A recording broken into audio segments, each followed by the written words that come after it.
Hello everyone, welcome back to another Snap live stream. Today we just had the patch release for Marvel Snap, or the most recent patch release. And a little bit later we're going to have speed release into the game as well, which should be an interesting drop. I think in a lot of shells he'll be just okay. But it'll be interesting to see if he really stands out at all. I think overall he feels like he might be just kind of a boring card. Not anything that is super flashy, but can get the job done. So it may be something that you see quite a bit. And then B Doggy Dog, welcome in. Hopefully you're having a fantastic morning so far. And then the Edamame, welcome in as well. Thank you guys for being here and being here early at that. And today we're gonna go back to probably one of my favorite archetypes. We're gonna go back to Clutter, or Ajax Clutter. So with the change to Nocturne, I was thinking it over last night, and with the change to Nocturne, the strength of magic rises incredibly. And so we're gonna be able to get quite a bit of extra benefit from the magic line. We can look for that full clog or clutter into the counterplay. And then B-Doggy said new Cosmic rework is sick. The new Shang voice line. Oh, I haven't heard it yet. And then I did see that Legion works with Fogwell's gym, so it stacks on top of each other, which is fantastic. Hopefully it works in Conquest now to kind of elevate all of those games, but we'll see how that one works. I know that Killmonger has a voice line as well. I haven't heard that one either, but I am excited to run a little bit of this. But B-Doggy, and then Ilamata, welcome in. Hopefully you are having a fantastic start to your day. We are, with this list, it looks like we're just missing the Ajax into some kind of split, either a black and white or gold. Everything else we've used enough, and we're working on it. We have 102. We'll be able to split them sometime soon. But we're going to run a quick set of ads as things are launching up. And then we'll jump over into a little bit of gameplay, you guys. I appreciate you all for jumping in and being here. Hopefully you're all having a great day so far.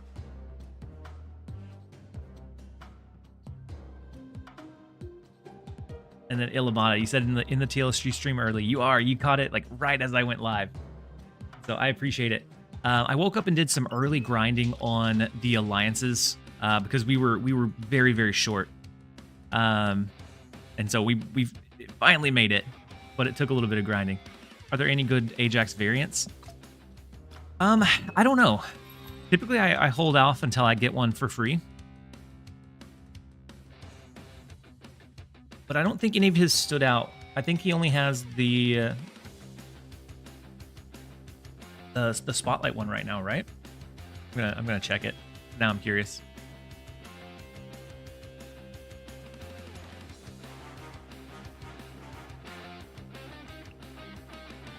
The Venomized one might be kind of okay, but I don't think I'd spend 1,200 on it. And then the Spotlight one was all right, but definitely not worth 6,000 tokens. And then Gambit's lucky card, welcome in. Hopefully you're having a great day so far. We had an incredible stream yesterday. There was a lot of positivity. I went for, I think, like 10.5 hours before I ended up calling it quits for the night, so that I could have, so I could get a bit of rest and be ready to go again today. But let's go ahead and switch back over so all of the overlays come back up. And we'll launch into a few games.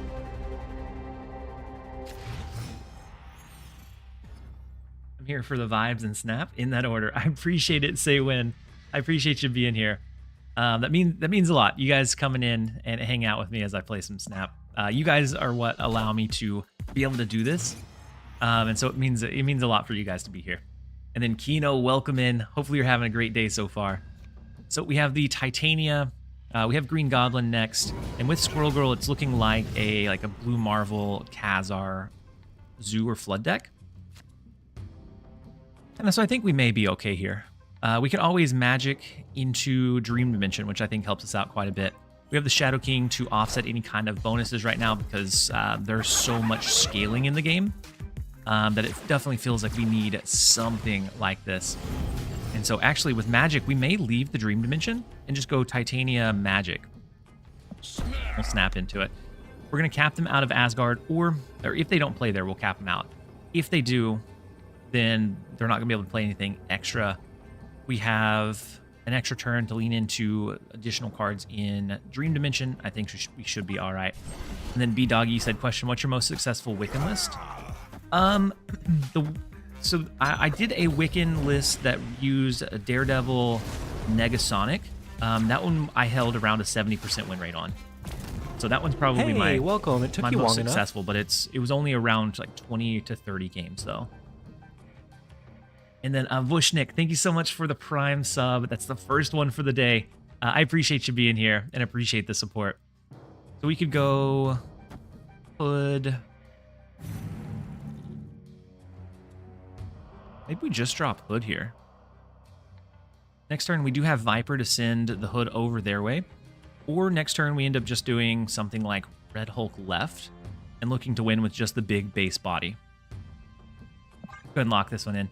And then on the YouTube side, you have Smith. Welcome in. Hopefully you're having a great day so far. And then Mag Office, she said, hi, friends, seen a Reddit post about a Japanese shop that sells a table version of Snap. So I did see that. I think it's pretty cool. What is this?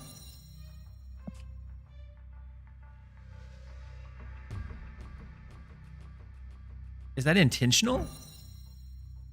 That these look that intense? Because it's not doing it so much on the hood. It's just the demon. And then Mighty Mo, welcome in. Hopefully you're having a great day. Do you feel the need for speed? I do. Strange Hollow. We feel the need for speed. And then Vush with the posture check. So we could go Red Hulk. We could set up maybe an Ajax demon line, which would allow us to do Shadow King to set these to base, like a Hazmat Viper maybe last turn. And then Kino with the Hydrate.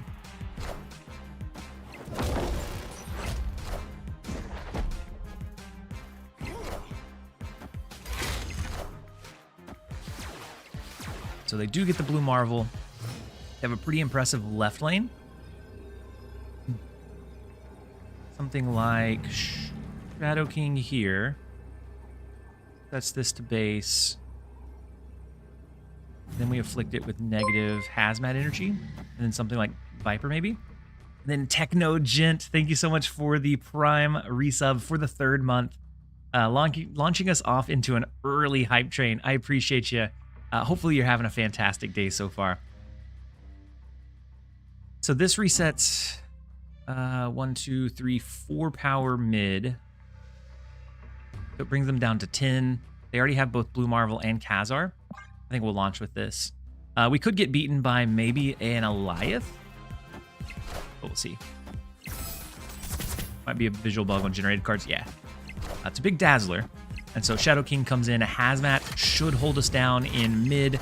And then the right lane, the Ajax launching up over what they can do. We will grab the quick and early 4. And I think it's time for Ajax Junk to reign again. It feels like a really good time in the meta for the Clutter. Since we're seeing a reduction in like the Angela, Kitty Pryde, Athena stuff, this deck feels like it has some room to shine. And then up, Lemur, are we starting more hype trains? We are starting more hype trains. I don't think we can ever get more hype than what yesterday was, though.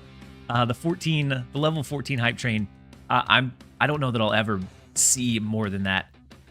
There were so many gifted subs flying around. And so we are on a hype train right now, though. If we ever beat that, it'll be crazy. Before yesterday, the highest was level 8. So glad I was here for that. Man, Action Casimir, that was craziness, especially for me. And then B-Doggy said, back with the Twitch Turbo. Watch way too many creators for 5 each. I understand, B-Doggy. I understand entirely. And then Maturity, you said, hi TLSG, thanks for grinding the bounties. I thought we wouldn't get the variant this week. I put in quite a bit of time for the bounties to be able to, we just barely cracked it. There were a couple other people that put in a lot of grind time as well, but we'll make a few small changes to the alliance next week to make it a little bit easier. And then P. Maurice, thank you so much for the Prime sub as well. Huge support coming in early. Uplimer, you said yesterday was very exciting, and you said he's stabbing in a time of need. We're going the distance. T. Greenathy. Do you think I should get Wiccan? I did not pull Ajax and regretted that decision. So I think Wiccan will be played, but I think in general, you're probably okay. I don't think it'll be as like crazy as Ajax is. So Ajax just ends up being just a huge body versus something like Wiccan, which I think will be good in like value or curve builds, but maybe not outside of that. And then Zahn Aster, the eyes are feeling better. When I took my contacts out last night, it was awful, but it is feeling much better today. So with Wong, we do have the Shadow King, so if they're going like a Namora style, we might be okay. The Mystique, we have the White Widow to take up one of their spaces, so hopefully we can lull them into a false sense of security and then we can cap it out. And then Kino with the emote only chat. I was trying to catch up on chat before that. And then Agent Smith, what do you, good morning, my guy. How long was your stream yesterday? It was like 10.5 hours is what I ended up going with. And then I think I may have went a little bit longer, but my contact was driving me nuts. So when I took it out, it was hard to even open my eye. So I was afraid that it was going to be really rough, but it feels much better today. And then Schwaks, welcome in. Hopefully you're having a great day so far. And then as far as the location removals, I mean, the peak was fine. I didn't have a huge issue with peak, but there were some times where it was just a super unfun location. I'm okay with Lamentus being gone because that really makes games most of the time one-sided. And then the other one was Weird World, and I'm okay with Weird World not being around. So they go with Cassandra Nova, which ends up being a massive in the mid lane. we need a I guess we can go Shang-Chi, right? Shang-Chi will be fine. Will win us the right lane alone, as long as they don't have something like Debris. But Debris is super uncommon now. We could always stage an Ajax into Hazmat Shang-Chi next turn. That way it's below Shang-Chi range, just in case they have anything crazy. I think we go with that direction versus playing the Red Hulk this turn.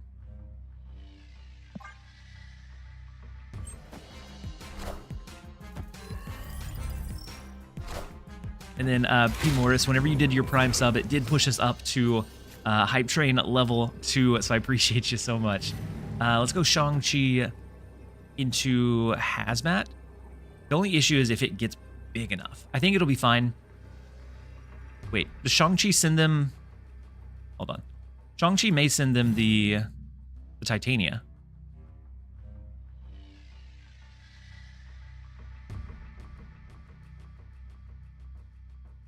Because it creates the room for it. And so then they'd be 5, 6, 7. We'd still beat them. No. 6. We would not beat them. We would. All right, so it should be fine. We're okay with Titania going that way. So they go a single card in mid with the Iron Man. So that's Hazmat's gonna afflict it by -8. We have the Shang-Chi swinging the Cassandra Nova our way. Ajax coming in, hopefully clutch for us. The Hazmat hurts them a lot in mid, and it brings us up to 21. We are able to hold the 4, even with Titania going their way. Victory. And we're going to be climbing pretty quick today. I think that's 2 back-to-back 4s. Is nuts. We're going to launch out of emote-only chat. You guys are free to chat once again as we're ramping up. I think this is going to be a climbing stream for sure. And then Magavis? You said any replacement for White Widow in the deck? There is. It just doesn't run quite as well. So if without White Widow, I'd go something like Jeff or like Nightcrawler for some movable cards, or for some movable cards in case you get cluttered as well. Saywin said gross. What about Kate? You could do Kate. Kate might be all right. That way you might get it like an acid arrow. And then Schwak, she said you popped me a note on Discord. Yeah, so I did.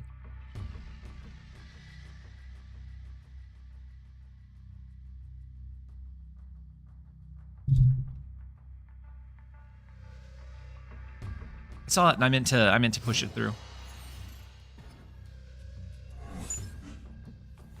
Dropping Ajax plus Hazmat final turn is so sick. It is.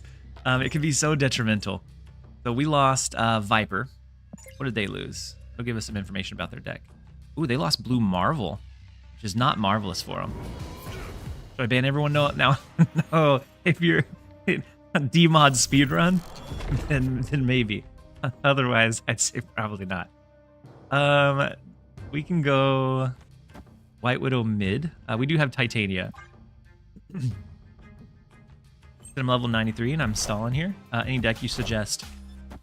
Find something that's working well for you. So that is a big copycat. So for me, I like even whenever like Sentry Alioth was Sentry Annihilus was running well, I didn't enjoy the deck, so it was hard for me. It felt like it took longer to run it because I didn't really enjoy the deck at all. So my biggest advice is find something that you do enjoy running. And it makes the rest kind of go by a little bit faster. Power must be controlled. I do like that voice line. So we do have Shadow King to offset their Gwyn bonus. We could go ahead and I think we do just Magic now, and we'll see from there. But if you don't have, if you don't have the Ajax, full on Clutter is still okay. Outside of that, we have a decently open meta. There's a deck that's floating around it's like a Hawk discard package. So it's like a Korg, Rock Slide, Cassandra Nova, Moon Knight, Hawk, Black Bolt, Stature. That does do pretty well. Ooh, we dodged their Sandman with the magic on 5.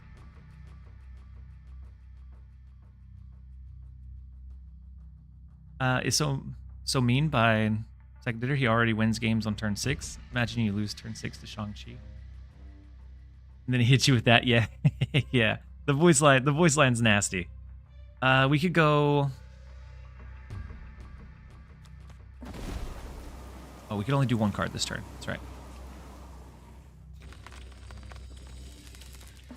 We can throw Ajax down.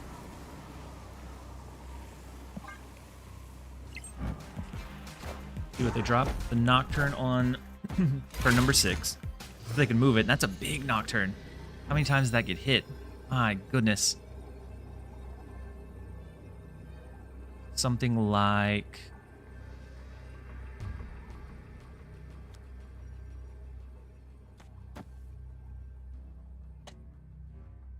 Shadow King has... Oh, we have initiative, so we have to look out for the Titania bouncing.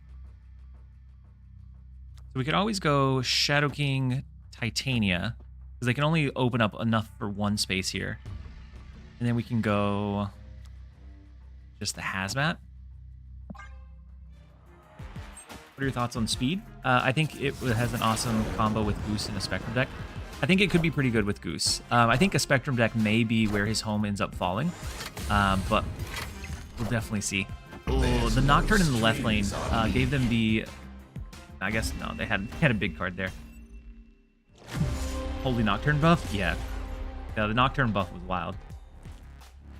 If I wasn't worried about Titania bouncing their way, I think we stacked these 3 in left instead, and left the Ajax alone.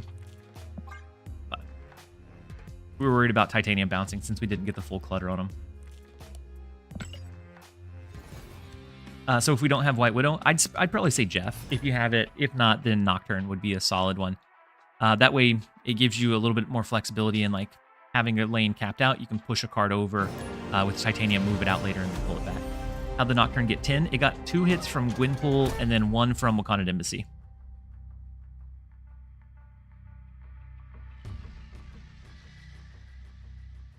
And so I don't think speed's going to be super exciting, but I do think he'll have a home in like Spectrum ongoing, and then some other like maybe Wiccan decks that curve out really well in general.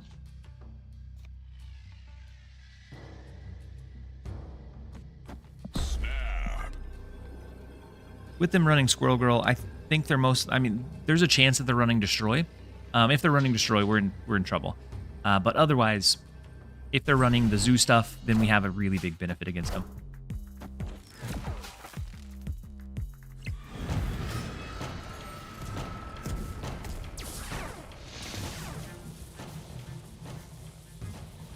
So we could go like Debris to finish capping out here. We could also go Magic. Make sure that they don't turn any of their cards into Hulks. But we do have Shang-Chi at a certain point. So I think we go Debris. We finish capping them out here. We get one Hulk of our own. But we're going to lock in. Ooh, the Shanna. Okay, so they clutter themselves. So a lot of cards over in the right lane. Fortunately, I guess we could have changed Murder World so that one stayed, but a lot riding on getting Shang-Chi by the end of the game.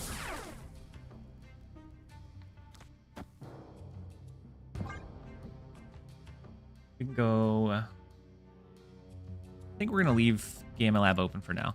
I'm going to go Magic over to the left. And then Akshay, welcome in. Hopefully you're having a fantastic day so far. And then I'm freaking Riot. Welcome in. Hopefully you're having a great day as well. So we could go... I think Ajax left always beats what they can do at the height of it.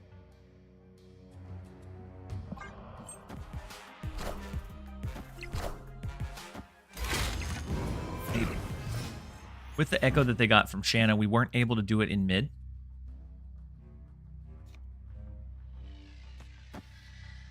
Maybe Red Hulk could hold us down. We have the 1 out of 3 for Shang-Chi next turn.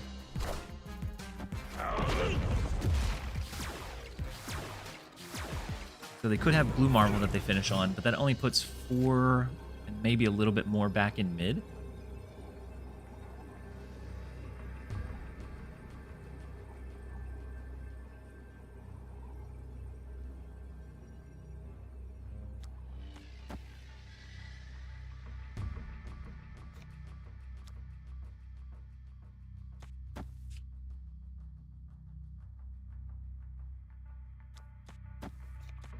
I think we go with this.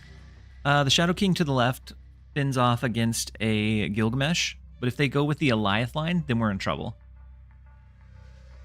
But I still think we stack over to the left just in case. Big Mockingbird, big Gilgamesh. And so we do offset the Gilgamesh. It brings it back down a touch, but not huge.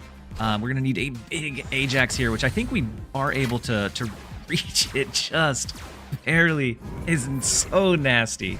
My goodness. The reach that card can get on the last turn is craziness.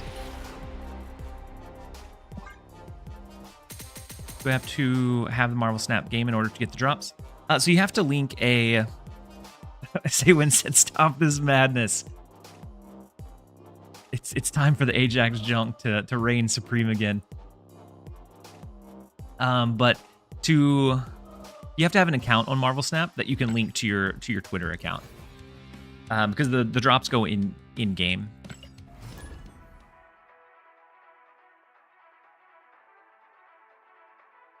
So I feel like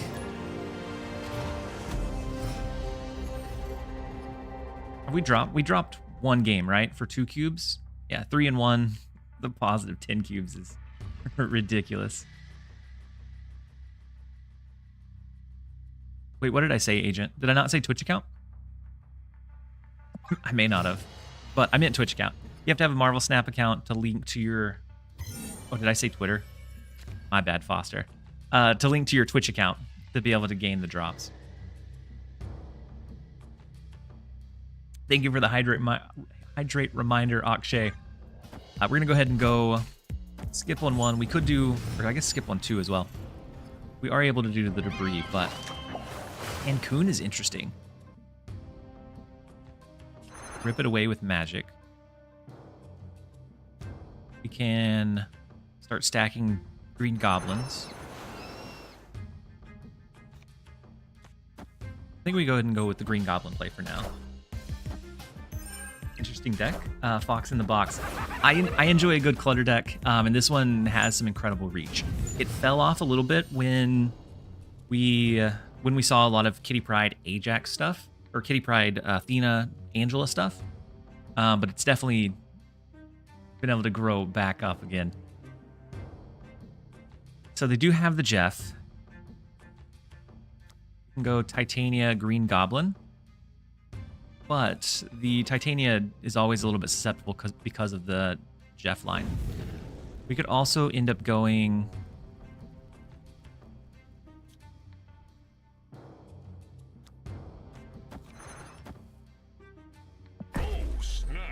Titania Green Goblin. I think they play into the Hope Summers lane this turn. And if so, and if it's not a mobile card, then we'll cap them out.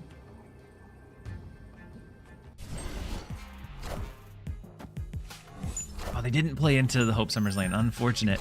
So it's not the number of wins with Ajax, it's the disgustability of how they're acquired. They are very gross. And then Toffee said, excited for the stream. What decks you running today? So right now I'm running. Hey, welcome. It took you long enough. The mean clutter, absolutely mean clutter stuff. And I don't know what I'm not sure what we go with later.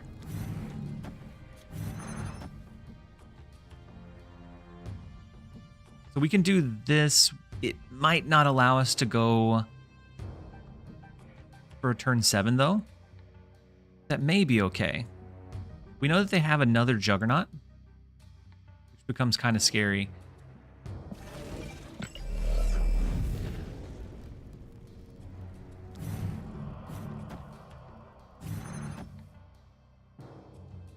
Maybe we go ahead and bite the bullet and we change Cancun. That way it gives us another turn to kind of reposition our cards. So they go with the Jeff. It moves the Titania our way. We do have White Widow that's going to send theirs. And then Sniddle Kukura Toffee 98. I tried my best. Thank you so much for the Prime sub and the support. He said I love using Titania, but she's so confusing. That's one of the I think the biggest pieces with being able to do well with one of these decks is being able to gain that control on your Titania usage.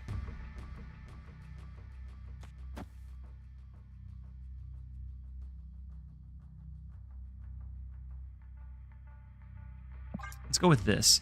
The biggest goal is to make their Jeff movements super inconsistent here. We're going to Viper over the magic. We're going to play a debris, so we'll take up 2 of their 3 remaining spaces. Order. Debris first. I don't think they're going to cap it out. But we...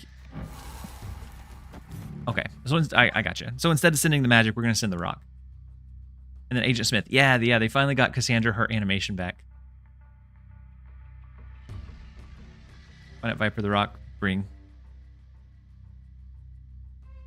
It's the better order. I'm not sure why I didn't have it set up that way. And then Gold, you said any sub for Nocturne? Yeah, I would go probably Jeff. Wait, I don't have Nocturne in this.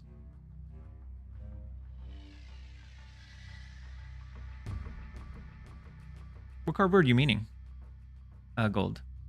And then Calrosi, welcome in. Hopefully you're having a great day so far. After our insane stream from yesterday. Ooh, the double drop into Limbo. They're going to be locked out for turn number 7. As long as they don't change Limbo, of course. Otherwise, they're entirely locked out of the game. We'll take it. There's nothing there's nothing that they can do. That is another absolutely gross victory.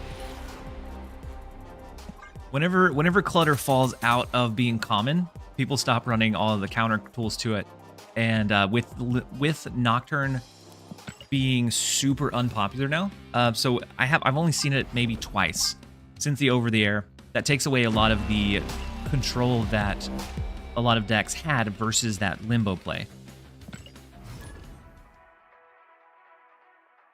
I'm so used to her being in every deck.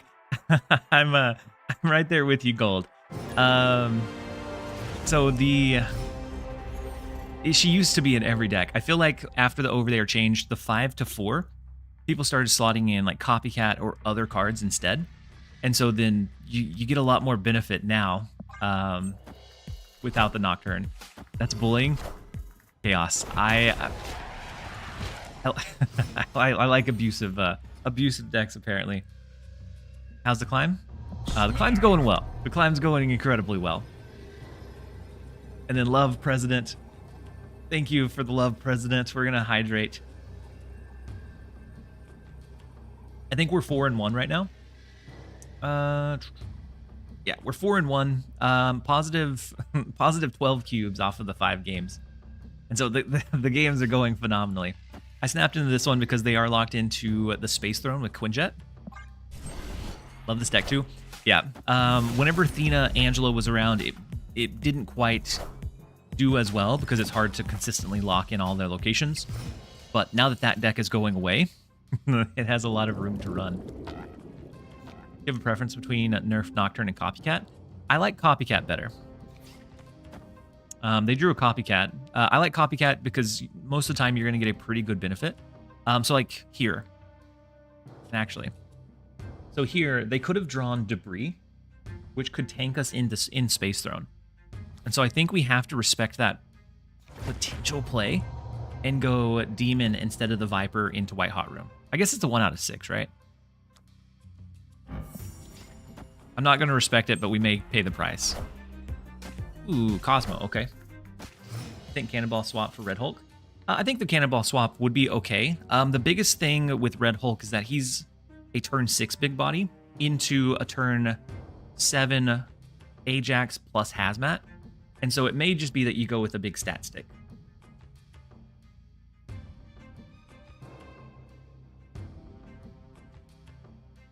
So we can't do Ajax yet. Demon feels iffy, but we can always do something like Demon. We have the Titania, or we drop Ajax into Atlantis next turn, into the last turn like Hazmat line. If we were feeling really cheeky, we could also go last turn Hazmat into the Space Throne, which will give us the win by 1. Demon mid wins in case they Jeff.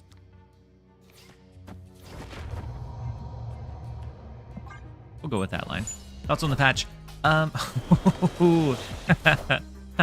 They did end up pulling our Debris, so I am so glad that we positioned a card into the middle lane and over to the left. And so we're able to hold down left, mid, and it should be no problem from here, I'd imagine. My goodness. So we could go Magic. I think we go ahead and throw Ajax, just in case they Eliath, but thoughts on the patch? I like the cosmetic changes that they made. Those are the big ones. I think I like and agree with a lot of the locational changes, and I haven't seen a whole lot of the data mine stuff. Copycat equals Red Hulk. Wait, how were you able to tell for sure?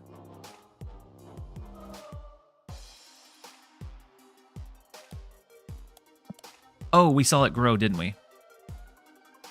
They buffed some crazy data mines. I saw some of the changes to the October. But you got the buff on screen. Yeah, I gotcha. But it does look like it is time for a quick ad break. We're going to run real fast, and then we'll jump back into just an accelerated climb, apparently. Let's see if we can get into the top 100, maybe even crack top 100 again today. We'll be right back, you guys. Don't go anywhere.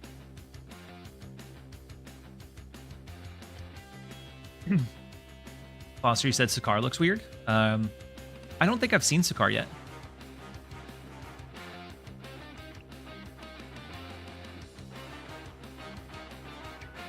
Chaos, you said, how's there's this green stuff on your demon?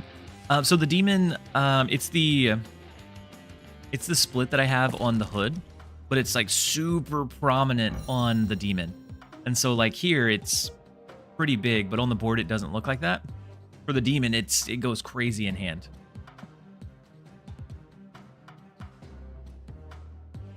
And then they made it easier to edit the custom cards, right?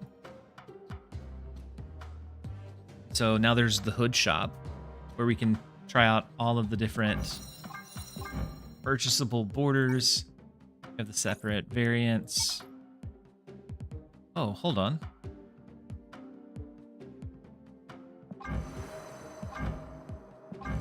Prism. Ink foil. I kind of like that. I think it's easier to navigate through. The different selection that you have. Oh, and then we're checking out. No, we're going to discard the changes. I think I'm going to love having inked with no flares on all my cards. Yeah, being able to do that too is also really cool. And then Makoto, you said hi. We can now buy tokens with gold. It can be pay to win, but since I don't use gold on variants. Yeah, and so it looks like it's about $100 for enough tokens to unlock a card instantly. And so I think it's going to be like a whale track. I don't see many people engaging with it unless you're just super short. Like maybe you're 200 tokens off. And so maybe that makes it worthwhile to use a little bit of gold to like finish off the tokens that you need to pull that card. Because there's been a couple of times where I needed a couple hundred, but I had no way to acquire the tokens. And so then I spent like 25 or 30 on a bundle that was available so that I could get the tokens when I could have just spent like maybe 2 on the gold that was needed to finish it off. Yeah, so I don't know that Prism was I think Prism looked very much like the rainbow particle background before. And so it definitely stands out now. So next up we have a good old Knight. We have our debris, none of our clutter tools early. We're looking at the entire bottom half of our deck. They are running a destroy deck, which is kind of this deck's big weakness or bigger weakness. Unless we can happen to get them early. We do have the Shang-Chi Shadow King. So if we can wait them out patiently and wait out a potential Killmonger,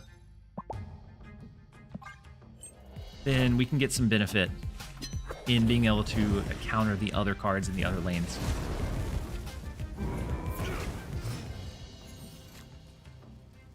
Just the Wolverine so far, though, is super unfortunate for him.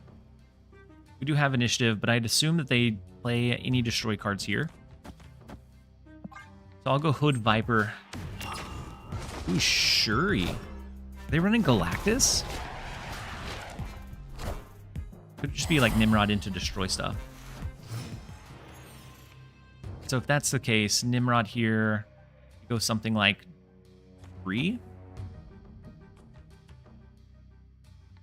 Fill up this other space in this lane. My goodness, the demon does too much now. With that green particle and then the flame. The demon's over here doing too much.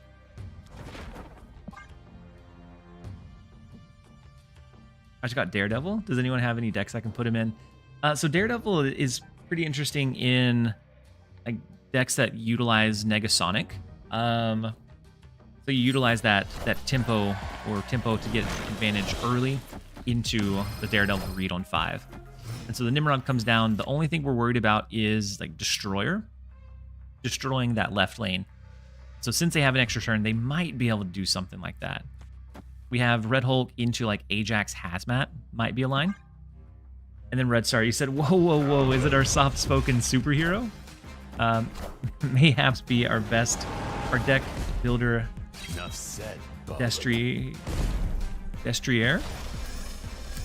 Welcome in, Red Star. Hopefully you're having a great day. And so the Destroyer.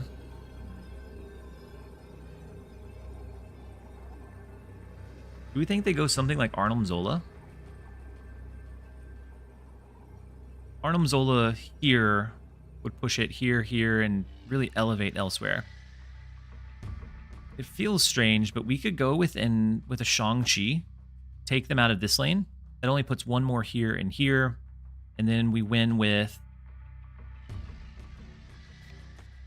White Widow. I think becomes our line. Oh no, they didn't go with it. Oh man. Power must be controlled. Oops. My read was wrong. I thought it was an Arnold Zola line, but it does not look like that is the case.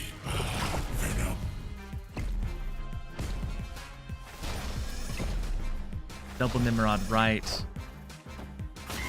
Oh, into Deathlock. And so had we had one more card over in the right lane, I think we would be fine, right? Oh. Oh,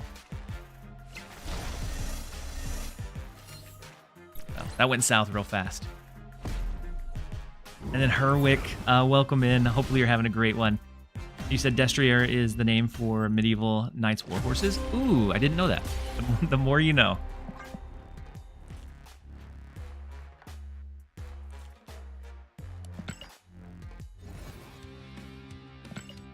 Nimbus. The super ultra mega drops. I have that. I went ahead and paid for everybody. As soon as someone pops in the stream, they have the super ultra mega fast drops. So you don't even have to activate them. They're just on by default. That I was scared of Goliath the whole game. I ended up not running. I don't have Goliath built in, but I thought you were gonna go something like Arnim Zola, right? But the line that you went with was much better. Next up, we have KX4N, who just got back from SnapCon. Is probably feeling pretty frosty. I think, are they still streaming? I know they were streaming for a while. Yeah, KX is still streaming. It's been live for a very long time. All right, let's go ahead and end our turn. Tarnax becomes kind of tough. The best tasting drops. We can go magic. They have a Daredevil. Interesting.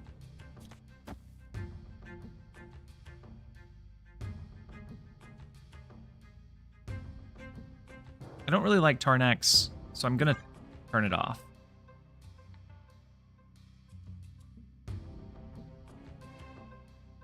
And I don't know that I've ever seen KX lower than like rank 50.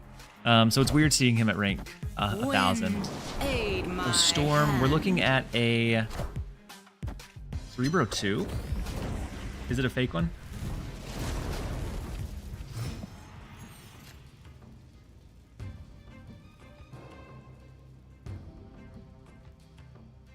Same deck as yesterday? No, no, this one's a different deck. I ran a like Sarah counter yesterday. This one is like almost all in full clutter.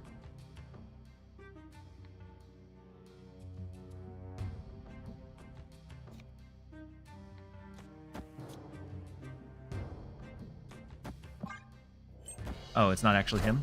He's doing a PAX giveaway. Gotcha, Toffee. We got rejected with our Green Goblin though. The Hazmat can break their Cerebro bonus, or their Cerebro line. Same thing with Titania. So since they have the Daredevil read... Wait. What power is Professor X now? Is he 3 or did he go down to 2?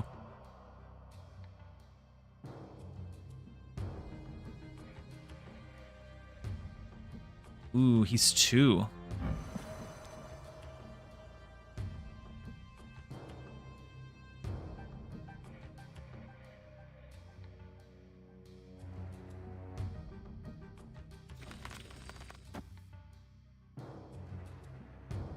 We go Ajax. Next turn, we can go something like Hazmat to break their Cerebro. They're only stuck with like 4. Into Demon Titania, maybe.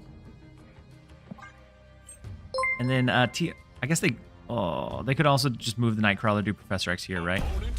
Yeah. Tiasu, thank you so much for the resub with your Prime for the 2nd month. And then Hydra King, thank you so much for the 2 months as well. Toffee said incoming raid.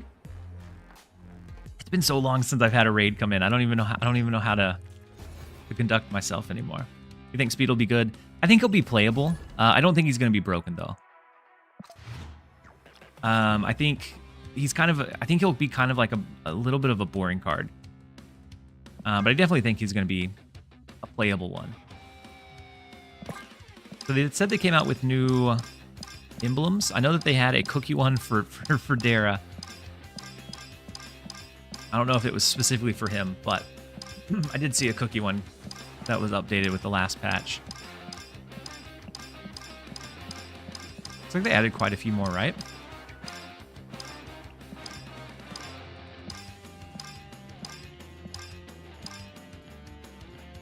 Move the Nightcrawler. Oh, incoming raid from KX. Oh, KX. Thank you so much for the raid. I think when I was going to bed last night, you were live. And so I was surprised to see that you were still live and still streaming whenever I woke up this morning. Hopefully you had a fantastic stream. And thank you for the raid. We'll give you a shout out. If anybody is okay. I didn't even have to do it. If anybody is new to my channel or new to me and the content, I'm TLSG. I am known for being pretty wholesome, pretty positive, but for whatever reason, I like the most chaotic, evil decks in the game. And so I ran a lot of mill before. I'm a big fan of Clog or Clutter. And welcome in. Hopefully you guys have a fantastic, hopefully you enjoy the stream, and hopefully you enjoyed KX's stream. Toxic streamer is very friendly. Yes, for whatever reason, I always gravitate towards the nastiest decks. Wholesome vibe, toxic decks. I think that sums me up in the shortest amount of words. But Shuri Enjoyer, welcome in. Nithiel, Bosch. Hopefully you all are having a fantastic day. And KX, I hope you had a great stream. I know you were holding down some big viewership for a while. You said, why is bro's beard so majestic? I don't know. I've been fighting the urge to... You were playing Imposter. Yeah, that's what they told me. I didn't see you. I couldn't see you ever being lower than like rank 100, honestly. And so being rank 1000, I thought it was really strange. And they were running Cerebro 2, which I don't know that you'd ever run either. You saw it on the thumbnail? Yeah. So somebody popped in. I think they probably checked over just to make sure, but they let me know it was an imposter.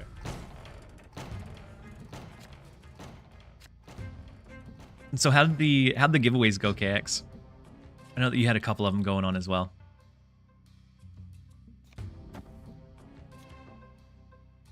All right, let's go ahead and drop our hood, let it get destroyed. We're running up against an Arisham deck, so I don't think we should have any issue cluttering New York. Look at the absolute beard on a rugged lumberjack of a Marvel Snapper. I've been fighting the urge to shave it. It's getting to the point where it feels like it's a bit too scruffy. So I've been holding off on doing it. Quick finger with the snap. All right, we'll snap for you. I gotta do a lot of PAX codes. Yeah, the PAX giveaways were fun. Because I didn't have the card back before I picked up the codes recently, and so I was excited to be able to get one of my own as well. And then Cosmo, hats off to you. Thank you for being here, Cosmo. Hopefully you're having a great one. Gotta use that beard oil. Yeah, I probably need to up my beard game for sure. Why is your demon tweaking? So my hood has like that sparkle particle, but for whatever reason it goes crazy on the demon generation. So they do have the Daredevil. I think we go ahead and throw Ajax right.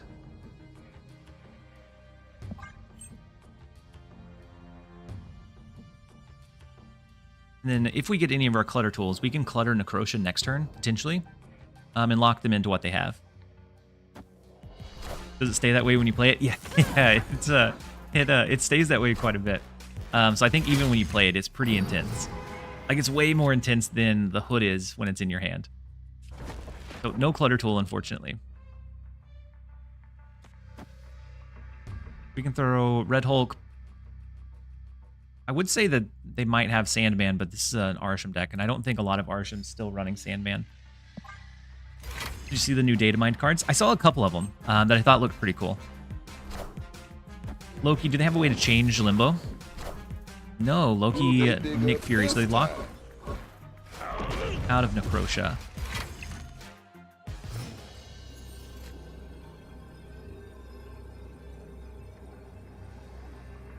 So without initiative, something like, I think Hazmat always wins New York. It's a demon.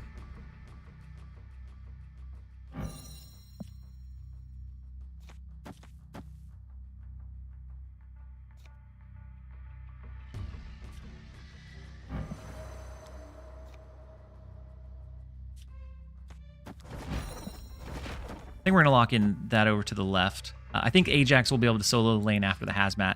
So we'll lock in that. I know they can move the Vision and play into New York, but our Ajax will get so incredibly big.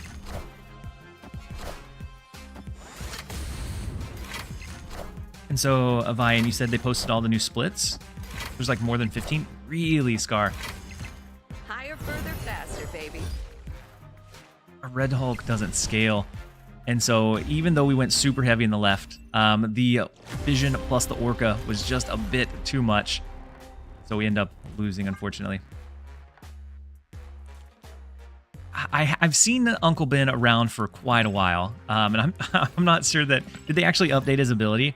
Because I'm not sure that they know what they want to do with it. Because for a while it was, when this is destroyed, generate Spider-Man in your hand, which is just not something that I see getting played. Still waiting for JJJ. Yeah, that or like his Spider Killer variant, I think would be kind of cool too. Open's ability is so funny. I think it fits with the card, but I don't think it like translates into a good playable card though. We lose our debris here. We said this patch they made it so when it's destroyed, it now replaces them with Spider-Man. Interesting. So they're still kicking it around a little bit. Before it was add Spider-Man to your hand, which was, I think, rough in any time you wanted to play it. So the Agent Venom data, mine is pretty called for. Is pretty called for Cerebro 4. Yeah, I like. So he's a 2-cost, 4 power. So even I think outside of like a Cerebro line, he might be okay. Just at bumping up cards that have typically a low base power.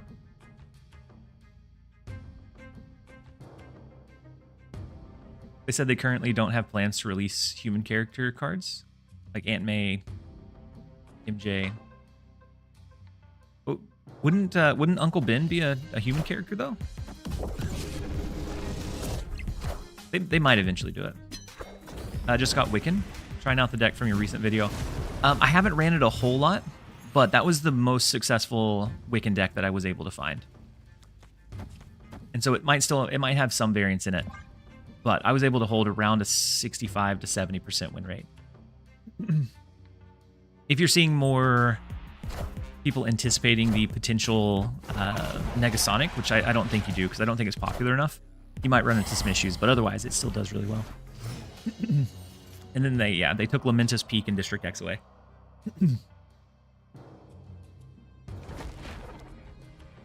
So we could either stage Ajax, which I kind of like to save him for a potential surprise. Something like this gives us the ability to like Shadow King, pull back Cassandra Nova or pull back Titania in mid. Oh, snap. Then we can set up like a Red Hulk. Maybe it's like Ajax Hazmat last turn. They buffed some October cards. I did see a few of the changes for the October. I saw on Marvel Snap Zone, before launching the stream, I read through some of the notes. Ooh, the Annihilus is unfortunate.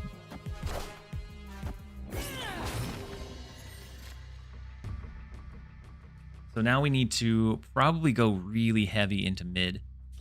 Something like Ajax might be able to hold it down. Then the problem would be the other lanes. But I don't think Red Hulk is going to be enough. I think we need something that goes even bigger.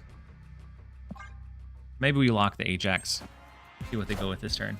Sentry into... I guess they could Viper over to the right. They could end up doing... they could do Cersei over there. Opponent I don't really see them doing much over in the left lane. Why not Red Hulk? Now an Ajax Hazmat for the next turn. Because I didn't think Red Hulk was going to be enough in mid. And I didn't want to give them the opportunity to bounce our Titania bounce back to us and lock us out. I've been playing a similar deck, but with Kate Bishop over Magic. So I like the Magic play. If you're able to cap them out, if you're able to cap them out, it gives you a lot of control over winning that final board state. And also doing a Ajax plus Hazmat on the last turn can be so devastating.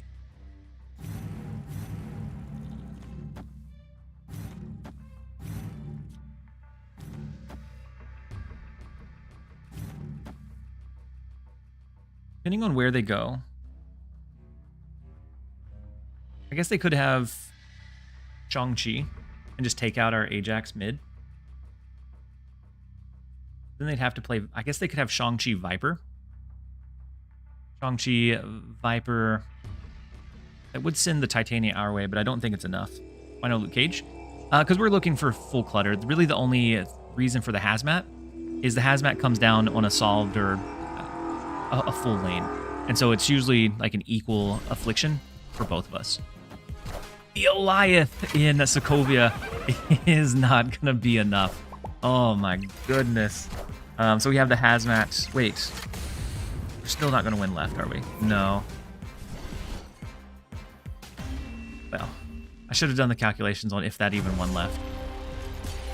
But yeah, so Ajax, it also makes Ajax, it's a one-sided, so if they're playing a slow deck, then your Ajax is real small. And so I think Luke Cage would be detrimental in this one. I could see the Kate Bishop looking for either Grapple or the Acid Arrow. But with the reduction in Nocturne that we're seeing, I found that I like Magic a bit more. Because Nocturne used to be in like every single deck that we saw. And so it was very rare. You had to really anticipate where the Nocturne was going to come down to be able to make sure that your Magic stuck. But with the over-the-air bringing it to 3-4, I've only seen it like a handful of times. And the doctor, he said, I love watching your gameplay, but I hate seeing junk. My bad, doctor. My bad. We definitely won't be playing junk with speed, if that's any consolation, when he comes out in a couple hours. I was running, it was a Toxic Sarah list yesterday that did really, really well. But I ran it for about 80 games, so I figured people were probably tired of watching me play that one. And then Alon, he said, something I found funny of your videos is that your commentary is pretty chill, but you always snap very aggressive. So it used to be that I snapped super passive, but with a deck that is, so especially with a deck like Junk or like Mill or something that puts the opponent into like a guaranteed loss state, you have to snap pretty aggressively to make sure that you have a decent cube equity. Because otherwise you're just going to lose out on like a lot of potential cubes by forcing them into like a known state, and then they retreat after that. People always trash junk decks, but I absolutely despise Destroy and Discard. I mean, Destroy and Discard they're strong and they've always been decent, but they're just not broken, and so I can see despising it. Destroy can be pretty frustrating in certain situations.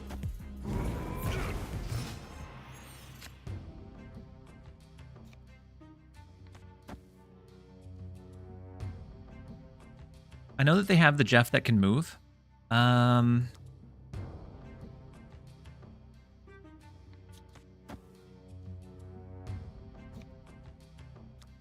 always a chance. It's a slim chance. But there's always a chance we play Titania, it bounces into White Palace. And then we can push it their way. Never mind, not with the Super Scroll. They just kind of exist, plus discard struggles.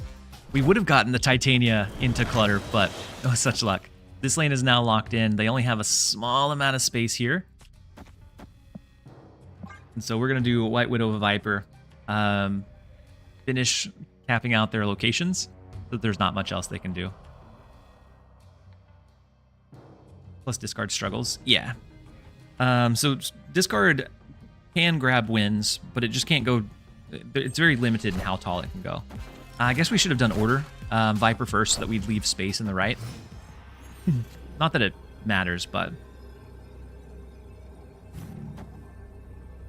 that way we at least had a space or could have had a space. Victory. Thanos against Junk is unfair. Absolutely unfair. It's one of those that when Thanos, that's Thanos' biggest struggle right now is you have to play the stones, but there's so much like just even light clutter in like White Widow, Kate Bishop, like Viper being good, that it's really hard to consistently get those on the board without having a lane capped out. What'd you think about the update? I liked a lot of the things that they threw into the update. And then Ook, welcome in. White Widow or Marvel Boy? I enjoy White Widow better or more. I think Marvel Boy probably has a higher win rate, but he's very linear into like 1 or 2 decks. And so I think White Widow is a bit more flexible. So it depends on what you enjoy playing, really. If anybody plays Spider-Ham, yeah, Thanos is an auto loss, especially with all the stones that are meant to buff him up. Hey, welcome. And then Cherokee Billy, thank you so much for the Prime sub and the support. Hopefully you're having a fantastic day so far. So they have the Quicksilver. I doubt that they're going to run a Killmonger. I'm going to go ahead and throw our Demon into mid. I just hate that they removed the option of choice when getting borders. Oh, you can. It's no longer an open shop, right? Now it's just like a rotating. I didn't realize. I saw that the change, but I didn't really register that that was the change that happened. And then, oh, and he said, oh yes, looks like my kind of deck. It is absolutely my kind of deck as well. I'm gonna go Magic into Bar Sinister. That is a rude Black Widow play. They wanted to make for sure that we couldn't draw. But they are locked out in that lane. Do we actually need to draw any other cards, though? Because we can win that lane with a Red Hulk. We have the Ajax Hazmat on the final turn. I think we're fine unless they have a Galactus. Oh, snap. Can I activate fast drops? So I paid for the premium package on the drop rate. So anybody that enters the chat automatically gets them enabled. You don't even need to type anything.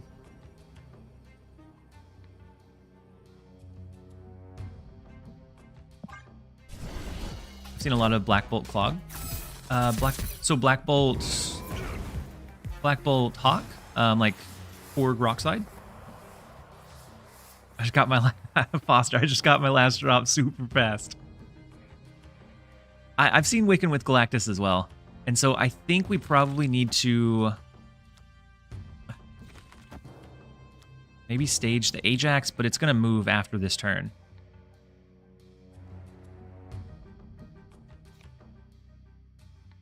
So maybe I stage Ajax. We do Red Hulk left.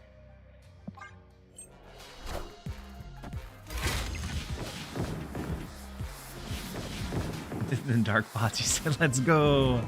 I should probably second dinner doesn't get too greedy. I agree.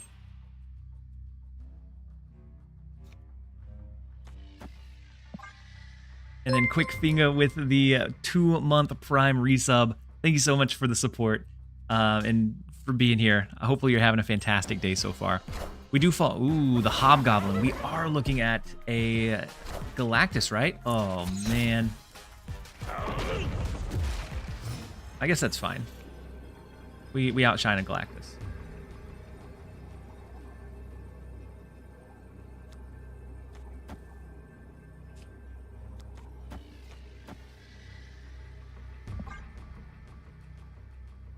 The Hobgoblin's really big, though, but I think it limits what they can do. Hope. Wait, Ace, you said there's that sexy voice. Are you talking about the Shang-Chi that comes down for our Red Hulk next? So they could take out a Red Hulk. Oh, Goliath Grapple Arrow does it. On the turn 7. I think their primary line was the Galactus. Had we saved the Ajax, dropped it on 5, I think we would have been fine. We're still susceptible to the Eliath, though. And then potential Galactus. Sub for Ajax.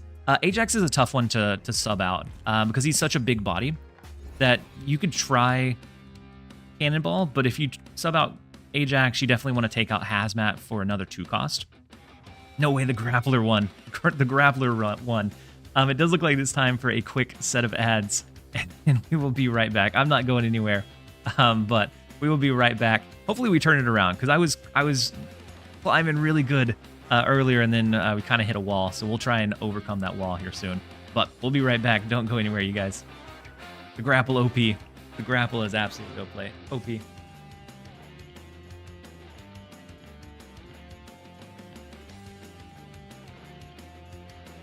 If I played Shadow last, we would have tied.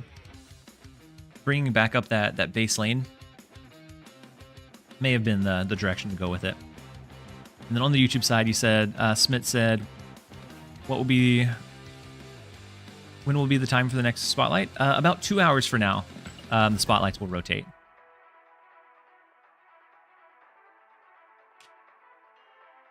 And then Ook, you said, you know, it would be really brutal. Odin would have been nice to send back the Hobgoblin. 2 hours and 16 minutes. Yeah.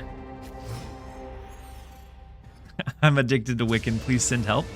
Wiccan's not a bad card. Wiccan's not bad by any means. It's playable. It's just not one that I think will be in a lot of decks, because you have to really build with him in mind. And so I think he'll be in a handful of builds, but I think they'll be definitely playable. Makoto, you said you're going to spend 4 keys for Wiccan? I hope you get it on your first key. I hope you don't have to spend 4.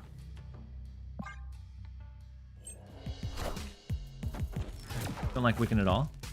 And I don't think it's one that you'll miss, at least not quickly.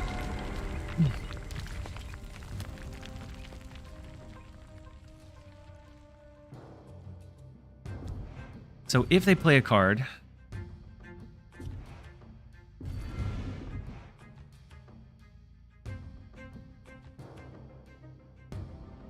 I don't think we can comfortably cap them with Titania. We could do something like Demon Titania. They play a card here. It pulls our Titania, and then the rock could full send them or full cap them. But I think it's risky. I think that always becomes risky. So I'm just going to take away that variance and go Magic instead. Wiccan Pixie, She-Hulk, Infinite, Magneto. I have played around with a Wiccan Pixie, but I still didn't care for it all that much. The Green Goblin of their own is tough.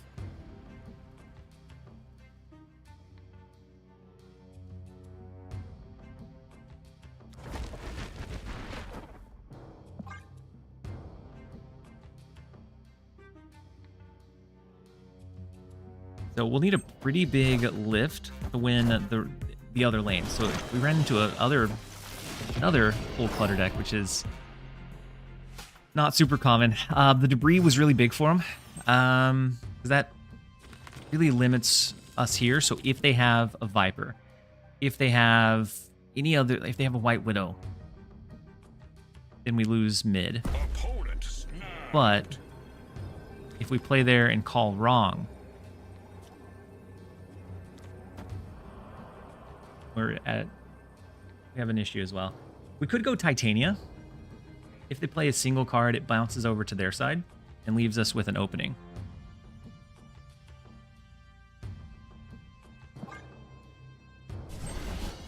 Oh, they played 2.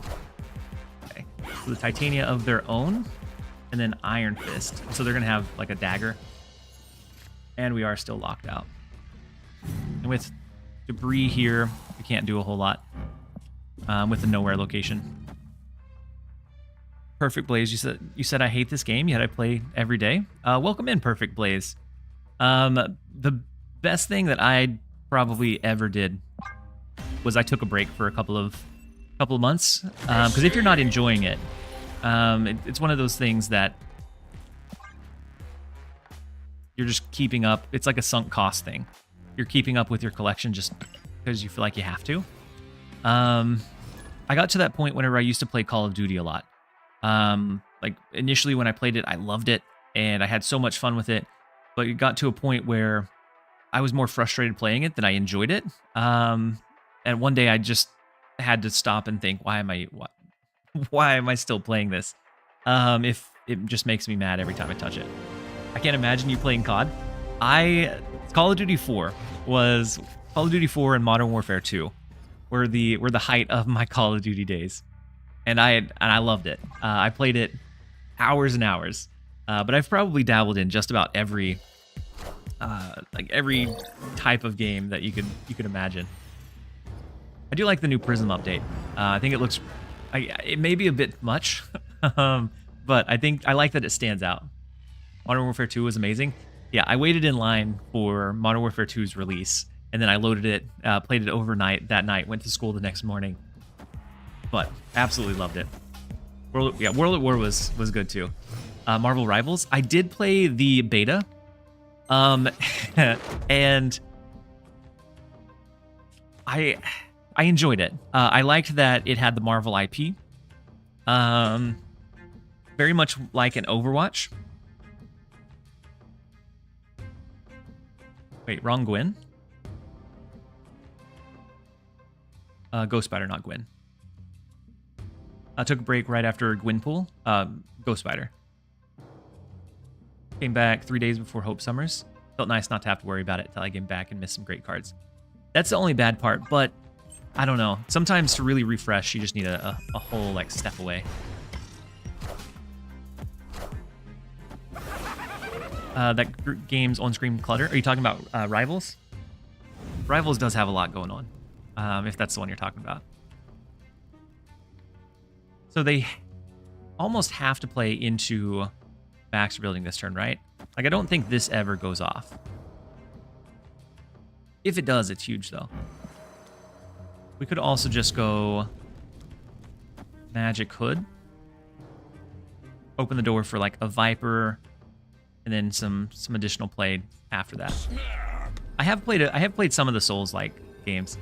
Kino, so they're doing an announcement today, I think in like a couple hours at Gamescom.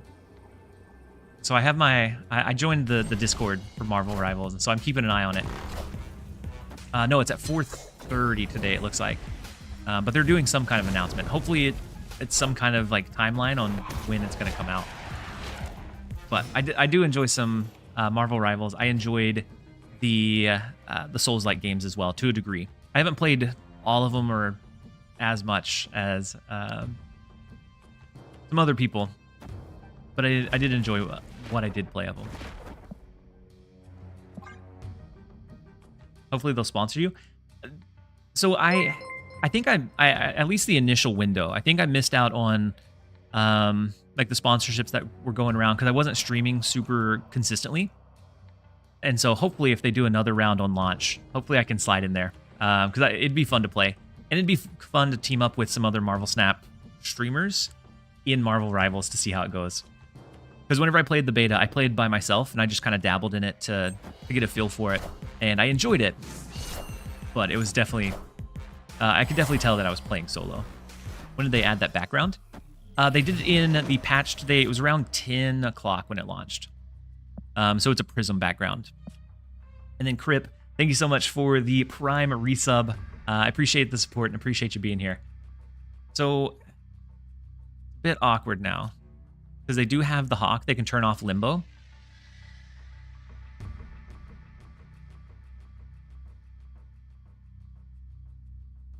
But they're locked into 6 here. We could always go like Ajax, Titania, and I think we call it good. So even if they use Hawk and turn off Limbo and end the game. Strong Titania? Ooh, that could be a good line too. Strong Chi to take out the Mockingbird Titania. I think that's probably better. And then if for some reason they leave Limbo, we have the option to do Ajax Hazmat.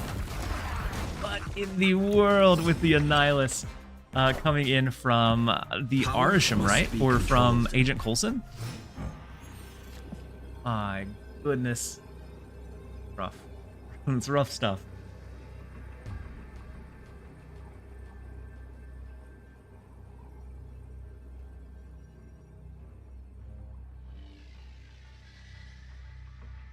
Speak of the devil, Annihilus. Yeah. Yeah, we have... I think Annihilus is in a pretty good spot, but anytime... I don't really enjoy running it, though. I think this probably struggles, because we lose more in the left than they do. But we flip Baxter Building. We could also go super heavy with just like the Red Hulk. We send them Titania.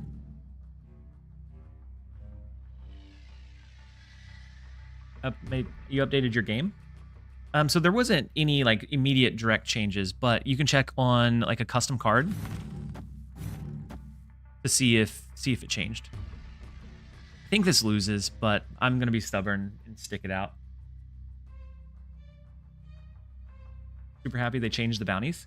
What did they change with the bounties? I guess I haven't checked that out, but there were some that were super repetitive. And then Michael, have you seen the over the air? Over the air or the patch? There was a patch that launched at 10. I haven't seen anything. Should be a retreat. Yeah, I agree. I think it's more so a cope stay. So the second Annihilus, the Shadow King in the right.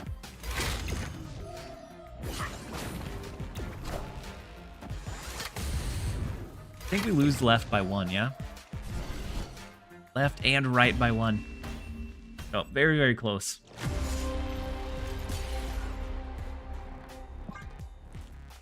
How do these patches and over theirs keep leaking? I don't know. I know that they're working on trying to tighten up like how it's being distributed, but I don't know. I don't know how it keeps being leaked. I feel like I'm getting bugs in my updated game.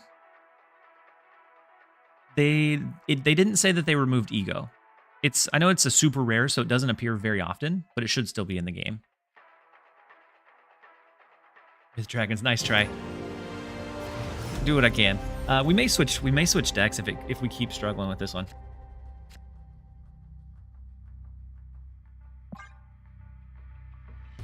3 similar missions max. True.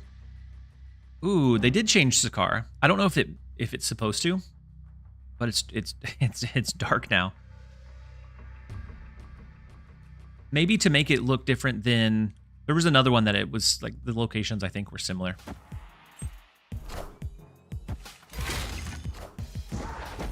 Because the patch note is public on AWS DNS.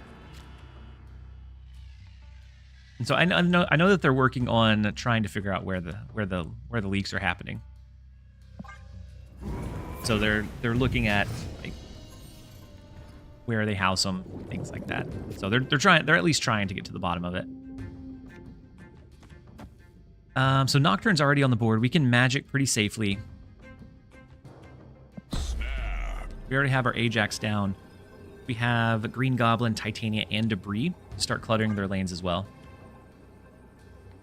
Did I have this floating glitter bomb in the bottom left corner? I mean, maybe they thought you needed a little bit of happiness. And then Blue, you said just came back from watching Deadpool and Wolverine a second time. So I haven't been able to get a night away without the kids to watch it. I want to watch it so bad, but I haven't had the chance yet. And so one day I'm going to be able to, but that day is not today. And so I may have to wait until it comes into theaters. And then General, you said good nearly noon time zone, buddy. Looks like I jumped into a classic TLSG junk stream. You absolutely did. And I started off super strong with the build, and then we've kind of tapered off a little bit. Hitting a couple of like Annihiluses that just absolutely shattered us. Like all of our hopes and dreams. It took you long enough. And then Bloodied. Ooh, it looks like this is similar to the build I was running yesterday, like a Sarah Miss Marvel counter. Bloody Joker, thank you so much for the 1 month at tier 1. That helps us get a little bit closer to the Partner Plus status, which gives us a bigger split of any subs. Less goes to Twitch, more goes to me to help me and my content creation. But I appreciate you being here. Hopefully you're having a fantastic day so far. So we can go Red Hulk. They may have a means to take away Ajax. So I don't know that I lean super heavy on that. With this looking like a very standard like Sarah counter, I don't really want to leave Red Hulk into a lane that they can potentially reach later. And so I'm going to... I'm going to stack Red. I don't know. Red Hulk doesn't do us much good here. It does do us much good with the claw line. So it helps make sure that we're over the top of that.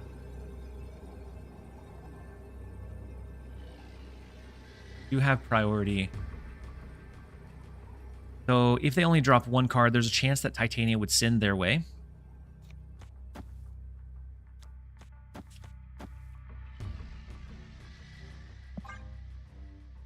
But if they don't do anything to steal away Ajax, then we can kind of solo win this left lane with the Hazmat line. Blamer, you said I do like glitter, so I guess that would be very nice of them. They heard and they knew that you needed a little bit of glitter. And then Oob, you said, do you live in Los Angeles? I haven't been able to watch it because of my kid. We can go together.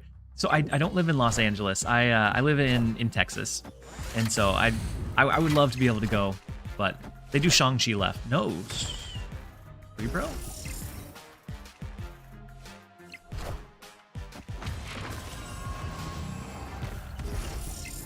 Free bro 4.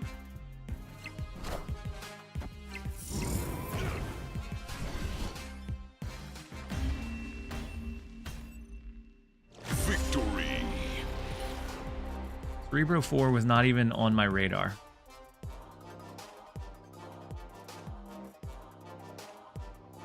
And then Cherokee, he said, yeehaw.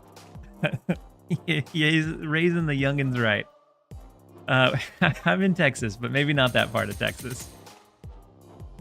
You said, I just started this game a few days ago. I can't get past rank 20, but the videos have been helping. So I did a 1 to 30, I played Marvel Snap for 30 days and 60 days. Those give a decent range of like decks to use decently or early on. You can also look at Untapped. Any of their stats, I think for pool 1 and pool 2 players, are free to look at. And so you should be able to look at their stats to get an idea for what decks are working well. And so I have a tracker link. So if you follow that link, if you end up downloading the tracker, it helps support me, but it also brings you to a website where you can see the stats for decks, which ends up being pretty nice. And then Grogul, you said it was me. I knew I was gonna lose, but I wanted to see it through. I didn't even have Cerebro 4 on my radar. Was too shocked I was playing against you. Well, I'm glad that I'm glad that we matched up to each other. I was really surprised at the Cerebro 4. Had I not had so much power on the board, it could have taken me by surprise. But hopefully we run into each other again soon. Does the deck work without Ajax? Not this particular build, but you can do a couple of easy changes in like taking out Hazmat for like a Jeff or another 2 cost, and then taking, or maybe Kate Bishop to get an additional piece of Clutter, and then taking out Ajax for something like Cannonball would work as well. So yeah, you can sub it. It's not quite the same. You said Texas is on my food bucket list. There are some good food places around. I want to explore a little bit further with them too, but like I usually stick to my pretty small area because traffic and drive time is ridiculous. And then Kino with the 200-bit cheer. I appreciate you and appreciate the support. Hopefully you're doing well. And so with Black Knight, we have to worry about the Ebony Blade, but Shadow King can help us offset it. We can look to do debris enough to cap out New York, so maybe they can't move anything over.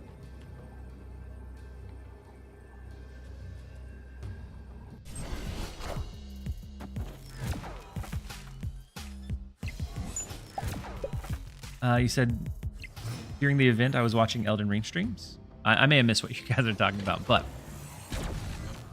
so we have the double White Widow coming down. We have with Project Pegasus, maybe like double debris,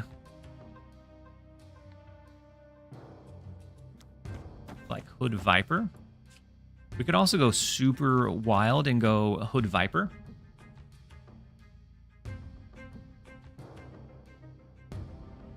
Hopefully leaves us enough space most of the time, a debris in Sinister London does not go the way that I want it to.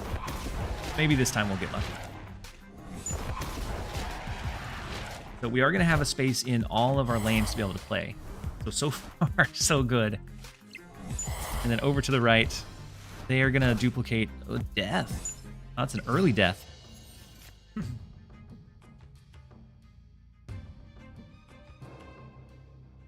So I think we go, unless they have Killmonger. If they have Killmonger, then we're struggling. Otherwise, I think we go Green Goblin so that we can focus on the rest of the game.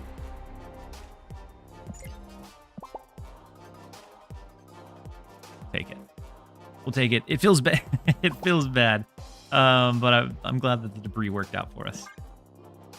And then Little Miss Marvel, you said, hi TLSG, just wanted your thoughts on Pixie. I have 10 Spotlight caches and opened 2 for Wiccan. Got the Loki variant first. So I think Pixie's a really particular card. So some people really enjoy the Pixie line. Usually what I found is Pixie ends up being a like Sentry Annihilus style package. And I don't really enjoy the Sentry Annihilus stuff. I think it can be decently playable, but I think she's very limited in how many decks she can be in. And so I'd probably save the keys, but if you like Sentry Annihilus or you've seen her builds and like think they kind of fit with your playstyle, she's not an awful one. It gives you a reason to use Mobius as well.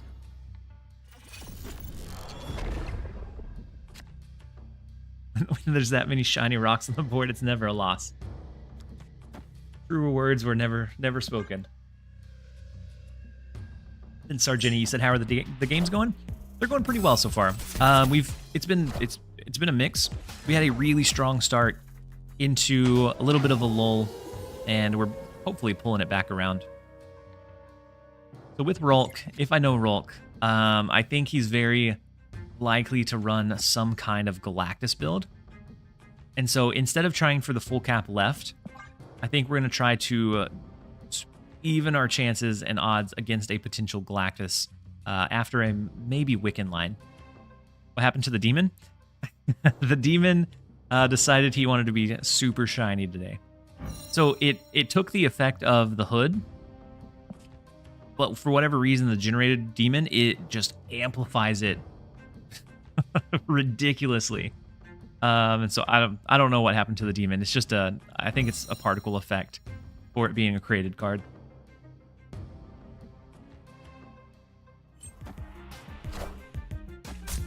Pixie Chef, you said you made a deck recently that works better with her. And so I would expect nothing less from you, Pixie Chef. So they did go with a double drop, so Basic Arrow Ravona. I'm guessing they're not running the Galactus line. I think maybe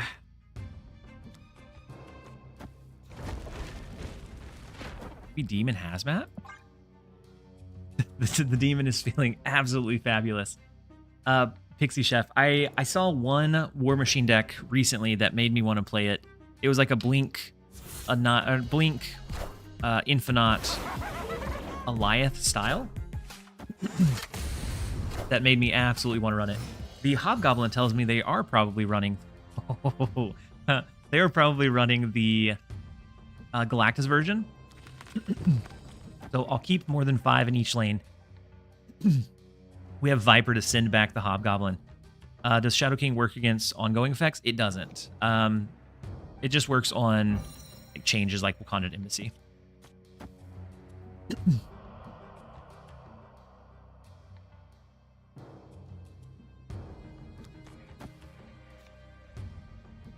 So we can, I feel like we may need to Viper this turn just in case they move like everything over into this lane. I do want to go Ajax.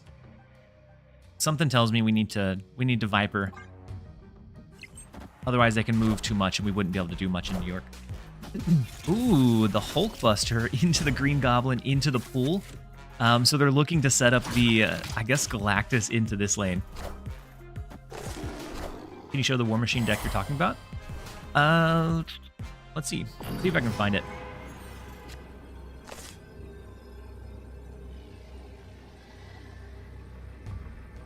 So they can't full clear any of the lanes. I think we...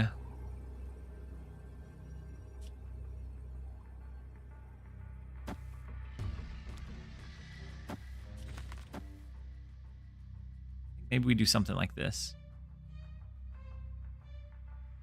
-4 feels problematic. So maybe we just leave the hood. Remove the White Widow.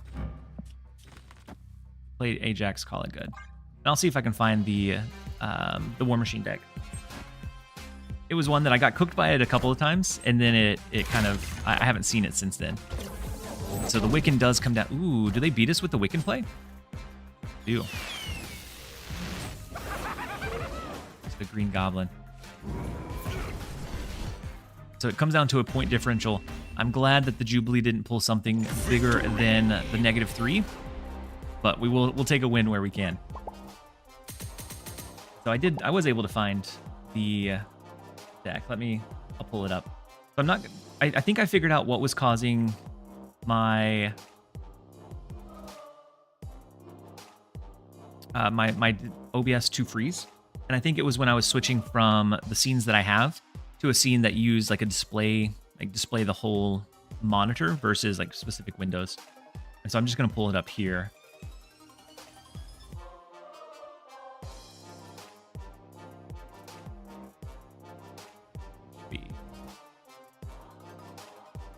My goodness, I don't know why it goes so big.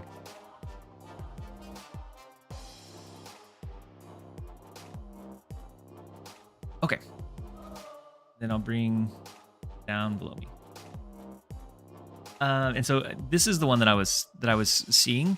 That was kind of taking me by surprise. So being able to do like the blink into Infinite into Eliath was absolutely cooking me. Like having the armor to protect one of the lanes so you have your guaranteed Infinite into an Eliath set up somewhere else ended up hurting me quite a bit.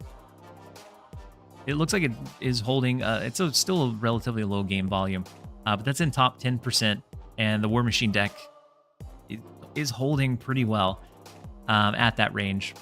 This one looks like it does okay as well, just like a Quake Ebony Maw, just full send, big body.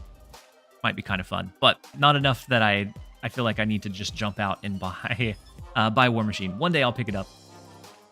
Whenever it is featured in a cache, I'll pick it up then. Michael, you said my fellow Alliance member won the card back on Twitter. I'm so glad that that somebody that you're connected to won it. Hopefully you'll be able to win the next one.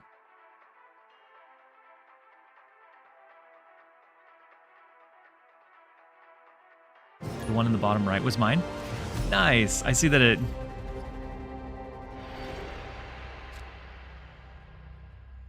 I don't know, I can't be the only one, but nice cake reference.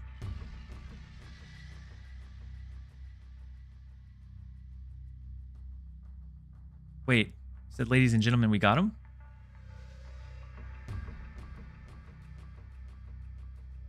Okay, so next up we have Dara. I'm not gonna rope him anymore.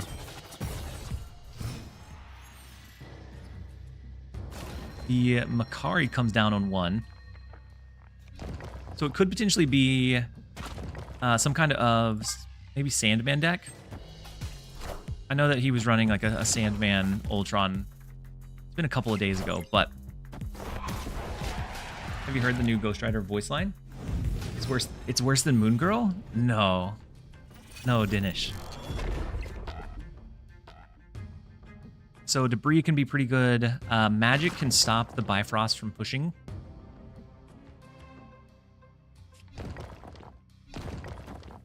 But I kind of want to save Magic, thinking that they might have a Sandman.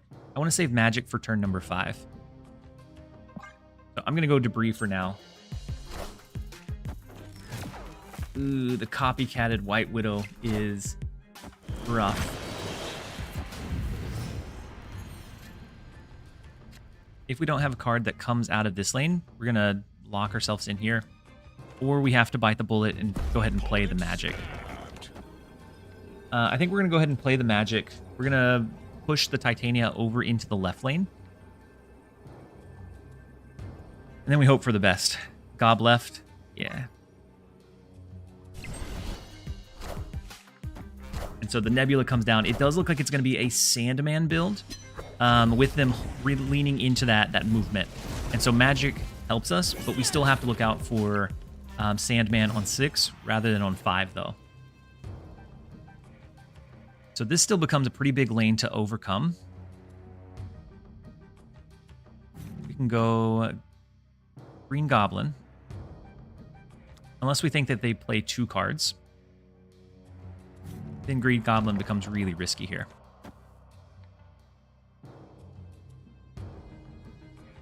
Have you tried move version? I like the move version. It's like a light clutter into like a heavy movement. I don't think he expected a magic. Yeah, definitely didn't expect the magic. But we still have to look out for Sandman. If it doesn't come down this turn, it comes down next. I'm afraid that he's going to play 2 cards in Wakanda Embassy, though. Or just a Claw.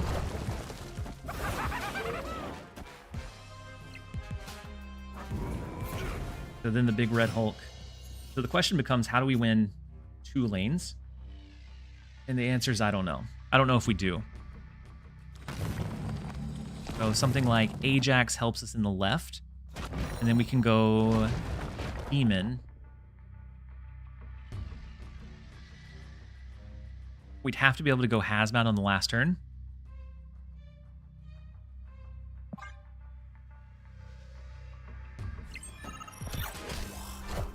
So this big Sandman comes down. So we have to be able to go with the Hazmat, and it's not going to be able to be enough to win. Otherwise, without initiative, we go something like Shang-Chi, and I think we're fine. But with the Sandman line, I think we're just not able to do enough early enough to stop it. That's why I would have liked the Limbo on turn number 5, but this location forced our hand. I like, against the Sandman, dropping magic as that surprise turn 5, so they blow that critical effect so that you can have that versatility on turn 7.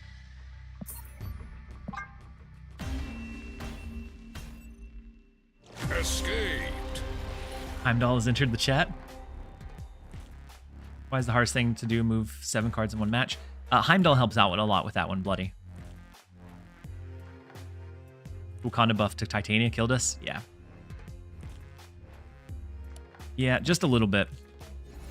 Otherwise, we might have been able to pull it off. It still would have been close, but I think it would have came down to like him either playing something that was Shang-Chi-able, or us dropping the Red Hulk. And I like using Werewolf for my move 7s, but I think it's easier to trigger with like a Heimdall Hercules deck too. All right, next up we have the Cook. Let's see if we can hold our own against him.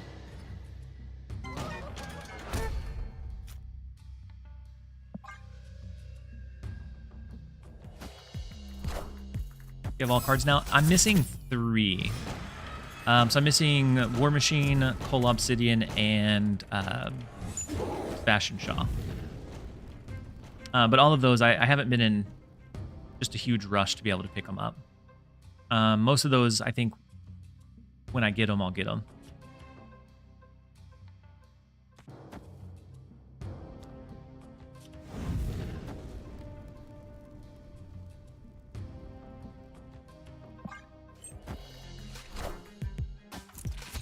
Said those are huge. I have them. What, those 3?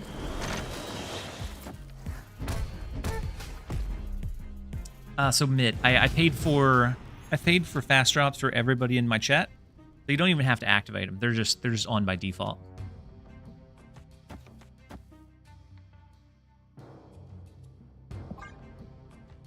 I have those, but missing others.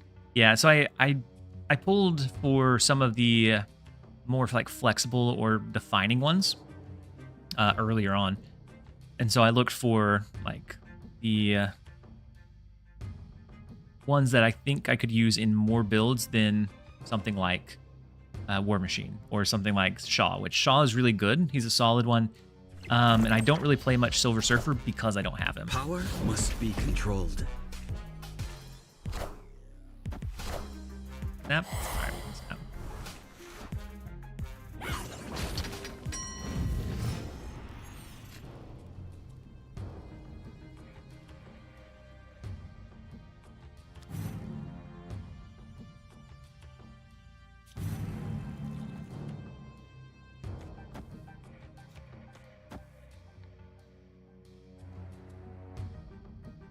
I'm so worried. We have a 1 out of 3 to get tanked by the Green Goblin.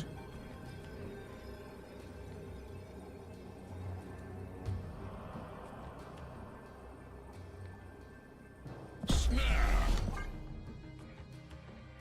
say you don't have Silver Surfer? No, no, I don't have Shaw.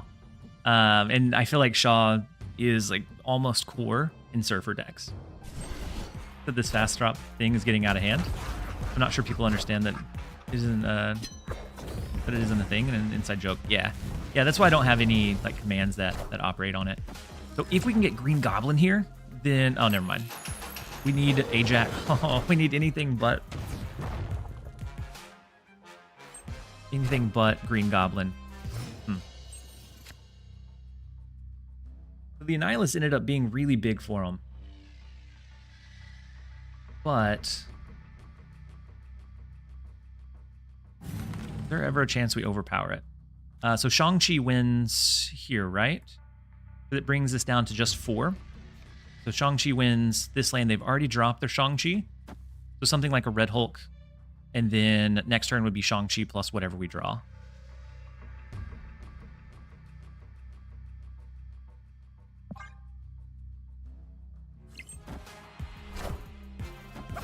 Unless they have a double clog in mid.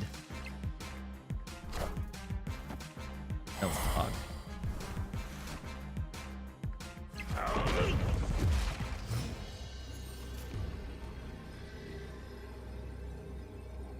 So I didn't see Annihilus all day yesterday. And Annihilus is cooking me today. Back out. Go back out for the 4. Yeah, well, now we run. Absolutely. Well, now we do run indeed. Elroy, you said, hey man, hope you're good. What would you recommend as token purchases? Ajax, Gwynpool, or Gilgamesh? So Ajax is definitely like the biggest like lane winner. Gwynpool's fun, but could probably be skipped. Gilgamesh, even in his like signature zoo build, you could most of the time replace him for like an Eliath and do okay. And then the hydrate from Akshay. Go ahead and hit the hydrate reminder. I appreciate you. Time to return to Pixie Annihilus? Maybe. But it does look like it is time for a quick set of ads. I am going to run to the restroom real fast, and then once I come back, we'll launch into the emote-only chat. We will be back, and we may end up doing a deck change. But we have about an hour and a half before Speed comes out. I'm going to run to the restroom, and we'll be right back, you guys.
So, looks like we are finishing up with the ad break.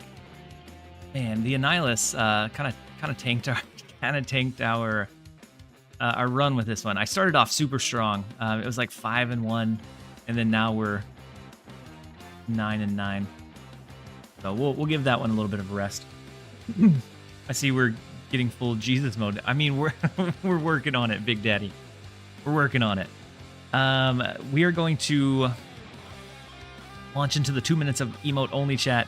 There's some really cool. I don't know if you guys are keeping up with the the data mines for like the splits, but we have some pretty cool different backgrounds that are now added in. They may not be achievable yet, but there's some pretty cool ones that I've seen. Someone obviously quit their 9 to 5. I haven't. So I maybe just be growing it out of spite for my 9 to 5. But I haven't quit the 9 to 5 yet. Maybe sometime soon. TLSG, the Lord and Savior gamer, cosplay gamer. Do you want mods to enact the emote only chat? You can, but there's some times where like I'll run to the restroom and then activate it later. So it's up to you, Schwaks. I'll go ahead and activate this one, but you can grab the other ones if you want. There are some Wolverine and Deadpool ones. Do you think we get those retroactively? I don't know.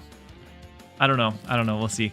So I think I'm going to run a little bit more of this one. I had some really good statistics on it whenever I ran it, but it was really low. Relatively low sample size. And so this one I went 14-6 for a 70% win rate with it. And it's the wildest Wiccan deck that I've seen, and it's the one that I enjoyed the most as far as Wiccan builds go. And so it uses some clutter, or not some clutter, it uses some like slight toxicity in like the man thing, which I think has a lot of value right now. The Cosmo can be really big. We have the Negasonic that can be super detrimental as well. So that's what we're going to try a little bit of. See how we fare. And so we get the Wiccan, but we do not have one of our 1-drops. How it goes sometimes. But we can still, it's not the only thing that this deck can do. Like without it, it can still sometimes fare okay. Something like Onslaught Citadel with Man Thing can be really big. We have Luke Cage to make sure our cards aren't afflicted.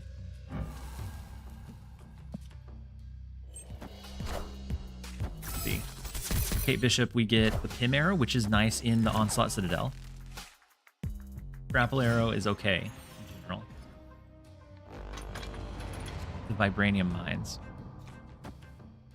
Let's go Luke Cage left for now. And I think we stage Man Thing mid so that we start negatively afflicting all of their small stuff in that lane. And then we're looking to be able to grab a priority going into one of the last turns to be able to stage a Negasonic as well. If we get Daredevil next turn, we probably might play that over the Man Thing even. And then Pavs, you said TLSG. I'm thinking of streaming myself. Do you have any tips? It's super hard to decide to stream or do extra hours at a traditional job. Girlfriend is super supportive, but the pressure is real. So I think, honestly, I think the only reason my stream does decently is because I put in that time ahead of time into creating videos and building the audience there. And so then those can kind of carry over to the stream. It's a lot harder to get discovered if you just start streaming without another way to kind of filter in an audience. And so I think it's up to you. You might give it a shot, and maybe it's something that doesn't stick. But if it's something that you might, regret passing on or not trying later, then I'd say at least give it a shot and see how it goes.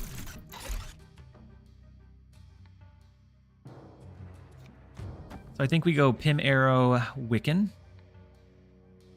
See if we can grab initiative off of them. And then the Negasonic might be viable in the Vibranium Mines. And then the Edamame, welcome in. Hopefully you're having a great one.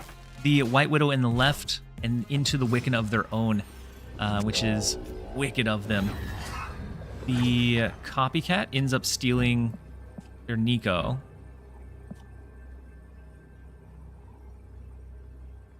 So we know that they have a Sage.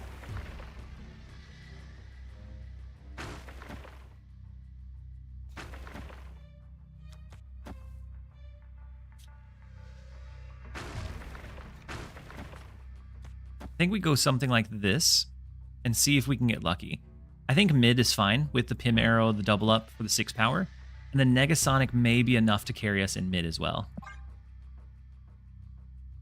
And I think it's been just around the 2-minute line. So we're going to go ahead and release you guys from the emote only chat. And then you guys are free once again.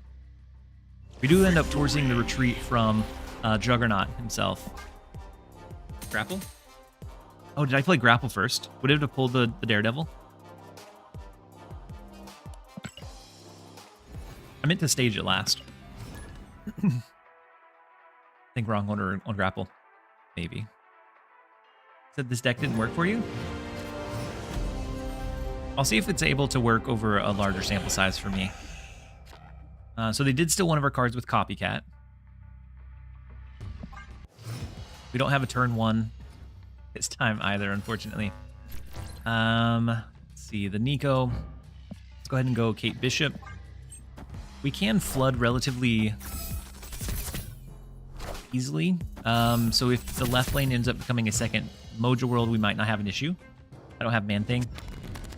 Man-Thing, I think, is kind of like US Agent that we saw a little while back, in that he's good right now, but if the meta shifts away from like all of this small, like blood zoo style stuff, I think the relevance of Man-Thing maybe drops off a bit. And so I think he's maybe coming up in another cache. I feel like he hasn't been featured for a few weeks at least.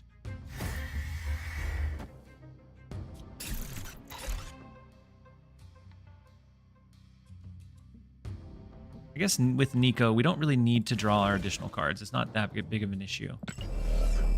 So maybe we forego the Nico Destroy. We'll just go Luke Cage. Only missing him and Havoc from pull 4. Havoc is one that he's fun to play. He pops up from time to time, but he's kind of a tough one to use. So being able to determine when you should drop him or when you should hold him to make sure you have the energy is kind of a tricky line to toe.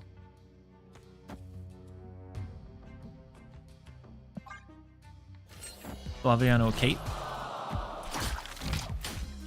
Flaviano Kate is a pretty good one. They did mine new players for cards as well as just backgrounds. So it looks like there was maybe an update on like the Black Crackle, and I didn't see much else outside of that. You said it launches December 6th. I didn't think the announcement had went off yet. I thought it was 4:30 that it was going off. Did we just get an official launch day? The banana splits? I did see the banana splits. I think that's really funny. Maybe they saved that for like an April Fool's joke.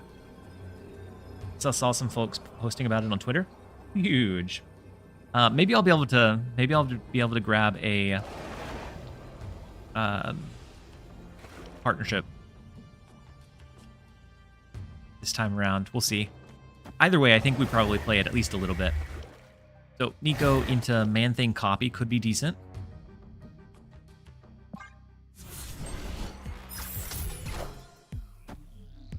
Man-Thing in Spotlight week of October 1st with Scream and Mobius. So that seems like a pretty good set of spotlights. I was surprised by Man-Thing. I think he's good, hitting one target. He's a 4/9. But you compare it to Gwynpool 4/12 with upside. Shang with the target is 4/13. Yeah, I think he's a really good 4-cost, and being able to help negate some of the downside. I think he's able to be played more tempo than something like a Shang-Chi. And then Gwynpool, sometimes you struggle getting all of the cards that she buffs up onto the board. So the Copycat, I think we go Maria. Maybe we go Basic Arrow, Negasonic, Negasonic, him, and then I'll throw Maria Hill to the right just for giggles.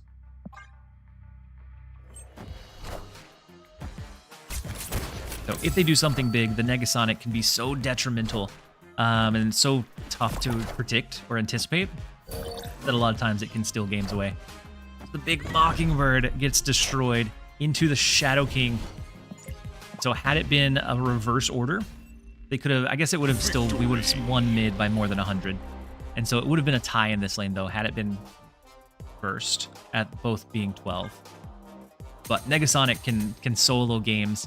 When she's not super common or not super anticipated, she can offer so much value. And I think she really hard carries part of this deck.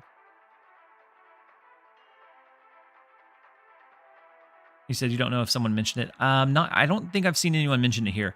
I was able to get a second pink border from the Chavez album, so you guys may double check it. Negasonic is apparently countered by Lady Deathstrike, though.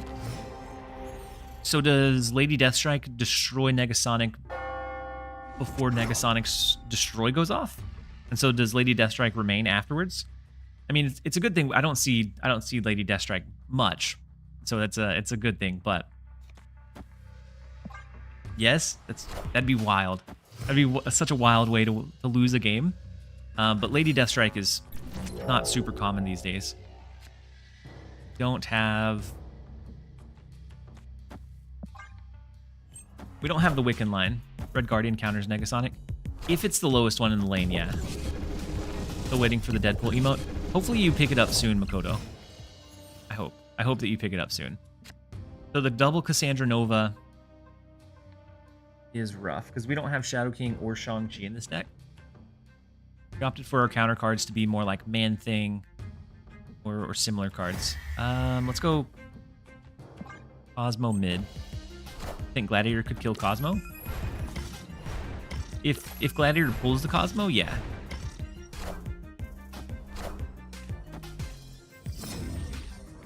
So it's an Arishan build. Sokovia. Oh, we lose our Negasonic. Lose our Mockingbird though. Double Gwynpool on the left can be pretty good.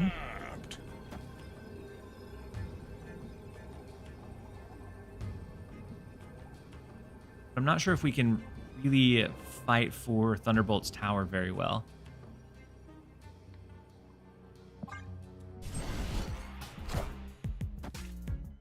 So the big Jessica Jones in the right lane coming in at 9 power is a stacked Kate Bishop. My goodness.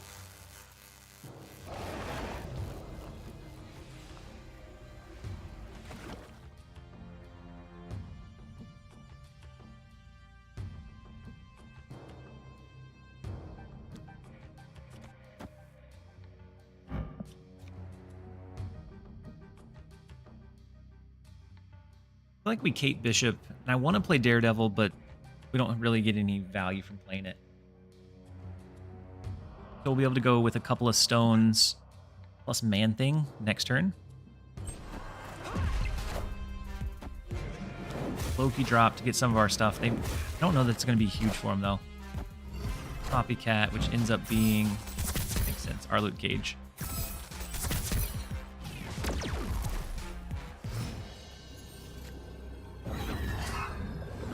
Still Kate Bishop back. So with them having Luke Cage on the board, I don't think there's any solid way for us to win. There's this. They could have a Shadow or a Shang-Chi, or just anything else big here. Tim Arrow would be our best bet. Then this lane is still pretty weak in general. Jump out of it. Play around Negasonic. Yeah, I was thinking we didn't stick that one out. Escape. But it's a good call to try to play around Negasonic. And then Michael, there will be some more opportunities to get the PAX card back in the future, yeah. So I have some additional codes to give away at a different time. Hawkeye again. We didn't have enough arrows. We weren't quite prepared enough, and so we had to re-prepare. Does he kill Colossus? He should. He should. He should, I think. Maybe not. I think probably not. This is ongoing, should trigger before the destroy happened. You should give Lockjaw Thanos with Wiccan a chance. He fits surprisingly well. We can do that. So Maria Hill giving us the Angel. We have the Cosmo for turn number 3. Into turn number 4 Wiccan. Turn 5 Gwynpool. To a big flood from there. Wiccan time? It's finally Wiccan time. They did snap. I'm having to resist every ounce of me that says snap back. But I know it's an Arsham deck, and Arsham decks can be really detrimental. And so I think they're playing on the fact that Mirror Dimension can take it away.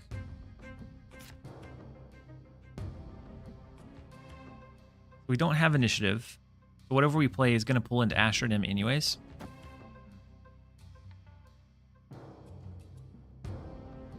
So maybe we can reach over there with Bob. Bob could be our savior.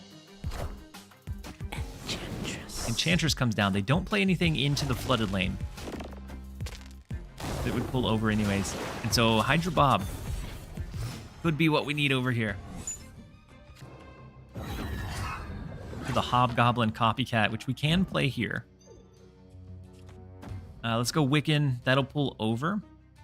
So then if we do go Gwynpool, that'll cap out our Astrid in lane. Am I the only one who seems to really like Wiccan? Albeit if he's very clunky at times. I enjoy Wiccan. He's just, like you said, a lot of times he's very clunky. In Bob we trust. Bob we absolutely... Wait, so is it going to pull right and then pull mid? Yeah. So our Wiccan will stay here. We're not going to clutter the right.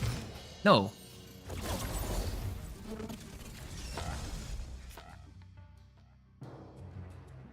What? Why does theirs operate that way? I'm assuming it's left to right. And so it pulls here and this one hasn't checked yet. And so when we play it here, it's going to fire, check here. It can't pull, and then it pulls to the right. Wow. Because it's the left first. Yeah. It feels weird that it goes in that order, but I guess it makes sense. So the last minute thought, is my 4 keys worth Wiccan? I'd say probably not. I'd say he's playable, but he's not broken by any means. So Gwynpool caps us out over here. But if they rotate anything, I don't think that's great for him either. We can go Gwynpool Luke Cage. We could have staged it. Oh man. Never mind. It would have pulled left or right anyways. The Copycat, they had a Nico and they rotated it. It's kind of interesting. It rotated into the hood. And so might be able to do it. No, we don't have initiative. Man-Thing gets decent push, but we don't want to do Hobgoblin, fortunately, which grabbed a good chunk of our buffs. Two of our Gwynpool buffs went to the Copycat that we can't play. So I guess we just go with the highest value that we can in Kate Bishop. I'm not sure that this wins. It probably doesn't. Doesn't a card played right go mid? So it goes mid and then goes left, Brangor. And then Red Star. Shoot me a message on Discord, if you would. Wait, what did Copycat copy? Hobgoblin. Hobgoblin, unfortunately. So we saw them play their Lockjaw here. It pulled into mid and then pulled right. They'll probably fill the lane. In an Arsham deck, you think? I don't think they will.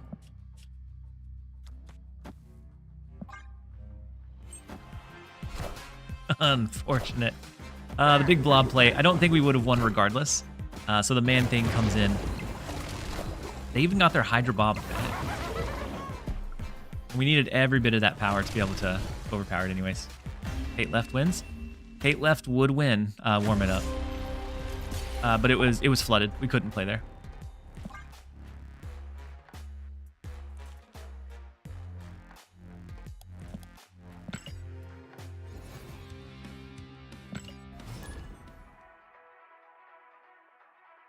Is the rumor true that second dinner will make so you're able to convert gold to tokens?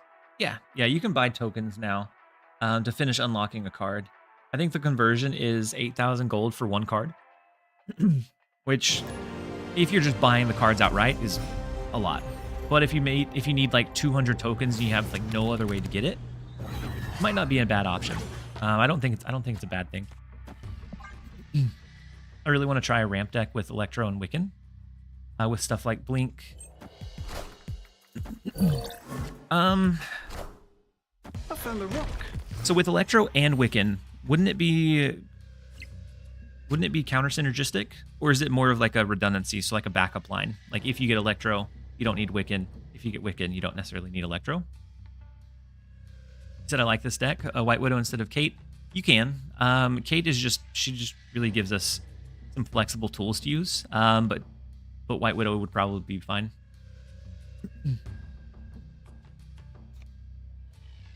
So let's go ahead and go with the generated White Widow.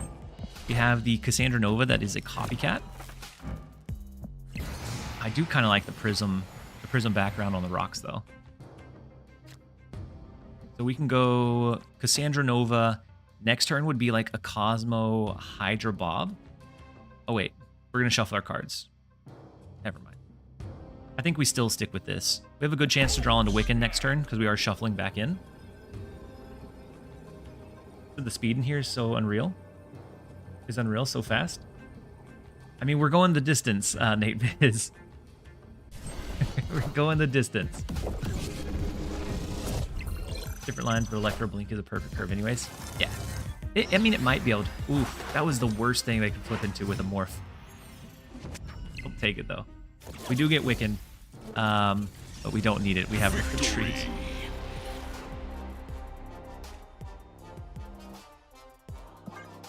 Is that Prism new? So they updated it. It was already something before, but it looked like the foil background.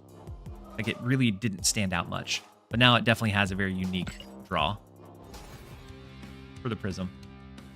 Wiccan and Speed sound like they go very hand in hand. They could. The only bad thing with that is that with Wiccan, your last couple of turns, typically you're going to have a surplus of energy. What's your Discord name? I joined the server. It should just be TLSG. So do you guys think they buffed Man-Thing because of Ultron gamers? Maybe. They may have done it to be able to deal with the Ultron gamers because that deck rose in popularity so quickly. You said so play Sunspot? So I mean you can play Sunspot with Wiccan. But for speed, you want to use all of your energy almost each turn. And so I'm not sure. Like, I think it might be an okay build or okay deck. But I think speed may have other places to go. Joe said, help me. I'm stuck on the emote only chat. Oh, Joe, that's unfortunate. I don't know how we're ever gonna... I don't know how we'll ever get you back. We're going to try our best, my friend. So we go Daredevil, give this a read on 5. We have Hydra Bob into Sanctum Sanctorum, which we want to maybe do on the last turn. Oh, Sunspot in this instead of Bob? Could, maybe. What do I need to do to get into TLSG's Alliance? Shoot me a message on Discord. Right now it's full. But we had a couple people that have been really low activity, and so we may have some slight change up soon. In my opinion, they buffed Man-Thing because he really needed a buff. Yeah. Before that, it was very much like almost a useless card. So with Foster, we have the emote only chat launching in. We will see you guys on the other end in 2 minutes. We can go Luke Cage. Next turn we have like Gwynpool. Then maybe the Cosmo. So if we do Gwynpool, we have to do it into New York. Maybe we do. Maybe we do that into like a Hydra Bob snap to make it go into either Kiln or Sanctum Sanctorum. Might be worthwhile. My main Twitch account is stuck in emote only. Oh, is it, Cho? I thought you were trolling. So I just enabled it. Maybe you got muted, Cho. Maybe they gave you a soft mute. Kate Bishop, Mr. Fantastic helps them reach into the Sanctum Sanctorum. We could destroy Kate Bishop, but that's not huge for us. I think we go Goose, Hydra Bob, Snap. Because they can snap as well, but then we're going to make sure that we're capped out in New York on that last turn.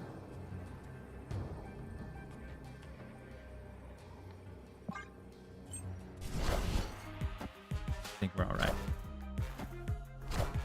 And then Only Fox, welcome in. Hopefully you're having a fantastic day. Welcome. Thank you It so took much long for the enough. Prime sub. That pushes us to 6 for the day. I appreciate you being here and appreciate the support. And so they can snap as well, but that will push Hydra Bob over, pushing us up to 11. That'll push them up to 11 as well, so it'll be a tie here. Snapped. So then it comes down to if they can win this one. I think with our Negasonic, unless they have a way to reach further over here, I think we'll be fine. We're going to go Negasonic. They'll be locked at maybe over 5, but we'll see. The double drop. Let's see which we take out here. Armor. Oh, no, the Negasonic. Wait, we win the point differential.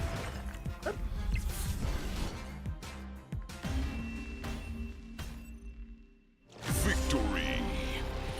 What?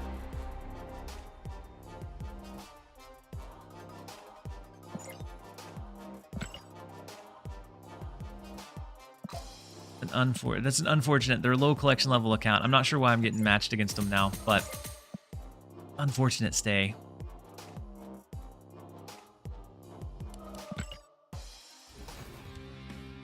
But it does look like it is time to release the emote only chat. I'm going to run, and it also looks like it's time for a quick set of ads. What? I'm going to run to have a protein drink that I'm... Joe, welcome back. That I'm going to blend up. I have it all prepped and ready. And so I'll be back by the time the ads are over. We're going to jump to 1.5 minutes, and then we'll be right back. See if we can continue pushing decently with this deck that doesn't look like it should be really anything, but it has some sneaky ways to win.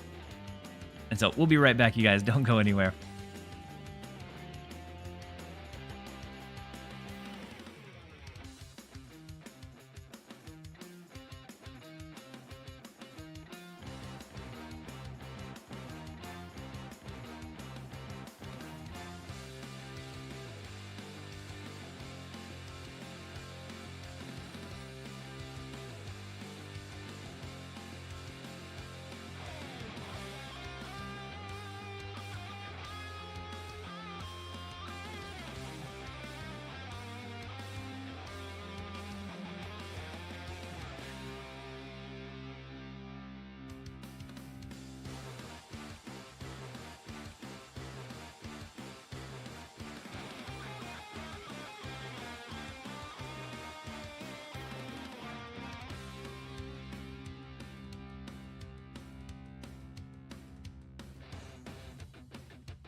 I witnessed so much emote only chat. I was cursed with it.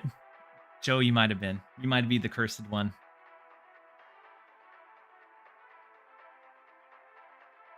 And then hydrate. So I'm going to hydrate with the protein shake I just mixed up.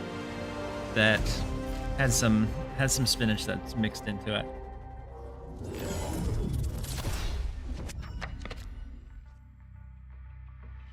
And then Rob, you said I'm a low collection level, and recently have faced lots of higher than me collection level.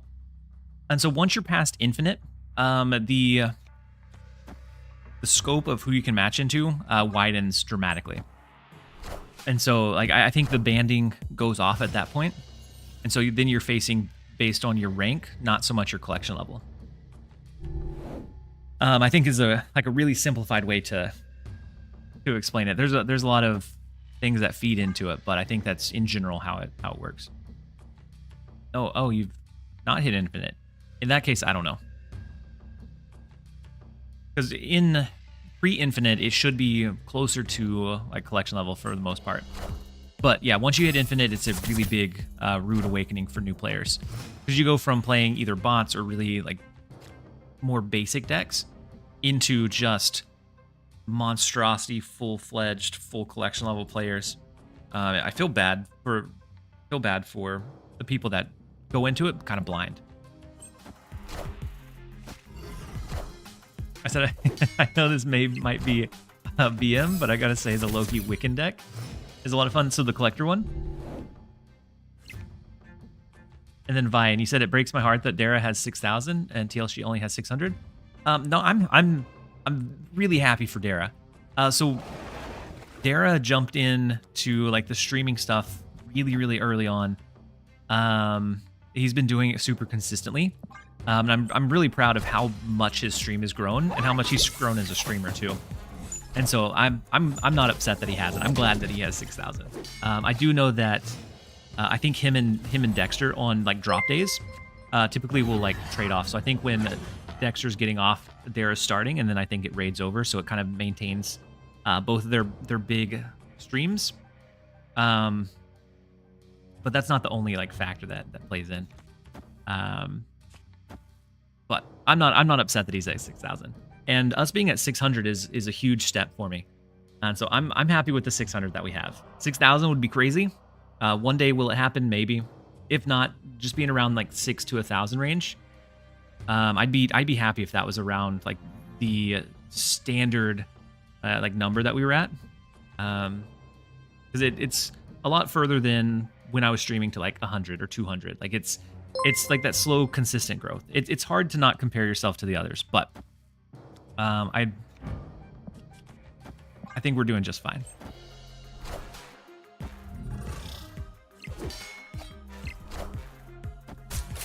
You should get a raid partner for drops. A raid partner would be cool to be able to like have the raid over into. If I play Odin on Blink, does Odin get sent back out? So if you play Odin on Blink, Blink gets sent away. Because Blink was your last fully played card.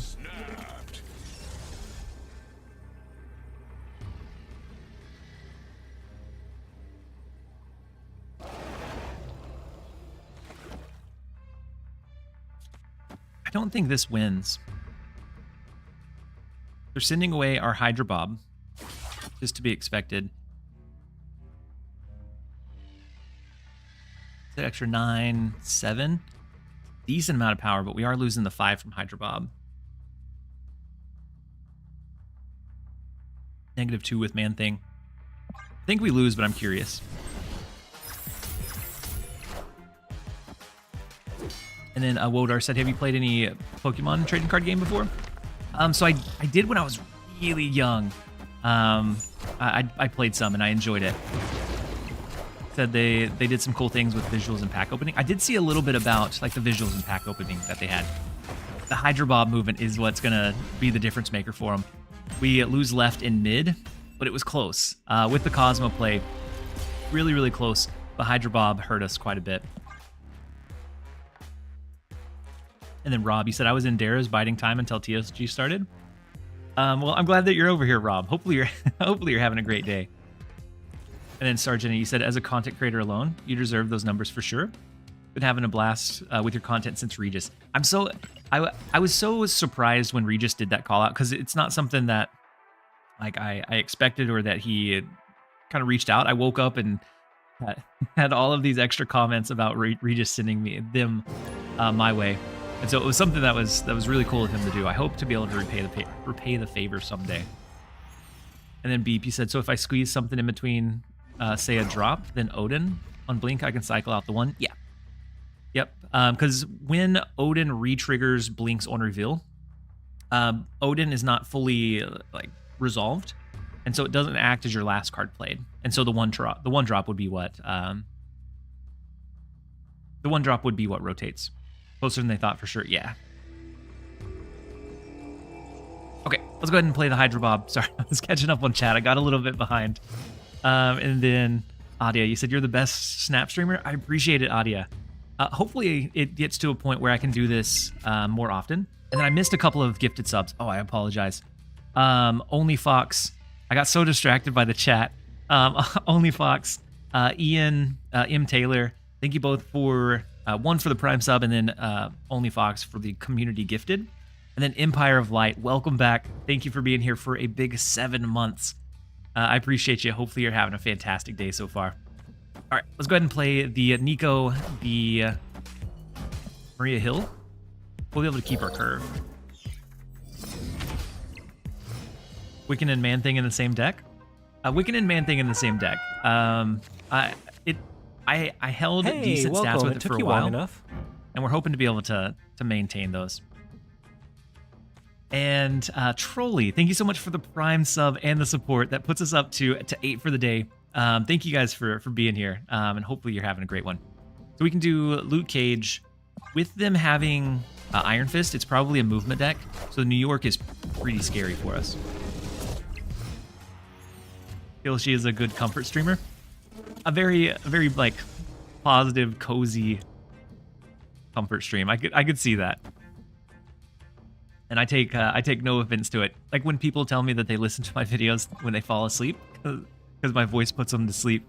I take that as a compliment now, rather than it feeling like I'm being called boring. It's just like more of a soothing thing than boring. Then Carrie, you said TLSG, you feel that Wiccan is gonna fade or forgotten fast, or you think he'll eventually hold a bit in the meta? I think Wiccan is.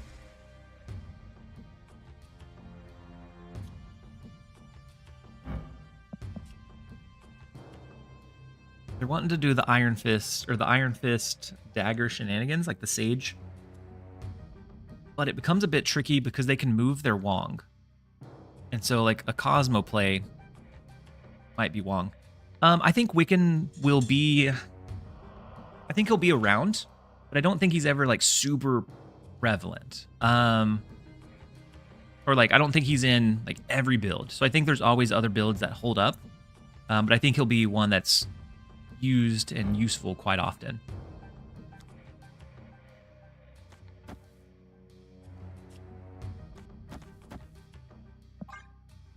Let's go this for now. See if they lean into the Wong. You go ahead and cap it out. So if they need to do anything else, they'll have to move Wong into mid, and maybe we can get by with like a Cosmo. Or I guess they can move the Sage over.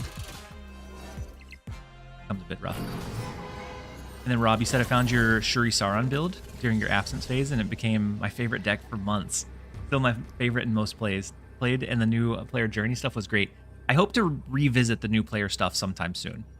It's something where not enough. It feels like not enough has changed to make it worth it to revisit, at least yet or right now. But I hope that at some point it's worthwhile. So they have a Taskmaster, right? So even if they don't move any of these, a Taskmaster follow-up to the big Sage, we could try this.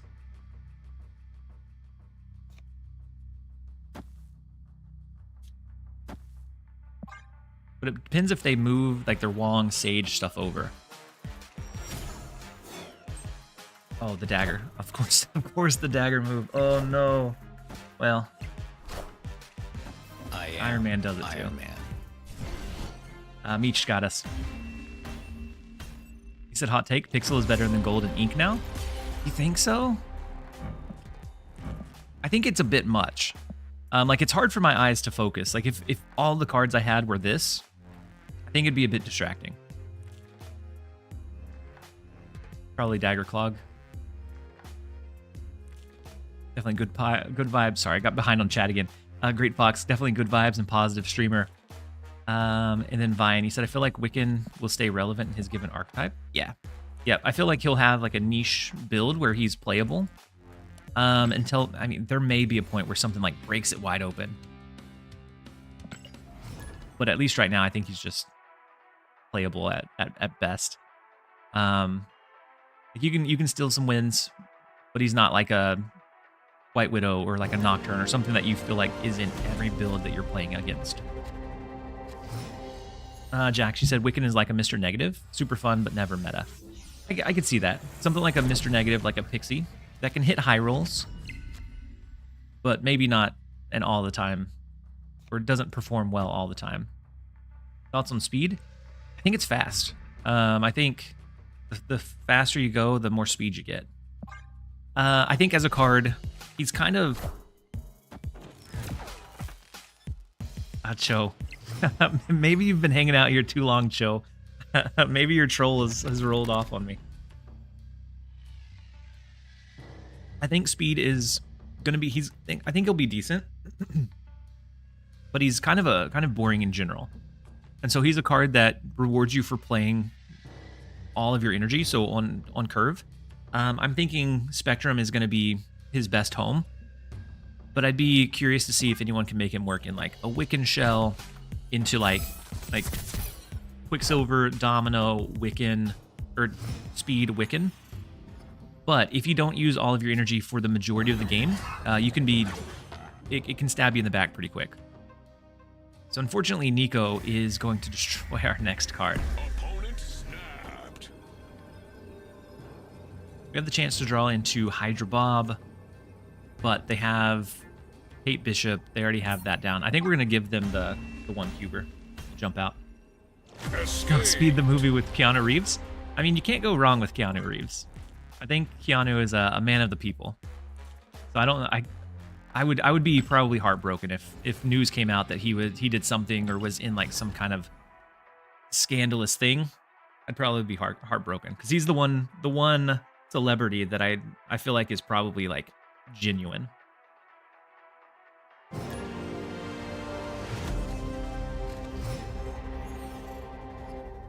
He'll probably be a pretty plug and play. Yeah.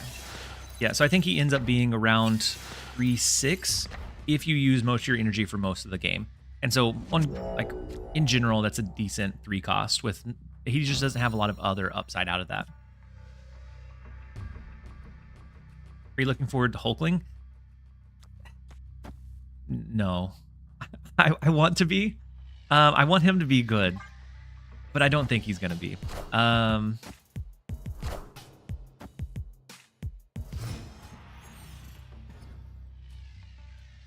I think something I've seen a lot is comparison between like him and Copycat. The biggest issue is that Copycat generates something from the opponent's deck, and so it's constructed. It gives you information about what they're running, and so then you can kind of play accordingly. With Hulkling, it's random. Sometimes you're going to get a really good like 6-11.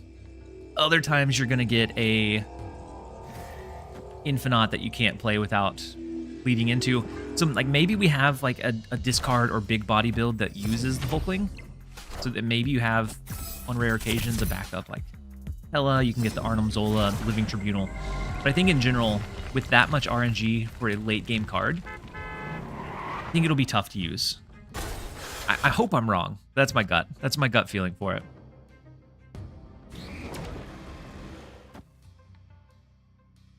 Maybe they buff him to a 5 cost. At 5 cost, I think he's significantly better.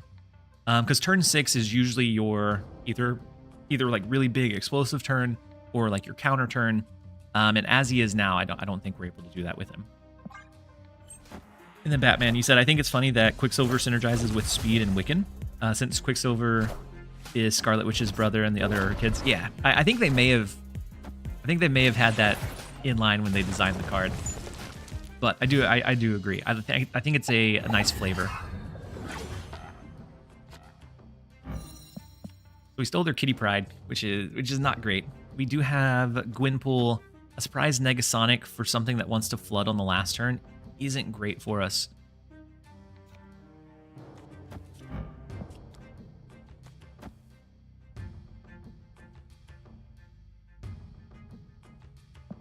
I think we go ahead and play our 1 cost out though.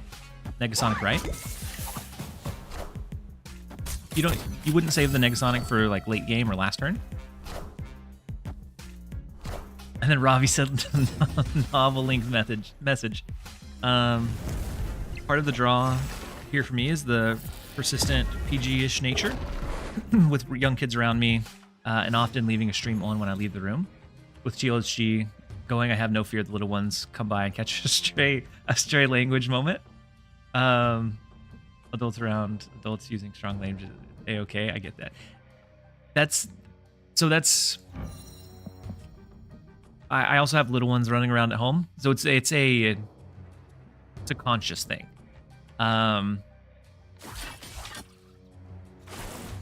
Because I don't want anyone to see the stream and have like their little kid catch it and it be like a big deal. And so I use language that, like, if my son or daughter end up finding the streams eventually, I wouldn't be like embarrassed of like what they're gonna hear. It's very much gonna be like I was probably talking to them or some of my other friends when they're around. I don't want it to ever be something that strays away from that.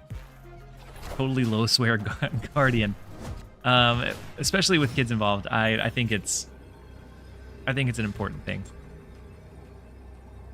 So we can go Negasonic in one, Cosmo in another. We block from a potential big hit monkey.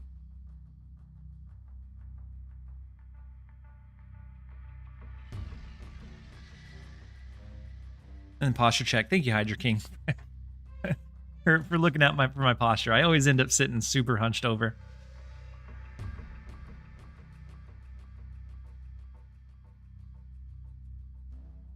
As a father, I appreciate that. Yeah, and so it's knowing like my type of content. Kindness is underrated. It's nice to find some on a few streams. Yeah, and I'm very fortunate that the community that I have has been super, super kind. And part of it might be that it's, you know, the draw of like you get what you put out. And so like I didn't know that I was going to be able to continue creating content. So when I ended up taking it was like a 5 or 6 month hiatus, where I was dealing with a lot of heavy things and I just kind of shut down. And I didn't know if there was going to be anyone when I returned. And everybody was so overwhelmingly supportive when I came back, that it made it really easy to jump back into creating content. And so I am glad we snipe out the giant hit monkey. That's super unfortunate. I don't know if we win. They do have the Iron Fist, the Human Torch. We do end up grabbing the win by sniping out the giant hit monkey that they had. We will absolutely take it. Oof. That's rough. Oh, the Iron Fist hit the Cosmo, and so otherwise the Human Torch would have bounced over here. We would have lost. And so it came in very clutch, having these positioned the way that they are. And then the Hydrate from Blue Rainer. I appreciate the reminder.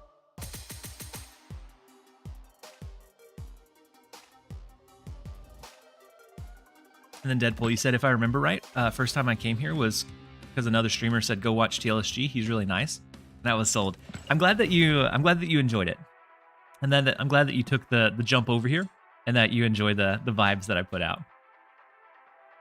And then Cherokee, you said, I'm new to Twitch and Snap, so I've jumped around a bit today, but keep coming back here because of the content and the way you react with your chat. So I totally subbed here, and I'm going to leave you on the rest of the workday. Thank you so much, Cherokee. We have a lot of really good content creators, and so I'm glad that I'm honored that you chose me to leave on during your workday. It means quite a bit, and so I'm glad that you're enjoying the content. I said TLSG is very punny, and Binks is good at mixing archetypes. Binks is one that I enjoy watching his streams, but sometimes he can be on the frustrated side. So sometimes I think either chat or the game might get the better of him, and so sometimes he can get a little bit salty. But I do enjoy watching Binks. He has good vibes as well. I kind of think we rotate the Star-Lord here. And then Nightshade, you said just joined. You got the best builds. Thank you so much, Nightshade. I'm glad that you're here. Hopefully you're having a great day so far. And then Batman said TLSG casually countering folks to the win. Sometimes it just plays out. Sometimes it plays out exactly how it's meant to be. Snap with this hand. With the Artem Zola coming down, it is absolutely a snap with this hand. So we could always like Star-Lord, Hydra Bob rotate. But I think we go ahead and do Luke Cage. Next turn is Wiccan. We have the buffed up Star-Lord that we rotated back into our hand, so he ends up being a 10 power 2 cost, which is huge for us.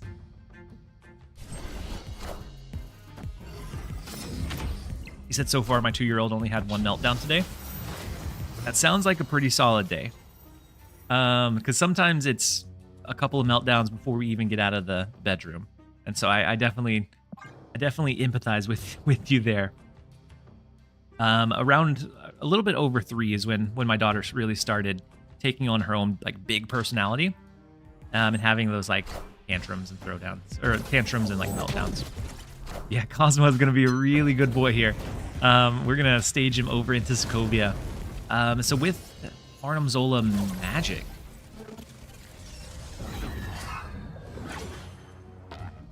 we also steal their Echo.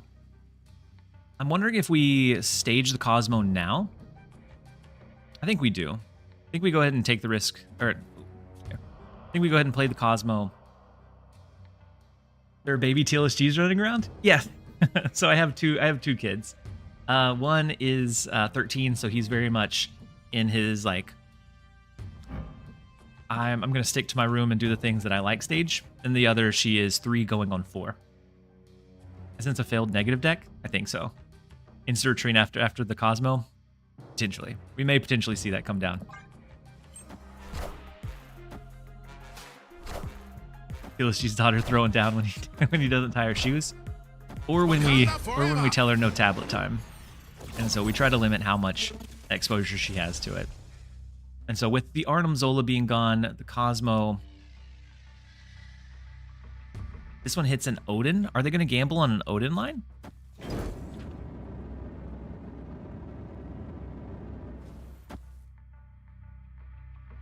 Oh wait, this isn't the last turn. You gonna high roll Odin? He might. He might. Do we go ahead and throw the Negasonic though? Because that caps us out in that lane. So I think instead we're gonna go Star-Lord left. Next turn we'll go Negasonic mid. I would throw a coffee table if I was denied tablet time. I mean, it's pretty crucial. I understand. 3 going on 4 means Daddy is our whole world still.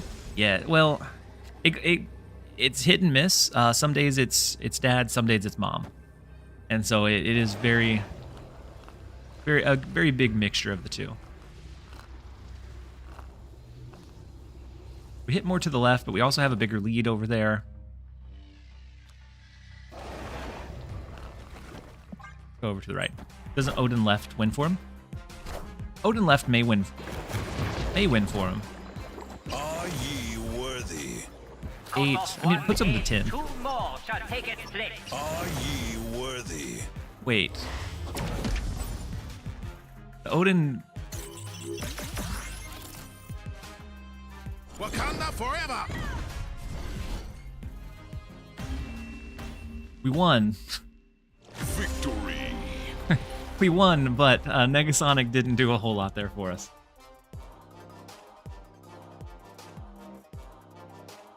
She had a puff of smoke, but Odin was gone beforehand. It should have revealed the on reveal, but since he moved before it finished. Yeah, so I accounted for the Zola, just not the Zola hitting Odin. I didn't think that it could... I don't know. I didn't think that it would work that way for whatever reason. I know that I've done it in the past, but we'll take the 4 where we can. Whew, it was a lot closer than it should have been or needed to be. In the Nightshade, you said yours is still on the Mom phase. Yeah, ours is kind of day to day. She's very big on Mom, but sometimes it's Dad, don't even come in the room with us. go downstairs and go to work. And then other times it's very much like cuddly affectionate, and so it's day to day. And she's grown out of the like I don't love you welcome. phase. It took you long which enough. is nice. It's nice that that I don't have to stomach that anymore. Wait, Carne, I was like 600 yesterday. What are you talking about, Carne? We're climbing up. And then Trem John, thank you so much for the Prime sub. Hopefully you're having a fantastic day so far. Negasonic destroys cards before it effect goes off now? No, so the effect goes off, but I didn't think that Odin was going to be the one that moved. You said 600? Wow, I'm 15. At one point, 15 is pretty nice, Cherokee. At one point I was top 100, but I experimented a little bit too hard, I think, and ended up dropping to around 600. Actually, I think Dara is back in the hundreds. So I think it's like 100 and something. What does your son like to play video game-wise? So it kind of alternates. Right now, he's playing quite a bit of Minecraft. It was Roblox for a while, and I'm okay that he's kind of gravitated away from it a little bit.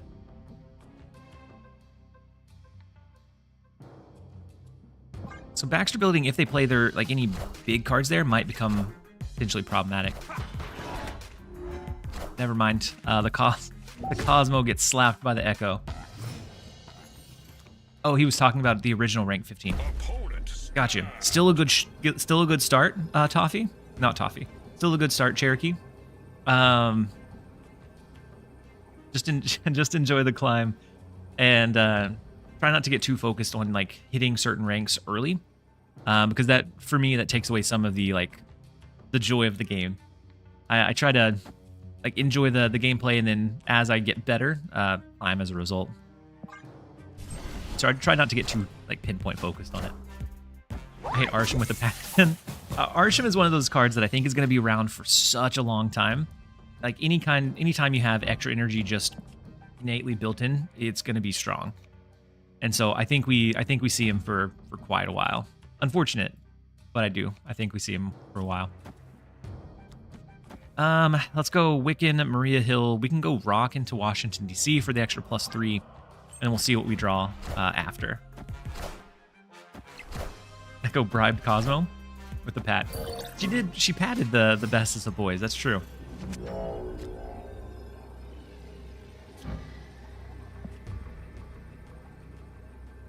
Nothing great for us here.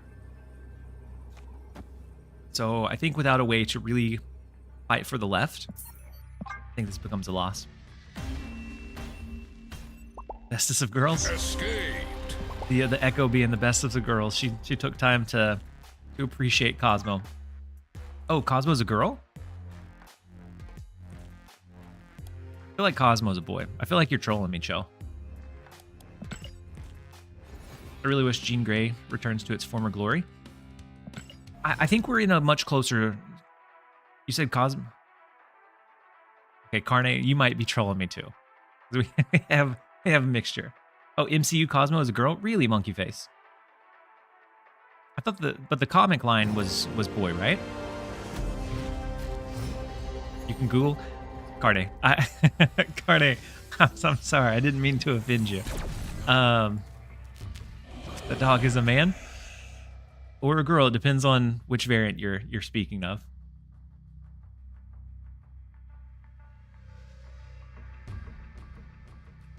Both, but in... See, I watched Guardians 3, and I guess I didn't realize that it was a girl there. But I believe you guys. I don't know. But Cho, the only reason I thought Cho was trolling is, to be fair, Cho is trolling about 95% of the time they're in my chat. This is the only reason I thought it was a troll. So we have Grapple Arrow, so we can reach into Death's Domain. So maybe we do Maria Hill into Grapple Arrow. Next turn would be Luke Cage. He said in the movie they made Cosmo a girl because of Laika. Cherokee, my Google foo is strong today. You were quick on it, Cherokee. Shan B from the YouTube side said she's based on real life, that Russian Laika astronaut. Ooh, I didn't know that. That's really cool. Oh, and I guess Cherokee, that's what your Google foo was, so you pasted that through too. So let's go Luke Cage. And we kind of hope for this to be Death's Domain as well. Because we do have Silk and Hydra Bob that can reach into the mirror dimension too. Is it the first dog in space? Laika was sent into space to test if humans could survive. I like that they made that change then for the MCU. I think it's a nice touch. So Cassandra Nova ends up being pretty big. It's bigger than our Luke Cage. So we'll have to rely on like a Silk or a Hydra Bob on their end.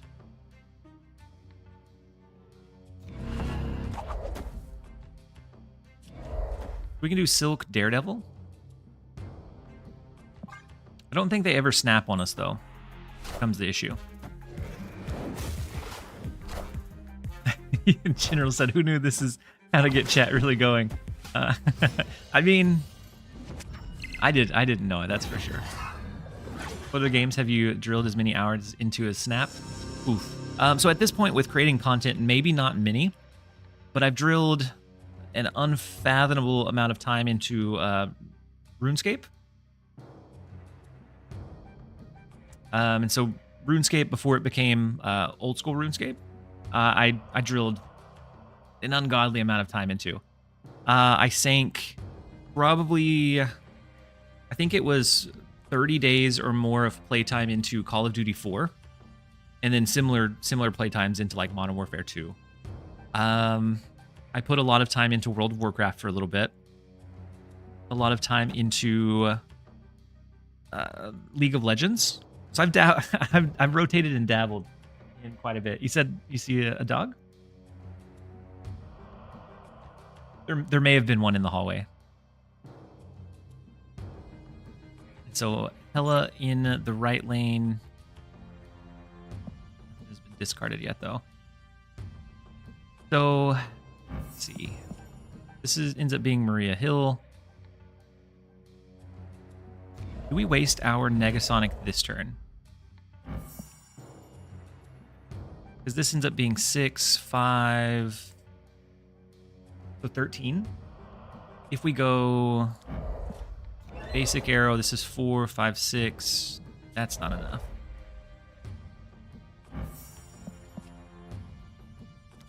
Go Hydra Bob, 5, 6, 7, 8, 9, 10, 11, 12. Not enough either. I don't think we have a way to overpower the Hella line, unfortunately.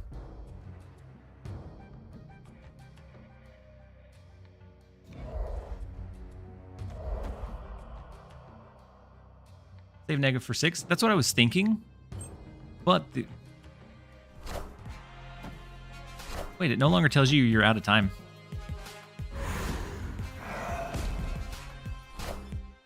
Minions to me.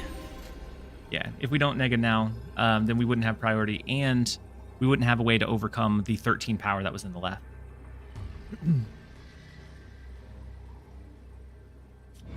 So if they snapped, we could maybe make it happen. But otherwise, probably not. Don't you feel like the sun shines brighter now that you don't play League of Legends? League of Legends is one of the most like toxic communities. But I also played Call of Duty quite a bit, and so that's another pretty toxic community. And so I don't know. I feel like the sun shines much brighter now that I play like a card game instead. Even though some people get really stressed about it. In general, I think it's overall much more positive vibe. It does look like it's time for a quick set of ads. I'm not going to go anywhere. I'm going to stick around, but we will be right back in just a minute. Would you be willing to try some word puzzle games? I don't have anything. I like puzzles. So I'm. Oh, I can wait until after the ads. You may not hear it. You may not hear my response. Bloody Joker. I agree. So going from like first-person shooter games. Oh, Nightshade. You didn't grab any ads? Nice. But Bloody Joker. Going from like first-person shooters into something that's like it can still be skill-based, but it's like a little bit slower intensity. has been nice. Do you ever play board games? I do.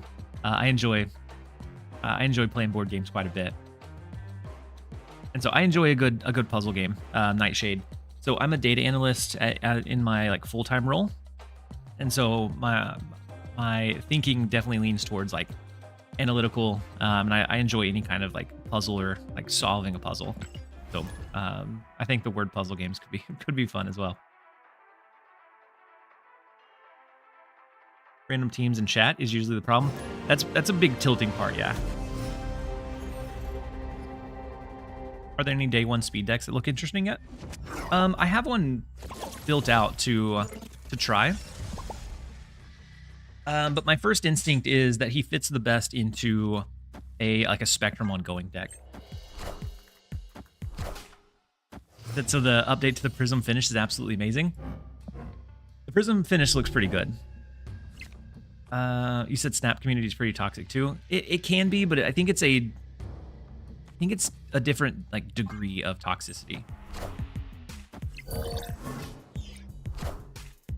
And then any favorite board games? The one that I've played the most recently, or the most recently, is Betrayal at House on the Hill. Betrayal at House on the Hill, because it's always like a different. It plays out differently each time, and so there's a lot of replayability there. And so that's probably my favorite recent board game that I've kind of fixated on. You said not the answer I would have expected. The man, what answer would you have expected? And then Carne, you said, so when a new card releases, do you use keys or tokens? I use keys unless I don't have enough. I use keys unless I have enough tokens and the rest of the caches, like the rest of the pools, look bad. Still have an hour left of watching to get the last drop. Batman. Well, hopefully it goes by quickly for you. We could do a Daredevil Nico. Or like a Daredevil Nico. That way we get a read on maybe positioning a Negasonic next turn. Recently, my friends got into Catan.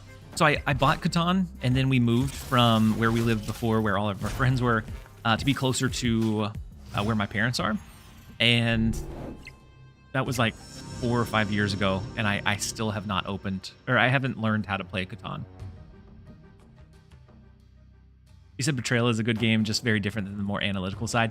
That's true, but at least from the board games, I enjoy something where I can. I don't know. I think it's a little bit on the like lighter side, and so I enjoy the fun of that. I do like Risk. I like Risk as well. That may be closer to like analytical stuff.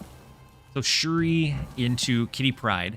I think we save our Negasonic for next turn. And we hold on. We can't. I think we save our Negasonic for next turn. But to be able to do that, our Gwenpool is going to pull into Asteroid M. We'll have to do like a Cosmo left, Negasonic mid. I think we should. Oh, I'm sorry. Oh no. No, I didn't mean to flex on him. That was just such a series of bad things. So Roram is usually pretty nice, and so I was just gonna play it out for 2, and I forgot I was playing Roram, and so then I snapped, and then I meant to go to like an apology, and then I flexed on him instead. It's super unfortunate. Maybe the toxicity is me. Maybe it's not the community. Maybe it's me. My bad, Roram. I didn't mean to flex on it. Oh gosh. The snap flex too. I know. The snap flex was the worst part. Like the snap in and of itself is fine, but the flex after was such a big BM. Oh no.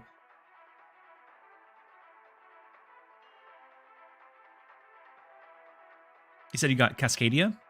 I haven't heard of Cascadia. And then Nightshade, I know that you recommended.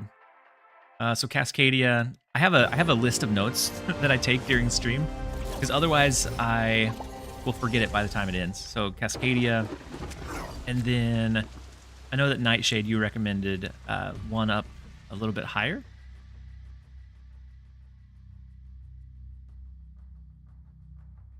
Lingo. Don't need to play it on stream. It will get you high on puzzles. Lingo, okay. I'll write that one down as well, Nightshade. Okay. Next up we have not splat. You play, take notes, and chat. So if I don't, I found that during a lot of the streams, I would hear something or read something and want to like follow up on it or look it up later. And I'd say, I'm going to do that. And then as soon as the stream ends, I forget. And so I do keep a list of like some notes for like either board games or comics that I should check out and things like that. And then Kyle, on the YouTube side, you said Blockus is my favorite game. It's like a 4-player Tetris battle. That could be interesting. I have a couple of friends that I play, or I have played the, it was like I think it was like NES, but it was like Tetris Attack. And so I think that may be fun. Lots of strategy, but simple. I'll write that one down as well, Kyle.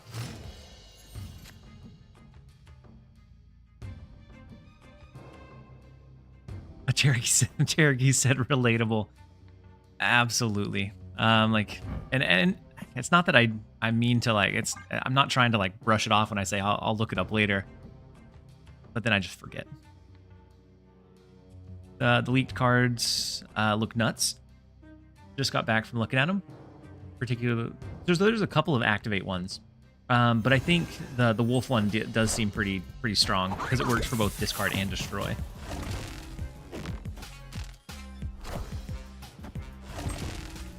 Only real ones played the original Atari Pong. I played it much after its release, but I did eventually go back, and I had a friend that had an Atari. So we can go Man Thing mid. We could also go something like Grapple Arrow Man Thing mid. That pulls it over into that right lane, so that anything that they play over there gets negatively afflicted. Can activate work from Cosmo? Yeah. I think Cosmo loses a lot of his edge. Oh no, it does still go ahead and pull it over? That's unfortunate. I thought we had a leg up in the big house. But we did not. We have a really big leg up in Asteroid M. Outside of that's kind of rough. We can do Negasonic. Nothing here is... We do have to play something here. So we could do Basic Arrow, Maria Hill.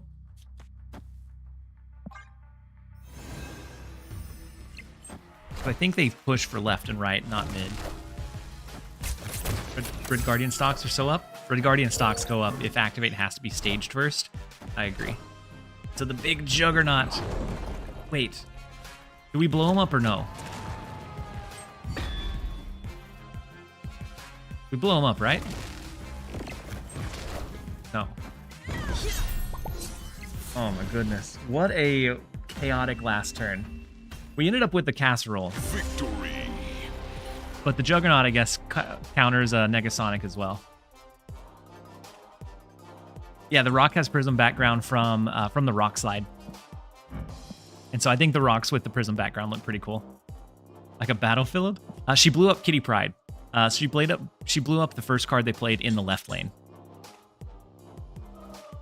Send that to Daily Dose of Marvel Snap. What a chaotic mess. What a chaotic mess.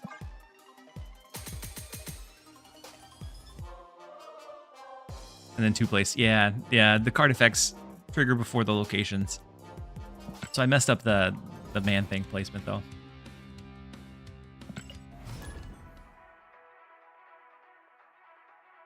So we have speed coming out in about 20 minutes. And so the first deck that I'm going to try him in is a Spectrum Ongoing. And then I'll brew further with him, but that's where I think he's going to be, like his most natural home will be. And we have some pretty good synergy with Cosmo right now. Cosmo stocks are really, really strong with all of the owner heals that we have. And so I think we might be able to put together a good ongoing deck. He said if I don't have Man-Thing, can I replace him? You could try maybe US Agent. US Agent just doesn't hit as many things as Man-Thing most of the time. But he's a pretty cheap card for quite a bit of value that you might be able to switch out. Gore finally updated. 6 -3.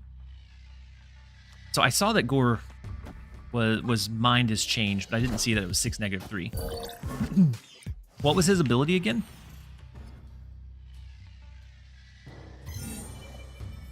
So in a negative deck, anything with negative power feels like it'd be pretty solid in a Mr. Negative deck.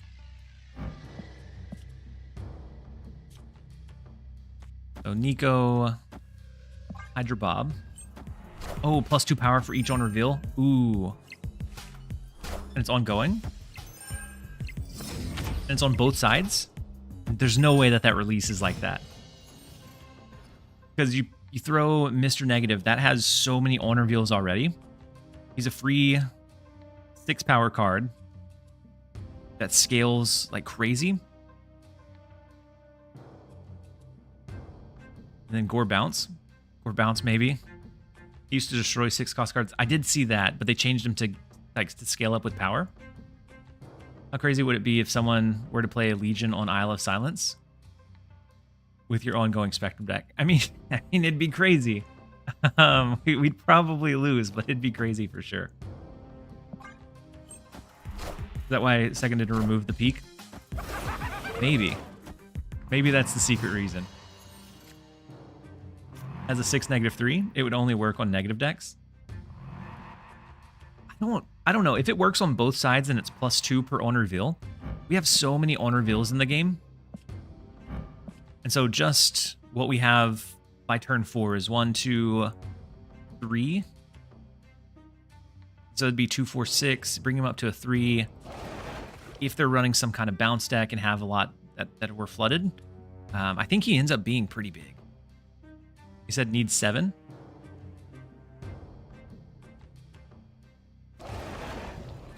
Seven's quite a bit, but between two decks, I don't think it's that crazy. I feel like he would need to work with just your side, but if it's both sides, I think it gets crazy very fast. So by pushing Hydra Bob over here, we can win. So we want to save a potential snap until we can guarantee where Hydra Bob goes. So to do that, we can do Sentinel Cosmo. Next turn would be able to be like Kate or Man-Thing, Kate Bishop. Or we leave a space for him now. Since they snapped into it, I think we leave a space for him to go somewhere else.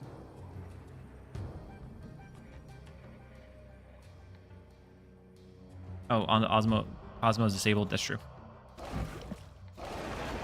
Maybe we focus mid instead. So if he goes to the right, we don't snap back. Hey, if he goes to the left, we fill enough. up mid and then snap back. And then Tutsi, thank you so much for the Prime sub. I appreciate the support. Hopefully you're having a fantastic day so far. We can go Sentinel Cosmo now. Maybe not even the Man-Thing, because the Man-Thing's going to hurt us quite a bit. So I think we go Sentinel Cosmo. And then see where Hydra Bob launches into. Yeah, and then Weird World, it no longer is limited. It no longer locks you in for the rest of the game. That way it doesn't feel as bad to draw into, I think.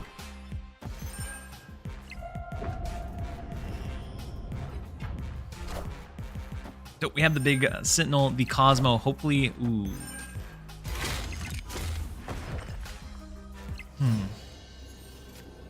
So the Ajax is tough. So Hazmat comes down. This scales incredibly well.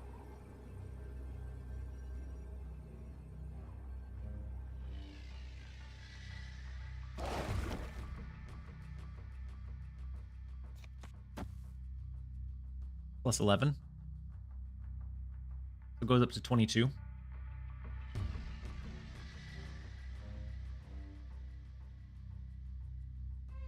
But they can also put enough low things in it.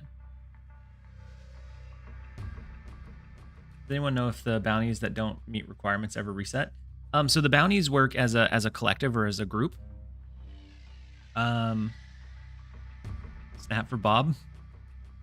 So if they have hazmat and Bob goes over here, that brings us up to 12. Once hazmat goes off, we lose over there.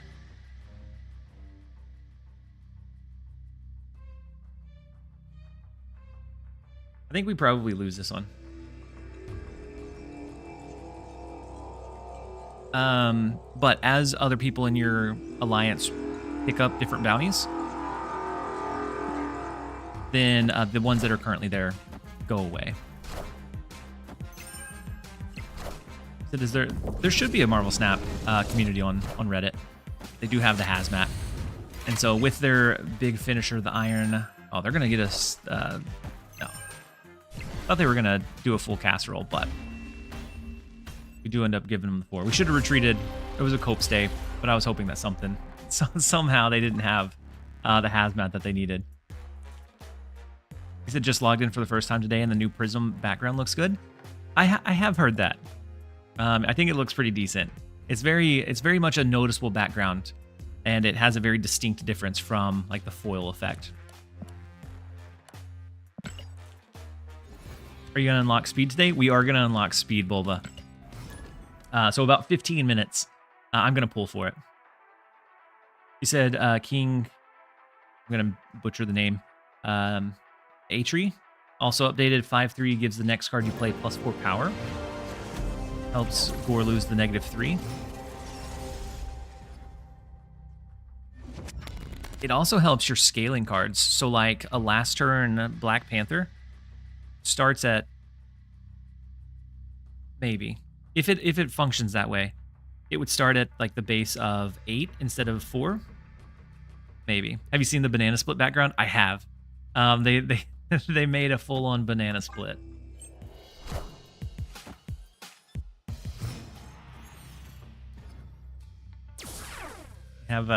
This is the only doggo that sticks around with me these days. The other ones hang out with my wife in her office.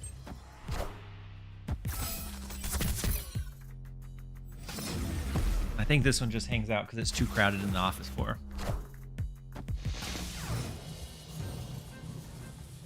The adamantium finish is what I'm most excited about. I don't think I've seen the adamantium one. He knows where the real fun is.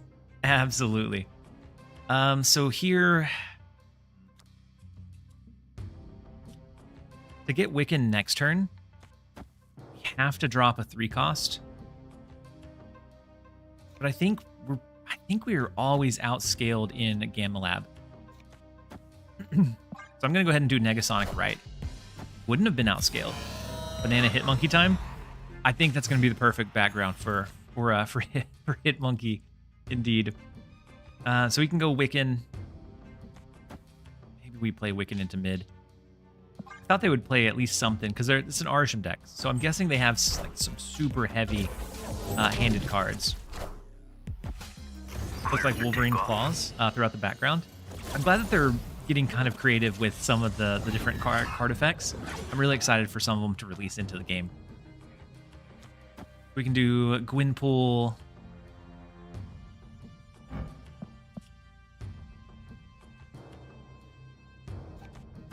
Gwynpool Luke Cage. That opens up a potential for like a Cosmo in Onslaught Citadel. The Vision, Doctor Doom. It hit the acid arrow. Speaking of Hitmonkey, have you watched this show? I haven't. Real life Cosmo. Yeah, we have the big real life Cosmo. I haven't watched Hitmonkey. I've heard good things, but I haven't seen it quite yet. So Man Thing doesn't do a lot for us. Hurts us in mid, or it doesn't, because we have Luke Cage. It doesn't hurt us. You have the Negasonic stage. They could go 8 plus the 5 to 13.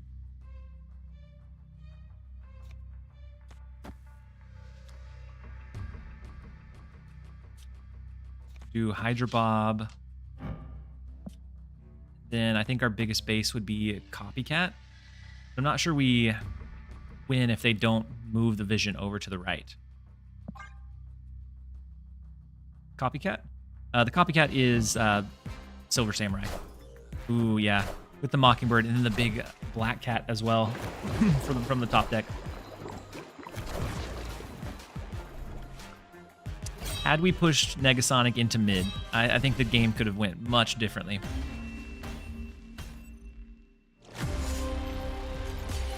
The new Prism finished looked good at first, but it seems like it muddied up some of the cards. I think for some of them it could definitely be like overwhelming. Like I don't think I'd enjoy a whole deck of them. Any idea of something if you could create a new archetype? So I get this question quite a bit. And really the only thing that I would like is some kind of so something that I enjoyed a lot in Hearthstone was the Shaman Evolve deck, because there was quite a bit of skill that I think went into being able to run it incredibly well. And so the closest thing we have is Cersei, and I don't know how they would translate it, but I think it would be cool to have something in line with that that comes into here, because most of everything else that I can think of is carried over pretty well. So like Bounce ends up being kind of like Mill, because you can do a lot of plays every single turn, so you're just going like full throttle. We have the Zoo decks, which I think those are pretty universal. We have control decks, which I wish were a little bit more able to be on like the full board state rather than, or the full game rather than like last turn counter whatever they did. But I think we still have control to a degree. And we have tempo stuff. I think everything else. Supreme. I'm not sure how I feel about the Doctor Strange voice line. That's the first time I heard it. Not sure how we feel about it. We have Gladiator. I'll go ahead and play Jeff and try to really push this middle lane. Krusty, no, you're okay. I think I've got it a couple of times here recently, and so no, you're absolutely okay. So I only said that so that you know that I've put in some pre-thought, because I had it a couple of times before. And then we are 5 followers away from 10,000 followers, and so since I've come back, the amount of support coming in has been huge. Cho, you said that Lingo game is giving me headaches. Oh no, Cho. And how many rounds is the minimum to play all energy for speed to be better than average power? So he starts at 3-3. Most 3 cost are around 3-5 to 3-6 without any kind of like drawback. Or I guess probably closer to like 3-6, maybe even 3-7 now. So 3 to 4 turns to make him like on average a 3 cost. I'll make 5 burner accounts for the 10k. Oh, Carne, don't do that.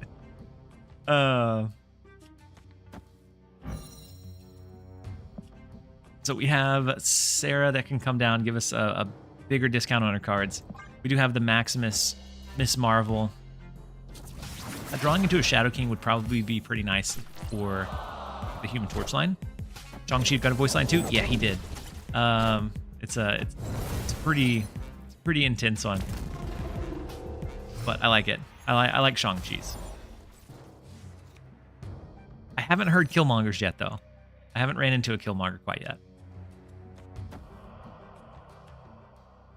We can go Miss Marvel. Reach. It doesn't reach over to the left, so maybe we go Miss Marvel right. Help us fill up here. We don't have big cards as our finisher, so we're gonna need maybe Ajax, but Shadow King might be able to do it. Man Thing may be able to hold it down as well. How do you get the prismatic effect? Yeah, so from splitting. That's now one of the one of the splits. And so any that you split ahead of time might have already had this prism effect. But by splitting the card, you have a chance for it. Then Krusty said, what do you think about a game mode where you start at 6 mana and lose 1 every turn? I think it'd be interesting to see how different we play or build our decks.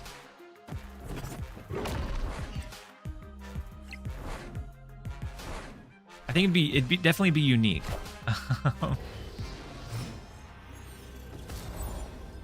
And so I think it'd be like some of the limited game modes that they in the past would bring to like League, where like Earth, I think it is, ultra rapid fire. So I think it'd be very similar vein to that. Unfortunately, they do beast their Human Torch back in. They have Doctor Strange for them, so they can pull them around. This one becomes a retreat. Bounce would be even more popular. Snapping wouldn't work early as well. You would probably know the end state by a turn like 3. Because at that point you couldn't do your big counters in like Shang-Chi. That'd be super great for a Mr. Negative deck though, right? Super Negative, or Mr. Negative, not Super, Mr. Negative, I think I said Super Negative. Mr. Negative on 1, Jane Foster on 2. Skip until turn 6 and then flood everything. I think Conquest is going to count in the new Jeff League. I think it'll count, but I don't think Proving Grounds will. I think it'll be Silver Plus. I think is probably like the easiest way to resolve like the issue.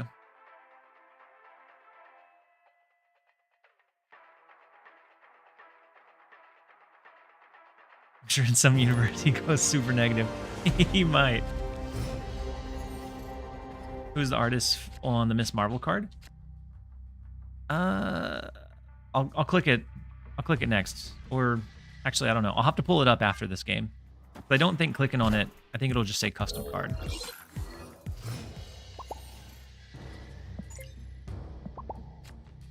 So another Elysium game. Let's go ahead and play out our Jeff. We do have Sarah. We have Ajax this time around. 5 minutes to speed. 5 minutes till our speed run. So after this one, we'll run a quick set of ads, and then we'll jump into some speed gameplay. I think I have 3 keys. We're very close to 3 keys. Hopefully it's enough. If not, we'll figure it out. So they have a copycat. They stole one of our cards. I think we go ahead and Man Thing. Next turn would be Sarah. They could have stolen our Luke Cage, which would be... I think they would just win off of it. Legion into Atlantis.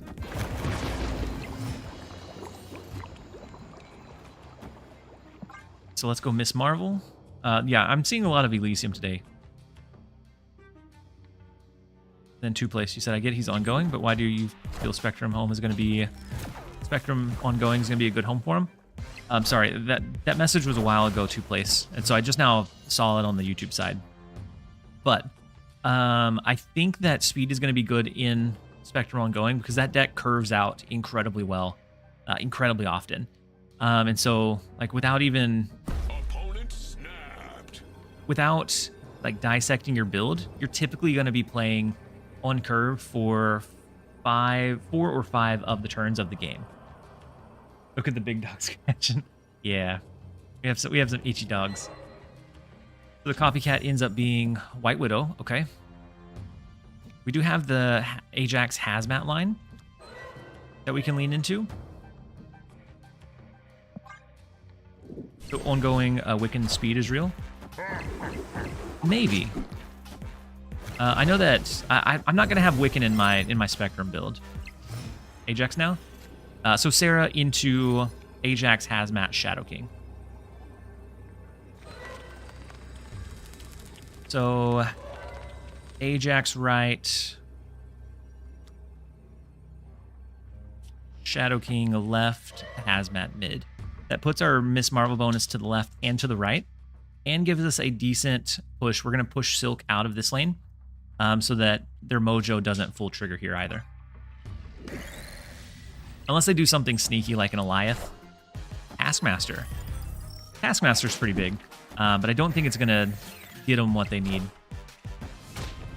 So with our Ajax, with Hazmat coming down, that ends up being a really big tool for us. The Shadow King sets their blob to awful. Back down to base. If Silk goes over there, then it's a net 5. Or I guess a little bit less with the Hazmat coming in. But we were able to grab the 4. Victory. And then Cho, welcome in. It is time for a quick set of ads, a set of ads as we wait for Speed's release. So I'll see you guys in just a second.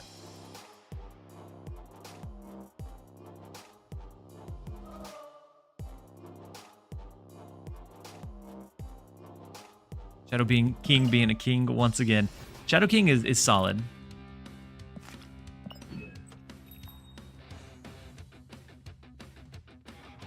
Got 47 seconds.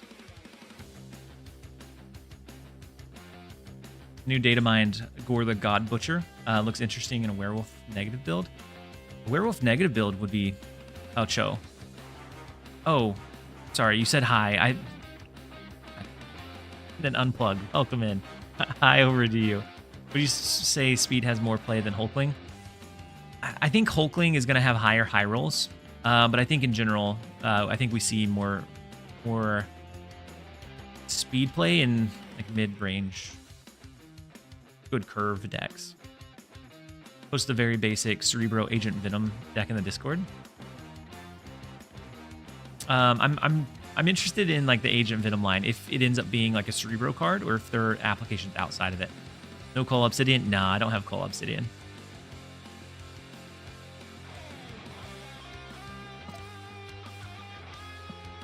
So we have the new login bonus for Jeff. For a shop reset, I'm going to grab the credits, grab the gold. We're gonna see. I have 3 keys. What other cards don't you own? I don't own Sebastian Shaw. Unfortunate. I don't own Sebastian Shaw or War Machine or Coal Obsidian. Those are the only 3 I'm missing. Hey, got it on 2. We'll take it. We miss out on the Jeff variant and the Iron Lad variant, but I don't think I'm gonna spend a key on them.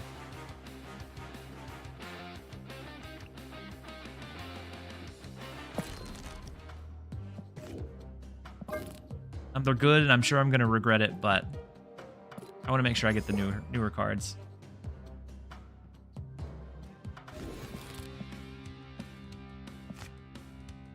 You don't have Iron Lad? Iron Lad's a pretty solid one. Like, he's one of the cards that, like, his ability can't be replaced.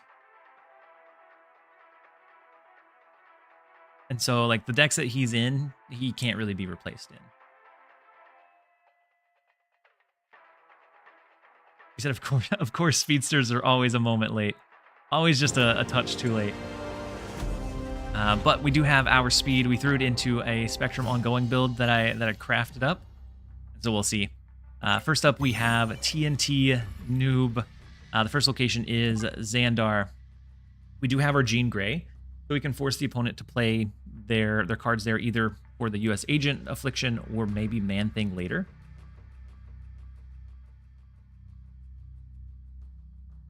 Jeff has good variants, but I honestly love his base art. His base art's pretty good. So Yondu off the jump. TNT Web. I don't see Yondu very much. So that doesn't tell me as much as it used to.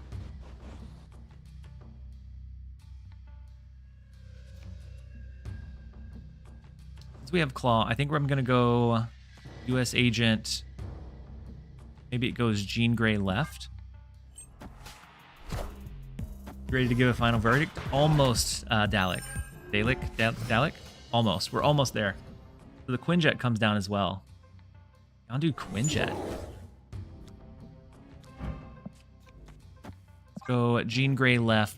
We can go Man-Thing left on 4. It makes it a little bit tougher for them to play into the Quinjet lane.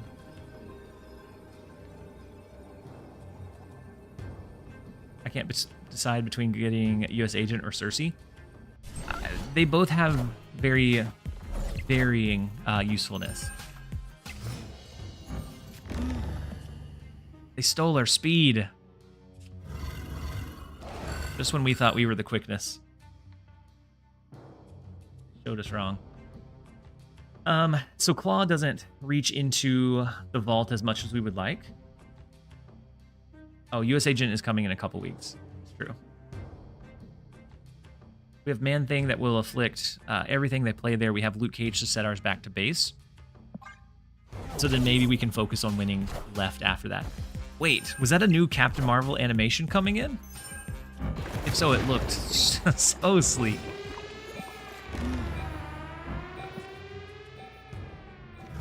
So Mojo may not be best over here. Oh, that was Speed's animation? That makes sense. So we can always go Luke Cage. Go... I don't think Mojo's going to be the best line.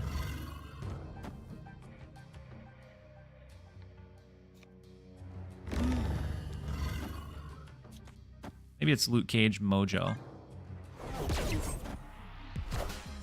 So the Kitty Pride, what do they have in mid? Cosmo Right could protect from Shang-Chi. Shadow King as well, not offsetting the copycat. They do have the cable, so they maybe have our Spectrum or armor. Have our Spectrum. I guess they could have grabbed our speed as well. Our ability-less speed.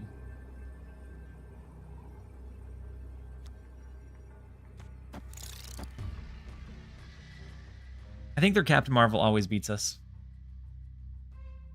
It can always move over to the right. So even if we win left super heavily, not able to bring the rest home. Let's jump out of it.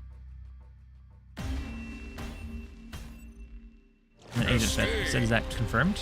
US Agent coming in 2 weeks. I'm not sure. I know that 2 weeks from now has been mined and is usually pretty accurate. So the speed in the speed deck, 100% win rate. They stole it with the copycat. 100% won. And of course, the new card is at the bottom of our deck. Every time, Matt. Every time.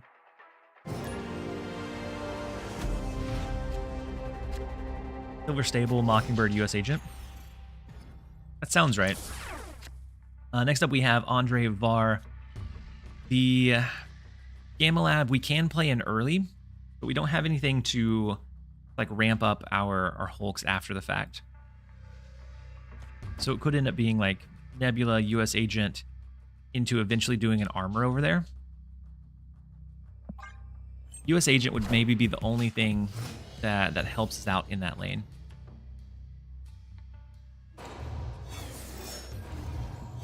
Probably going to save all my keys until the next season.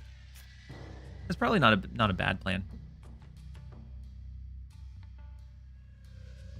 So we can go ahead and play speed this turn with the Superflow. Do we ever turn off the Superflow so that we don't lose that effect? Let's play speed over to the right. 8 Bishop. They'll have a couple of arrows to potentially change into the Hulks. 4 energy. We can go Agent plus armor maybe. Spot good with speed. Perfect synergy. 10 out of 10, Jimmy. 10 out of 10.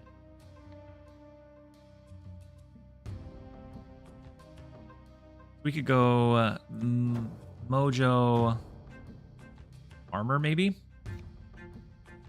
into a US Agent to negatively afflict their cards.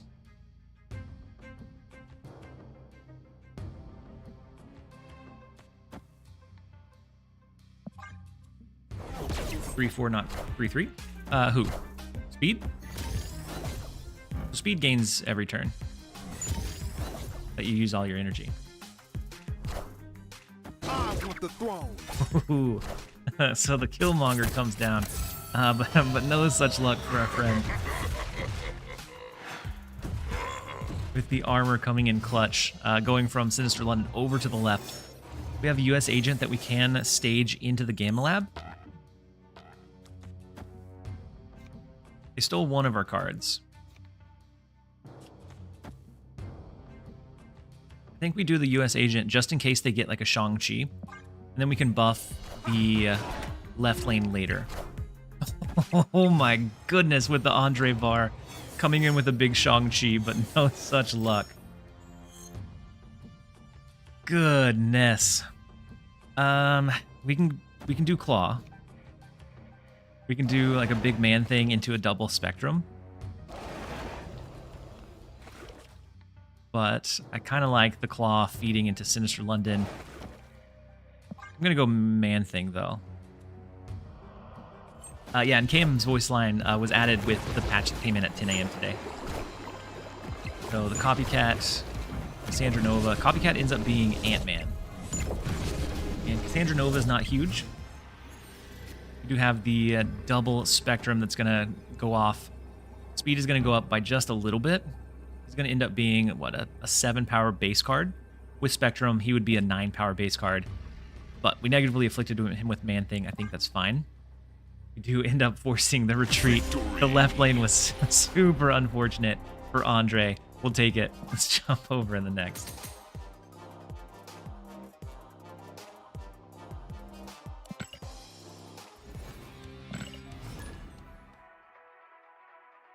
How many keys?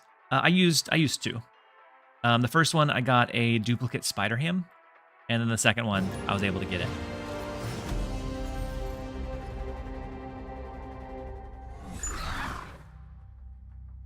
Next up we have Quella, rank 199.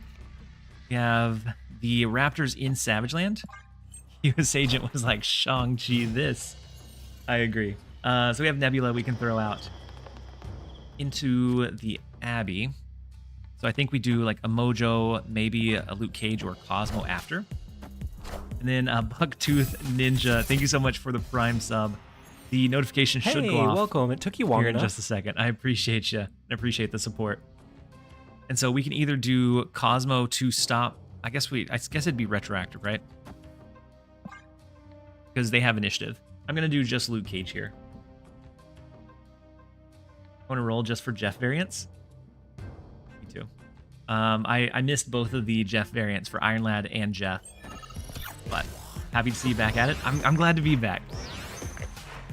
And so they could. Acid Arrow is rough. The Squirrel Girl into the Pim Arrow.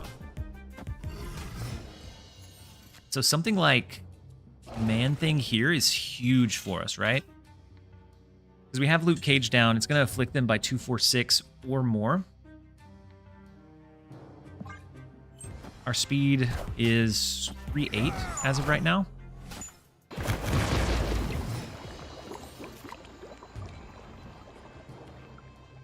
So we could opt for speed armor. We could opt for claw instead. With the Khazar, we're thinking blue Marvel as well. So we may not have a guaranteed win in the left, but it does put some decent pressure on them.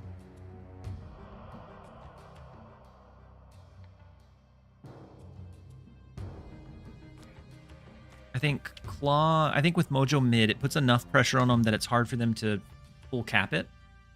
So something like Claw, maybe we even finish with Speed Cosmo instead of Spectrum.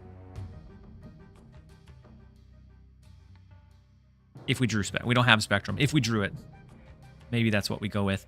If we draw Ant-Man, maybe it's Speed Armor Ant-Man to end up being a 310. 310 on the final turn would be pretty big, even without the Spectrum line.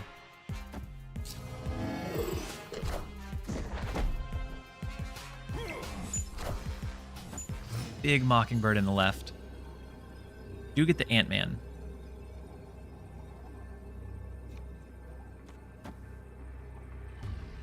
So they move the Nightcrawler out.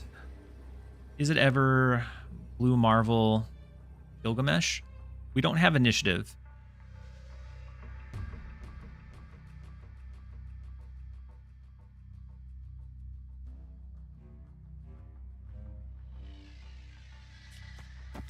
If we think they full send here, we have to play the Ant-Man there, but we might try for that too, depending on where we think they're going to focus. I think we probably lose this one, not being able to win in the left lane. But since they haven't snapped on us,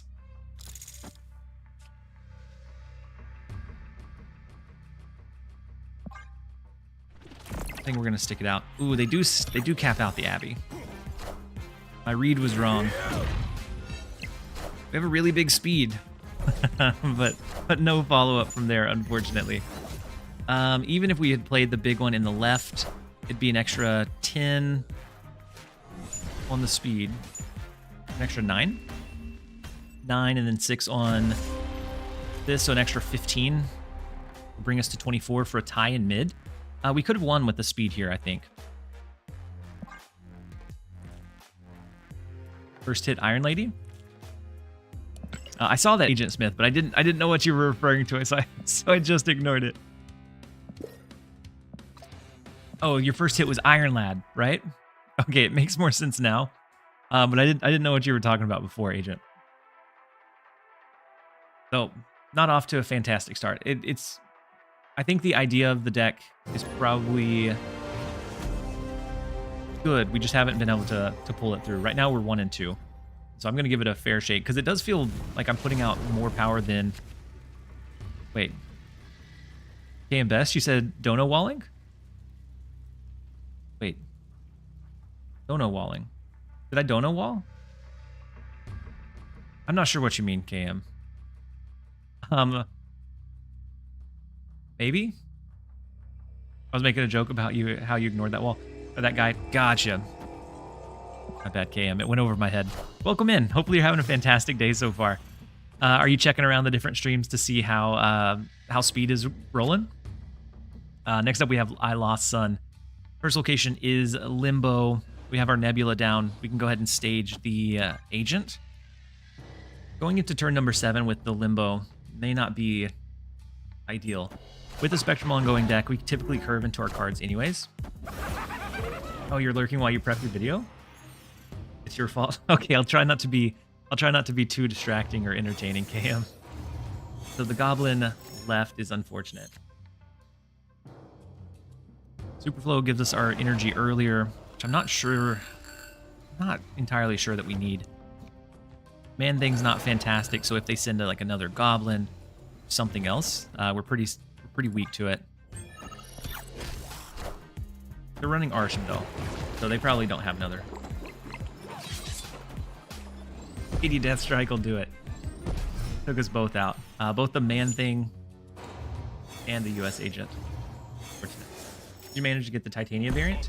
I will. I'll grab it. I haven't pulled it yet though.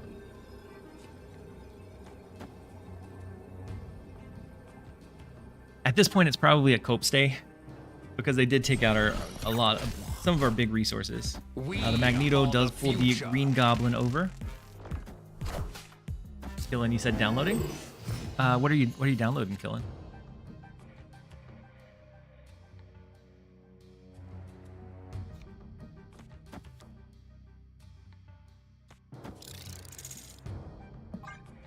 The retreat, it should be, yeah.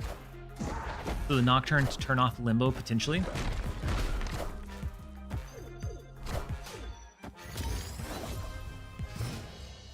Yeah, I think we'd have to go.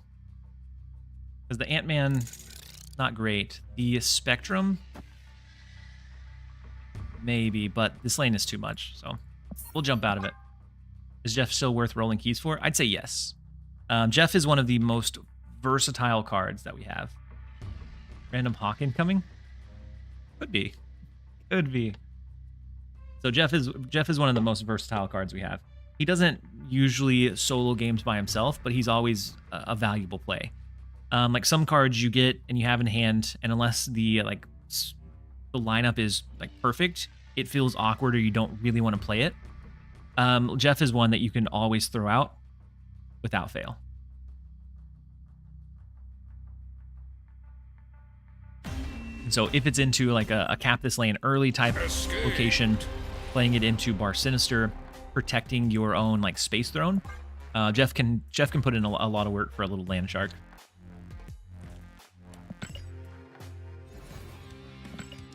We may have to pivot away from the Spectrum. I think with some of the cards that we've seen come into the game since then, I'm not sure if Spectrum holds up. But we'll try it a little bit longer. Next up, we have only Snap. The first location is Eternity Range. We have Armor, Cosmo, and then a T-Land to shuffle our deck.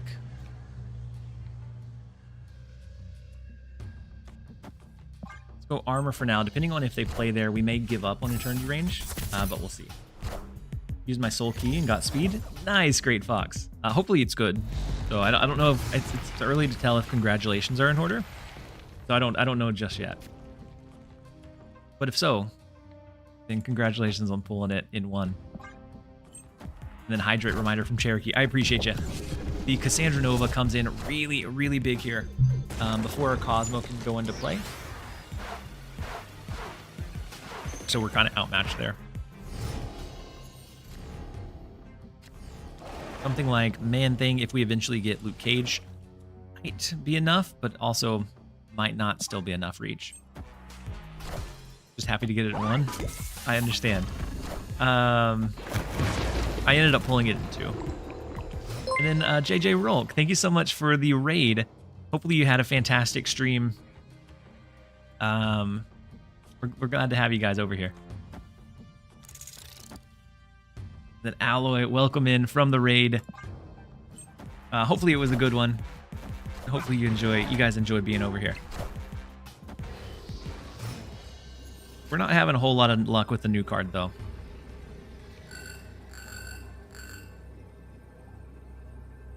But that hurts here. No, we'll retreat out of that one too. I got it in 4. Sadly, the only bad outcome, I didn't have Iron Lad or Jeff. Iron Lad and Jeff being able to pull those is pretty good. Otherwise, you could have pulled what, all 3 and 3. Let's try one more, and then I may have to pivot out of like a speed ongoing deck. Maybe we throw it into more of like a Wiccan build. But I really hoped that it would give enough oomph to the Spectrum to be able to bring it back, but I'm not sure. I need to look up what speed does. So exclamation point card speed. So it's an ongoing card that gets +1 for each turn that you use all of your power. So it's basically the card that rewards you for playing efficiently, playing your energy efficiently. And then Evan, you said I started yesterday and love the game. Any tips I should focus on? Focus on just enjoying learning like the new decks and the new cards. Early on, the autofill deck, like the deck creator or builder, can be pretty decent for you. But really just focus on like enjoying the cards and like learning all of the different things that you're going to be witness to. Try not to chase like certain ranks or certain cards. That's when you end up getting into like a FOMO where you feel like you need to buy. And so just enjoy like the kind of like the journey. Enjoy learning the game, and then as you play it more and get more comfortable with it, you can dive in deeper.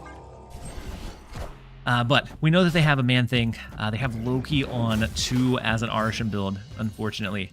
And that would explain the snap. We do have Mojo, which gives us pretty good value in the Great Web. We also have Speed, which is going to scale quite a bit. With the Man-Thing, we knew that was a possibility to come down. We're kind of hoping that we draw into Loki eventually, to be able to reset those back up.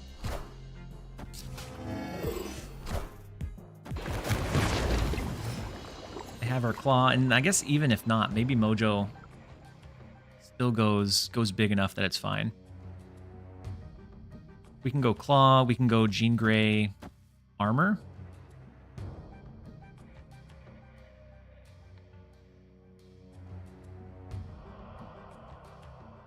Jean Grey US Agent wouldn't be great for us. But I think a Claw might be alright. We'll go Claw. That'll help our speed. They do have to cap out the left lane this turn. So they have a speed of their own. Not quite as big. They have a second Claw coming down. They could have our Spectrum as well. You think speed works in Sandman decks? It can. I think it can because you're typically going to want like decent value cards. And so then Sandman, you're curving into that, into like a Leader or Ultron. I think it might be all right.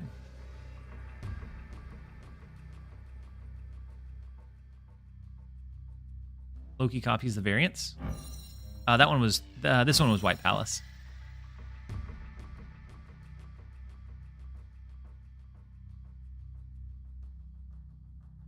So if they have Spectrum, there's not a whole lot we can do.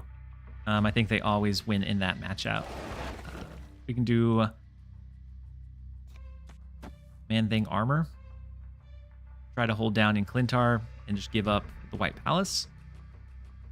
Speed goes a little bit higher in the process, but if they pulled our Spectrum, I don't think there's a chance for us. An ally. You said ongoing Dino stuff is pretty strong when you first start. It is, yeah. So they use all their energy as well. Cosmo in mid. Luke Cage. They did pull our Luke Cage. So the Man-Thing's not going to do much. The armor's not going to do much. So we're not going to be able to hold down any of them, unfortunately. Loki on 2 is too strong. It does look like it's time for a really quick set of ads. We're 1 follower away from 10,000, so if you're out there, have pity on me and just drop a follow. And we're going to run to a quick set of ads, and I don't know. I may have to rethink what we use speed in, but for now, we're going to run to a quick set of ads, and then we'll be right back. You guys don't go anywhere.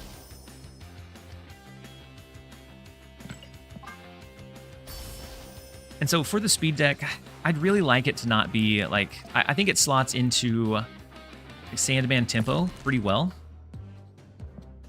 But I don't, that deck's already super strong.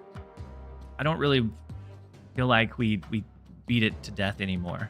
Like, sure, can speed be played in it? Probably. But I don't know if it makes it better.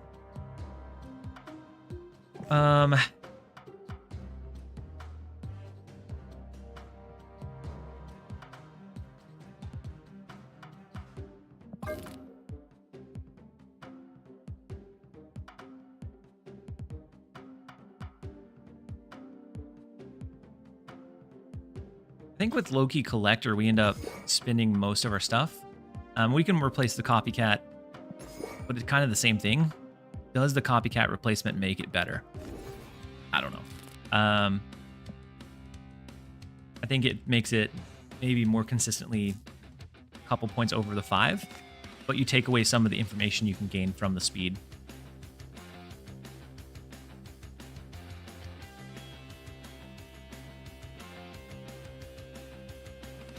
So with the Spectrum, I unfortunately, I don't think it works. I think it's closer, but I don't think it's enough to really deal with all of the kind of craziness that we have. And so you can't really get tempo to drop a good Cosmo, to drop a good armor.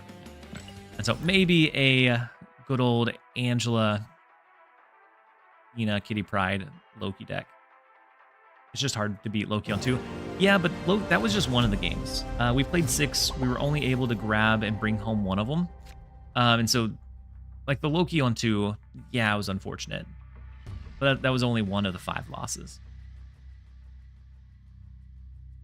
And so I think it's close, but I think maybe it just doesn't hold up against, like, the power that we have out there. And so next up we have Mr. Knight.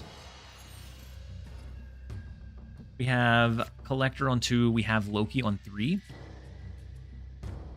So I think even without speed, this ends up being a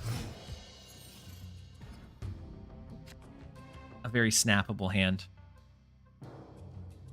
And then Forge is nice because we can generate some additional resources for the Collector. Go ahead and throw Loki down. I'll snap into it.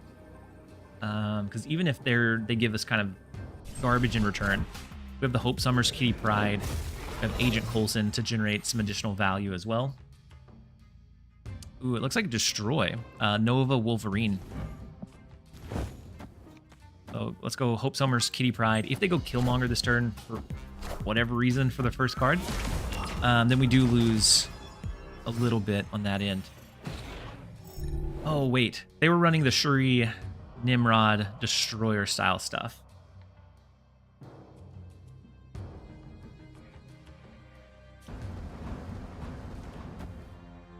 It's definitely not great for us.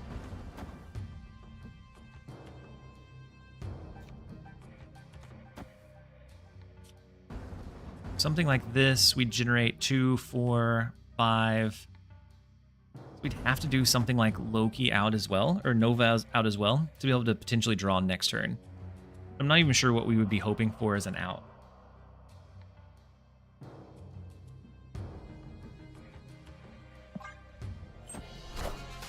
Speed would fit in your Man-Thing Wiccan deck, I think. I think it could fit there as well. Going on with the Loki variant. It has a prismatic background. It's something they added in the last patch. Victory. Maybe it was a Hobgoblin? Bet this was a Hobgoblin. You play any poker? I love poker. I haven't played it in a while, but Texas Hold'em is my favorite like variation of it. Goblin for sure. I think with the retreat that fast, I think it was Goblin. Oh, Knight, you said good game. My Goblin was screwed. I'm glad when that's what we were guessing it was with the retreat. That was a big Goblin. I thought I was at a pretty big a disadvantage if you had the Nimrod, but I'm glad to see that it didn't plan out that way. Next up we have Barney. The first location is Thunderbolt's Tower. We have the Athena for 2, the Loki for 3. We have speed to utilize later in the game for that kind of like big last turn power swing. Said, hey, I'm back. How's speed looking? So he didn't end up working very well. It's a pretty small sample size, but it didn't end up working great in a Spectrum Ongoing build. Enough. Like it felt like it was close a lot of times, but wasn't able to quite bring it all the way home. And then T Tranquil, thank you so much for the Prime sub and the support. I appreciate you being here. Hopefully you're having a fantastic day so far. Let's go Loki into speed can gain value, but I think we lean more into like Kitty Pryde Quantum Realm. The Cassandra Nova ends up being pretty big, especially right after a big Loki. Ajax is interesting that we end up pulling from them. I kind of want to hold it for now. So something like Quinjet, Kitty Pryde. So maybe speed doesn't work with Athena stuff. I'm seeing some pain points now. Maybe Quinjet, Kitty Pryde, Sage. Ends up being 6, 8. Any chance we could see you shave your beard in a Wolverine style? I mean, possibly. I don't see why not. I think nothing is within the realm of possibility. Would Mockingbird be a good speed replacement? Mockingbird could be okay. You could also go with Copycat was in my original version of it. So they gobbed us. We're going to gob them right back into 8 Bishop. Okay, well, they gobbed us right back after the gob. So we know that they can't Galactus.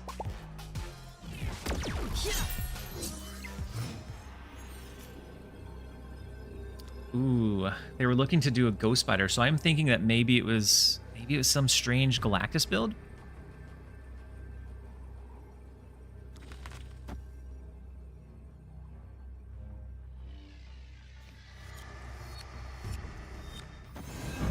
This goes down 6, which is not bad. We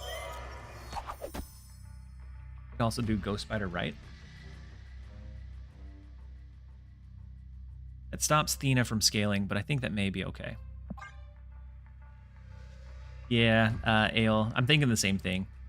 I think otherwise you curve your cards really well with this deck, but the Athena scaling, it definitely becomes that contradiction. So the big Hazmat supports our Ajax left. Ooh, the Iron Fist Dagger is a big move. What do they go with the finisher in Monster Metropolis? Oh, Ghost Spider. Okay, we're fine. Speed middle than Ghost Spider. The human spider. That it would save us the extra 1 power. You're right. I'm glad we didn't need it, but you were right. That was a good call. Did you see they changed the alliance reward? They did? Oh, I meant to do a little bit of a roster change before the rollover. Completely forgot.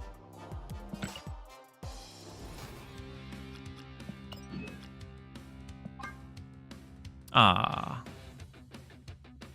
I'd much rather have a variant. Oh, Barney, very good game. It was a very close one. Yeah, I'd almost rather have the variant. Like, this doesn't motivate me as much. It might motivate others. But one border, yeah, one border is about the same cost as a mystery variant. Not worth the time. We'll see. We'll see. I think I'll still probably go for it, but I'd rather have the variant each week. So I think it's going to rotate. There were a lot of people that were complaining about the variant, and so we'll see how it goes. But I'd personally prefer the variants, because you get enough of them, you're eventually going to unlock good things.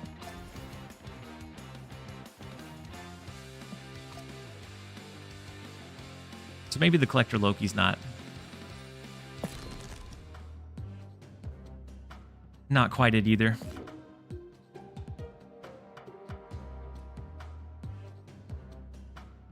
I think that one leans more on like Loki being strong, Thena being strong, Angela being strong. I don't think speed adds to the deck necessarily.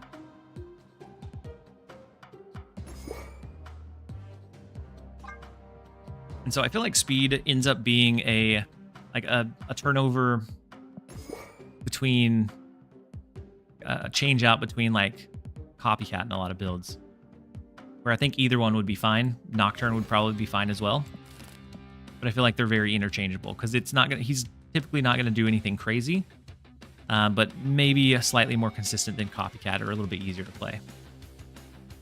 It's speed or Copycat, yeah. I think it's very much like a balance between either one. Speed might be more consistently just a little more power than Copycat, but Copycat gives you information and sometimes can be really big. That's what it feels initially anyways. Like that could change. That's true. Copycat's a solid one. And if speed is in that conversation, I guess in that light KM best, you're probably right. I think I still favor Copycat though, because the information that you gain can be it can really determine how you play out the rest of the game. Knowing that they don't have a Shang-Chi, knowing that you have their Null, there's a lot of good things that Copycat can end up telling you.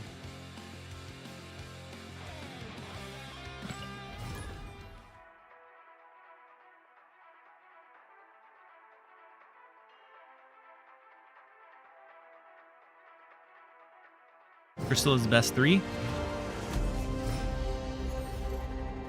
That's a lot of copium. Dalek, that is a lot of copium. I would like to see your supplier. Welcome. It took you long enough. Board Mobile Gamer, thank you so much for the Prime sub and the support. Speed basic art is pretty slick. It is. I do like the art. I like his animation as well. But first up, we have Pretty Boy. We have Spider-Ham on 1. Hit their Arisham generated Negasonic, I'm pretty sure. We will absolutely take. We do have the Sandman in hand, which is nice for developing our board later. Or you could steal a Hobgoblin. Yeah, you could steal a Hobgoblin, a Destroyer. But those are I think less common. Because most of the time, since it's cards that the opponent built into their deck, they're going to build good things into their deck more often. Let's go ahead and throw speed over into the right lane. We have Iron Lad to curve into turn 4. So maybe we hit Cassandra Nova. Maybe it ends up being Claw, Captain Marvel. Even White Widow would be fantastic. So they steal our Nebula twice, which is fine with us. Quicksilver, Domino, Speed, Wiccan. So I mean, it would work, but I don't know if the payoff is enough to hamstring your early deck with that, though. I think is the biggest question. And so now everything that we can hit is a huge pull from Iron Lad here. We have the White Widow, Cassandra, Captain Marvel, Claw, and Red Hulk, and then we have Ultron in our hand already. And so it ends up being a huge boon for us. They have extra energy. The double white hot room drop into Quinjet is big. Get the big Red Hulk. So I think we go Sandman right into Ultron wherever. I'm not sure that they can stop and compete for the other lanes. And then, of course, our Iron Lad will scale as well. With them having all that extra energy, Iron Lad is almost guaranteed to scale each turn. Got speed from Arsham. It's huge. Doctor Doom, double Doctor Doom mid is big, though.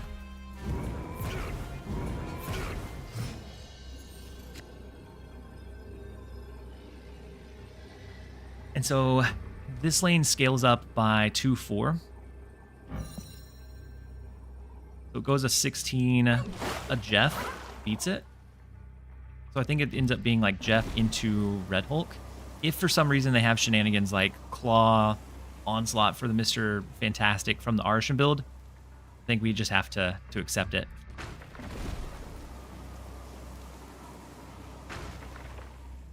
Shang would get us. Yeah, I'm worried about Shang. I'm worried about Odin. There's a lot of things that are kind of scary here.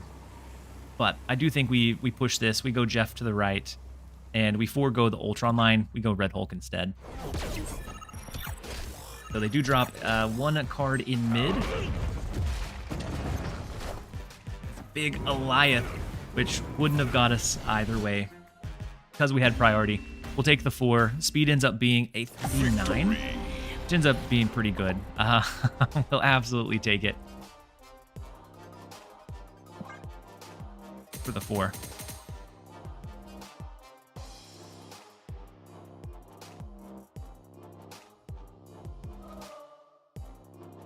And then somebody asked, how is speed? Boring as boring as we thought. It's not exciting, but I think a lot of value cards aren't. And so like Makari, we can play in a lot of value builds, but she's just kind of boring. I think speed is a lot less boring than Makari, but the 3-cost slot has some huge heavy hitters. Because we have like Cassandra Nova, we have Copycat, we have so many like big things that speed can be instead of that at the 3-cost. And so from when I'm playing him in a lot of like curve efficient decks, Loki, yeah, Loki deserves to be in that conversation. KM, when I'm playing him in curve heavy decks, he ends up being about a 3-8, 3-9. Which is a really good 3-cost, but he's up against some really strong stats already, and so I think I don't think we'll know for a little while, like where he falls, like if it's better to have the Copycat, if it's better to have speed. Loki barely even deserves to be a 3. I agree, KM. What his ability is crazy for a 3. Next up, we have Dave 70. We start off with our Nocturne. It's a Thanos deck, so that's almost worth a snap right away.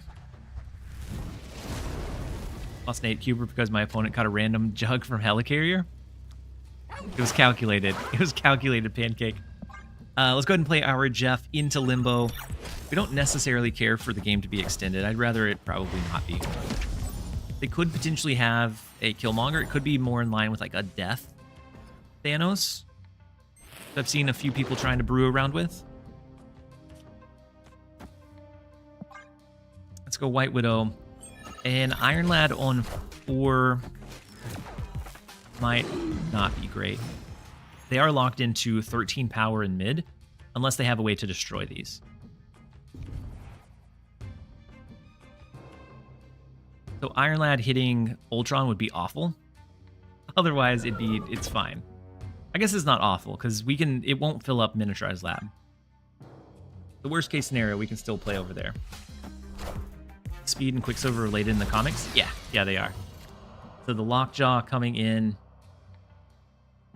We end up hitting Red Hulk again, right? huge Iron Lad for us.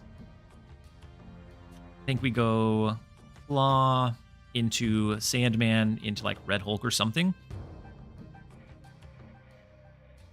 I think it's very much worth a snap. Just having the cheaper Red Hulk threat on the board. So detrimental. Wait. Why did they rotate their Mockingbird? That is rough. Super rough. We can go Red Hulk. We could go Sandman. We do end up seeing the retreat from Dave. I think maybe they forgot about Lockjaw. Honestly, I think that may be what happened.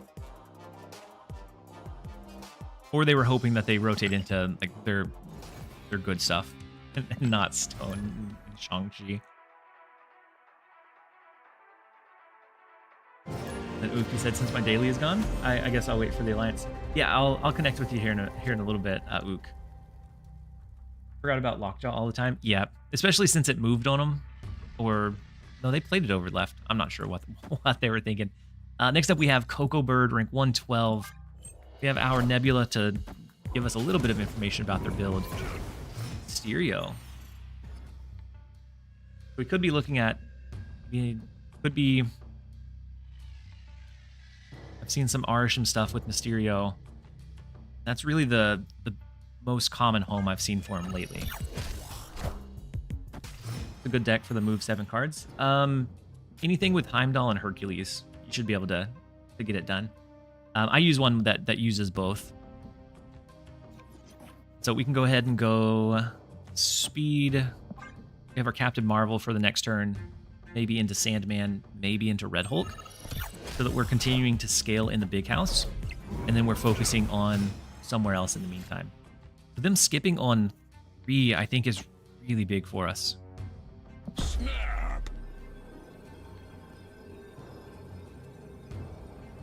Victory. Somehow didn't pay attention and played Power Stone on Lockjaw last turn. Oof. That's a rough one. There's a lot of like really finite things that you have to like keep track of and do with Thanos. That even when he was really strong, like sometimes you could whiff games just by like misordering a couple of things. And so it's definitely one that I think has a higher skill cap than some other decks. Mayan, he absolutely did not want the smoke, indeed. And I think this deck probably does well. It feels decent for speed, but I also think that's probably no surprise. Like it was in a strong state before with the speed shenanigans. So next up we have Boomer Snape. The first location is the Dark Dimension, so we could hide cards there if we wanted to. We have our Jeff that we can use to keep initiative or tempo in Mirror Dimension, maybe. If we have a lead on it going into turn number 4. So we have our Cassandra Nova for first time that we've seen her this since we started playing the game. The TLSG has inspired me to take better care of my beard. I'm very fortunate that it just kind of grew in this way. Like I've trimmed it up and like shaped it up. But outside of that, fortunately, not a whole lot else has had to go into it.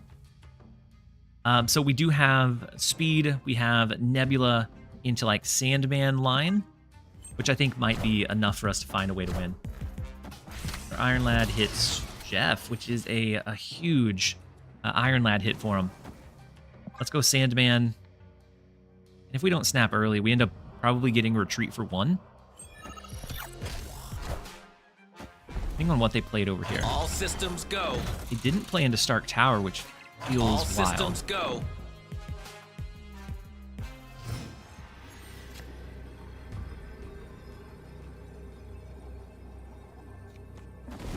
Something like Ultron, depending on this lane, I think is fine. They can move the Iron Lad, of course. I think this is what I'm just gonna... Said I wonder how many speed Wiccan decks will arise this week. That's I think a very common direction to go. But my gut tells me that Opponent. like if the Wiccan decks weren't strong before, I don't think speed is what's going to make them pop. Probably going to jab him in Wiccan. Yeah, I think he'll do fine there. Yeah, I think it's just the Wiccan shell that you put him in needed to be strong beforehand. So the snap scares me a bit. But we're going to go ahead and do it. He said Boomer Snape lived up to his name.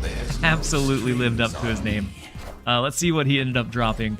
We have the speed that ended up being 8 power. Claw, double claw. Triple claw? No, just the double claw. Double claw is enough. My goodness. Turns out a double claw is pretty strong.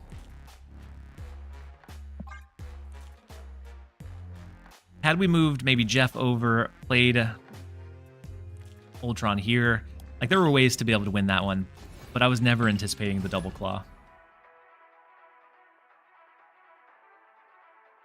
Why don't you secure fast drops? I have a connection. I'll go ahead and I'll pay them as well so that all your people have fast drops. They don't even have to do anything. Just by hanging out, the time goes faster because they're enjoying the stream. It's the beard. It might be the beard.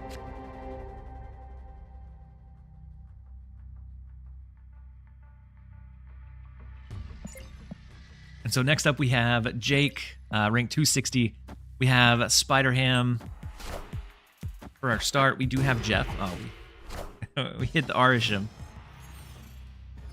Doesn't do anything for us. Let's go ahead and play our Jeff. I'll play it into the cloning vats, and then the posture check from Scuba Dave. I was sitting so hunched over, so I appreciate the reminder.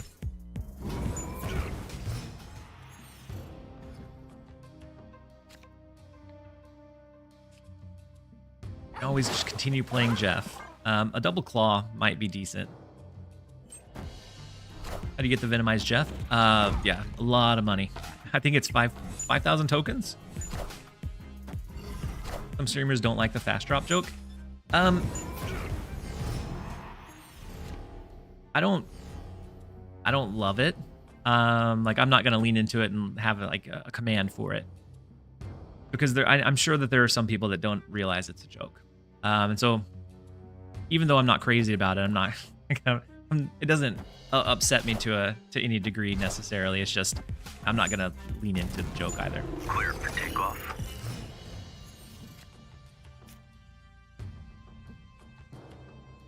That affliction activate is insane. Were there some affliction activates that were mined? We have an Iron Lad. Opponent snapped. It's just one streamer that is quite hurt. I mean, if there are people that don't know it's a joke, then I get it. And I always try to explain that that it is a joke, that it's not a real thing. Are ye But worthy? otherwise, not a huge issue. So Iron Lad comes in. We have the Captain Marvel. Our overall hand is not looking marvelous. Sandra, Speed, and Ultron chilling at the bottom.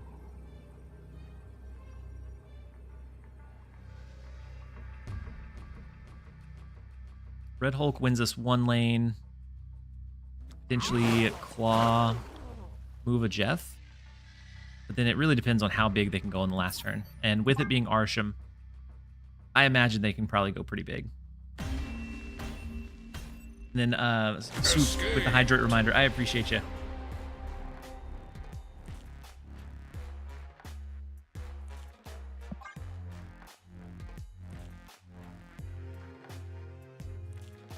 I mean, the math checks out, Gambit. Math absolutely checks out there.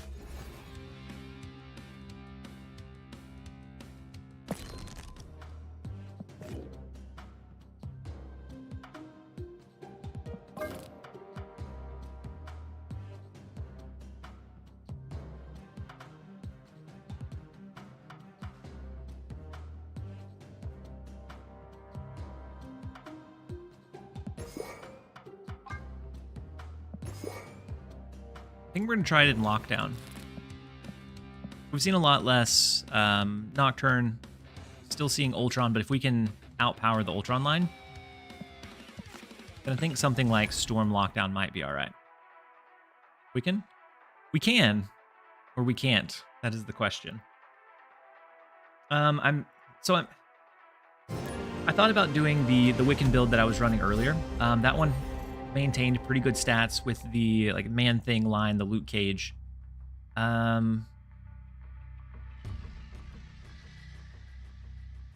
But I'm not sure that speed lifts it all that much either.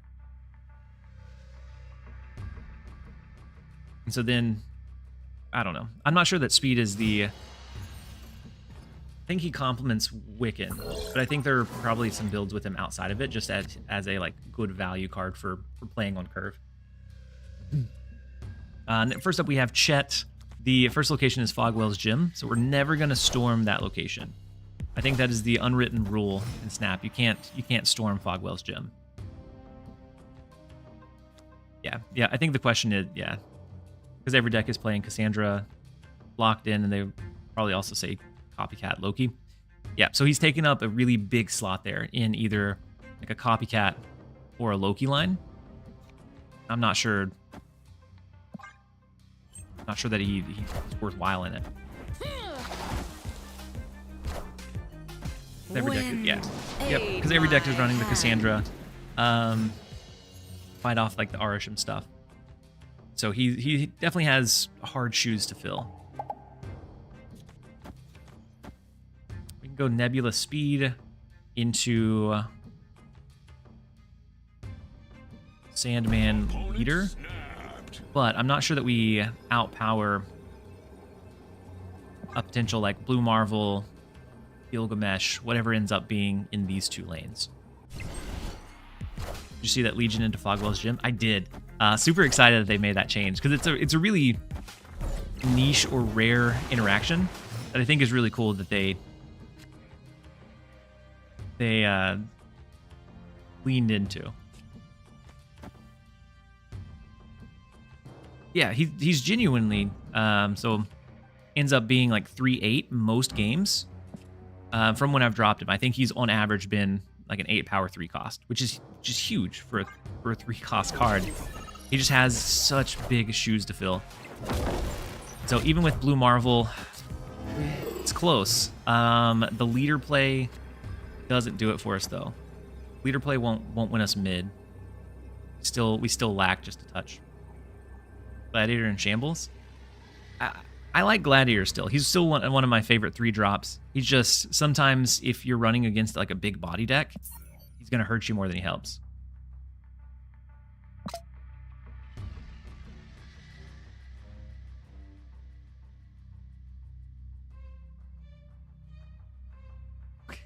No, okay, never mind.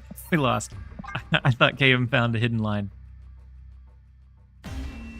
Yeah, if it's Gilgamesh. If it's Gilgamesh here, then we get a buff on top of his already buffed up Gilgamesh.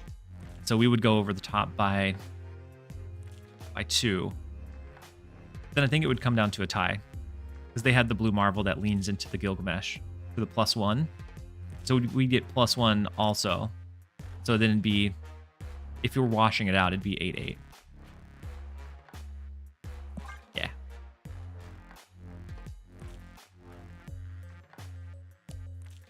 And then Sir Shady, how's the stream been going? The stream's been going okay. We had some pretty good luck with like Toxic Sarah earlier, but once speed came out, my rank went down. And so we're trying them out in a couple of different shells. I haven't found anything that just screams you need to play speed over the other 3 costs that are out there. But we'll see.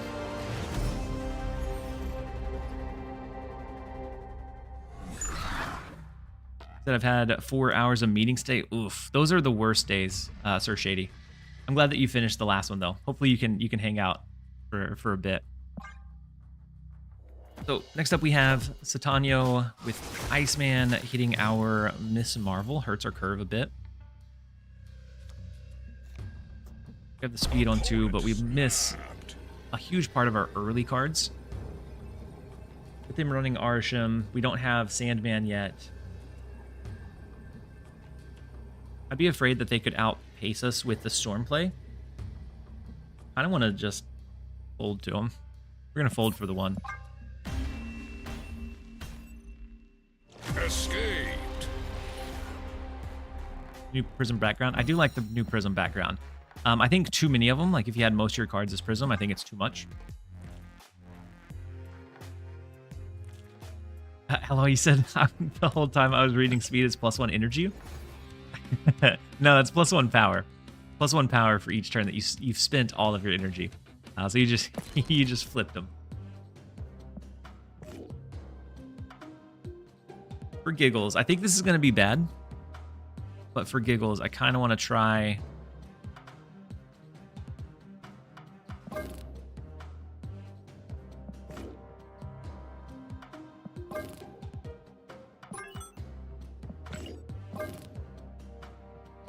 Try maybe a greedy surfer deck.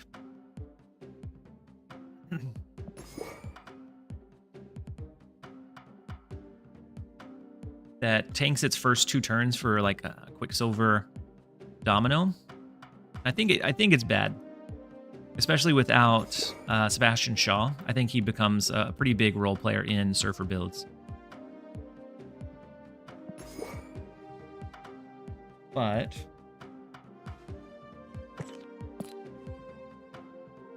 something like Quicksilver Domino to curve out well.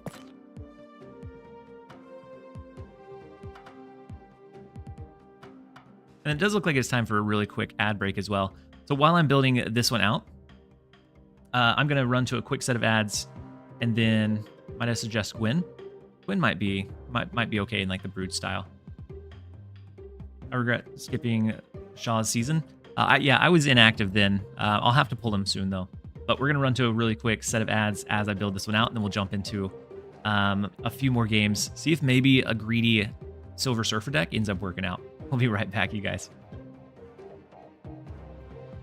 And so I think we throw in Domino for the guaranteed 1-2. Then it kind of depends on how greedy do we want to go. Because since we're going greedy, Wiccan always is going to fit. We have the 1-2, the 3, if we're trying to draw into the Wiccan line.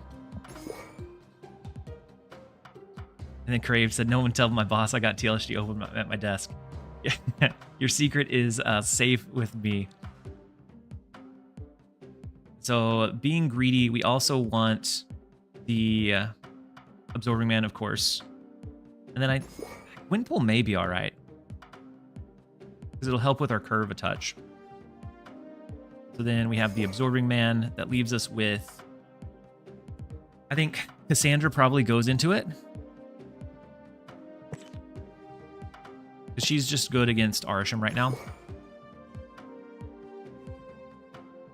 Maybe the Nocturne. Maybe Hope Summers for the games where we don't draw into Wiccan.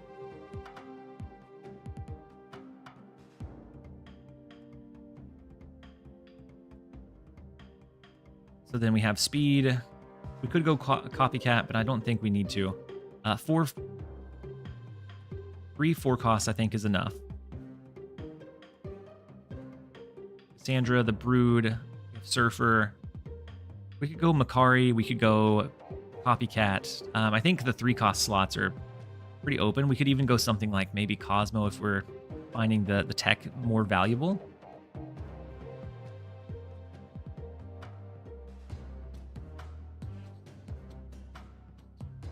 We could go Crystal if we wanted to be really greedy.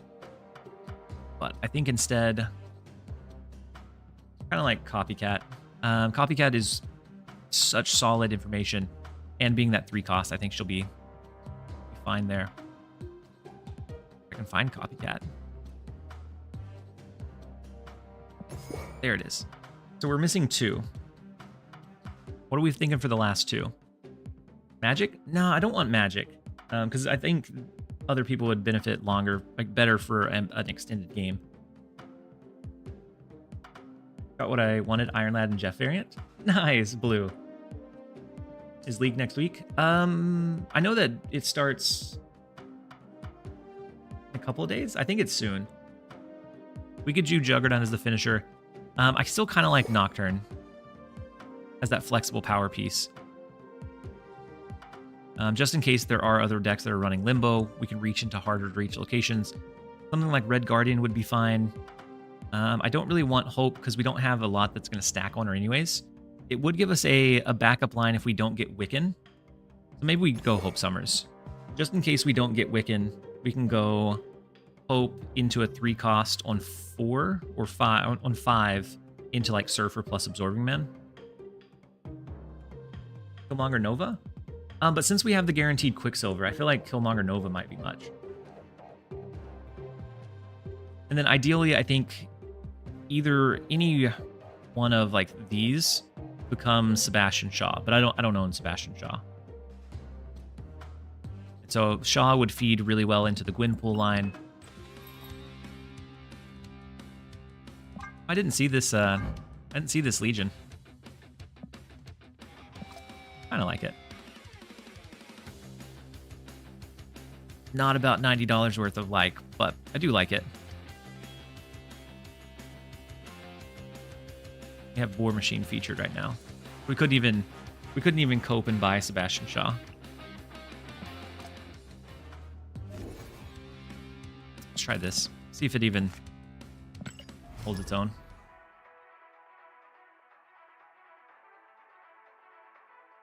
Jug is the ultimate cube stealer. Why is Wiccan in a Surfer deck? Because we were wicked. We're wicked Nightshade. So the idea is that we're doing a super greedy Surfer deck, so that we curve into 1-2 for the Quicksilver Domino. We have our 3 drops into like a big 4, whether it be Gwyn or Wiccan, into finishing out the rest of the game. Which cards are you missing? So Shaw, War Machine, and Cole are the only ones that I'm missing right now. And so let's go ahead and play out our Quicksilver. Have the Domino come in next. We know that we're going to have speed to lean into. The Iceman is kind of unfortunate since we're wanting a 3 curve. It's also not the end of the world, I suppose. Let's go Cole up, or let's go Domino into mid. The Cole is pretty good. Yeah, I think he's usable, but he doesn't like break any deck wide. Breaking news.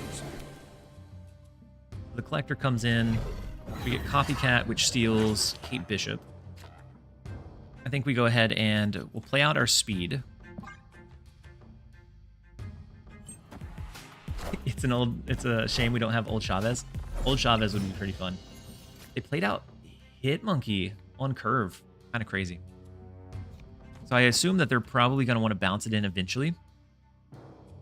But still wild. Something like that makes me wish we had Cosmo. Let's go ahead and go Gwynpool. We're going to buff up a couple of our 3 costs, and then maybe it's Hope Summers plus Hood next turn. They do get the Wiccan line. So if they beast, they just lose the vault.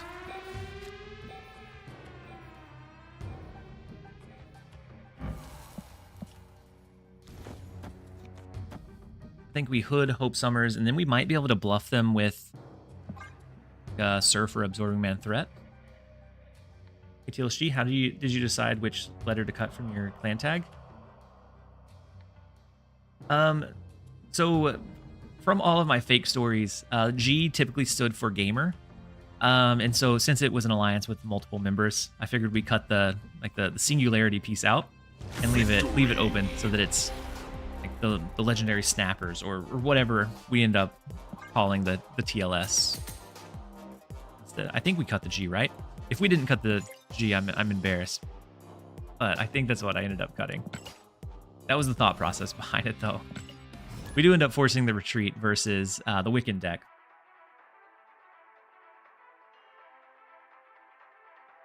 I guess Shaw is the only one that was kind of needed in a deck to play its best form. In Surfer, yeah. Surfer, I feel like for this one, Shaw is really... He's your stat stick. He's your body. He's the one where you run this, you win that lane unless they can counter it. But Cole Obsidian, he's just kind of a generic big boy. Did we cut the L? So maybe it's because we don't. Maybe so. Maybe I cut if we ended up cutting the L.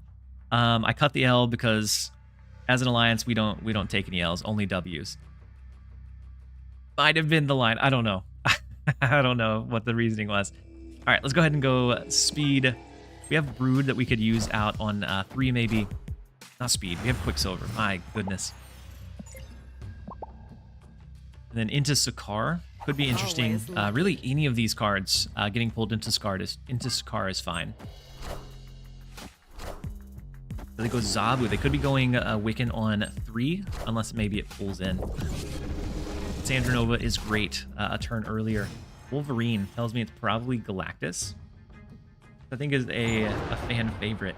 We do get our Surfer. Let's go ahead and go Brood over to the right. I think it'd be Brood of us to do anything else. We have Hope Summers that we can use on maybe 4. So Hope Summers into a 3-drop, 1 Hope Summers on 5 into like Surfer Absorb is my biggest cope right now.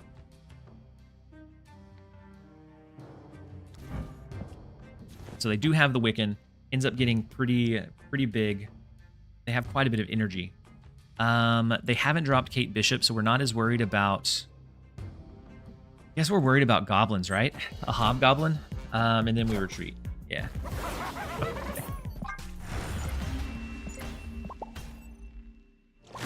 I couldn't justify filling it up with hope. Maybe speed. Knowing that a goblin was possible, I think speed was probably what we should have done. That's obviously hindsight, but they had a Nova's animation back. Yeah, they did. With the latest patch that came out around 10 a.m. Central Time today.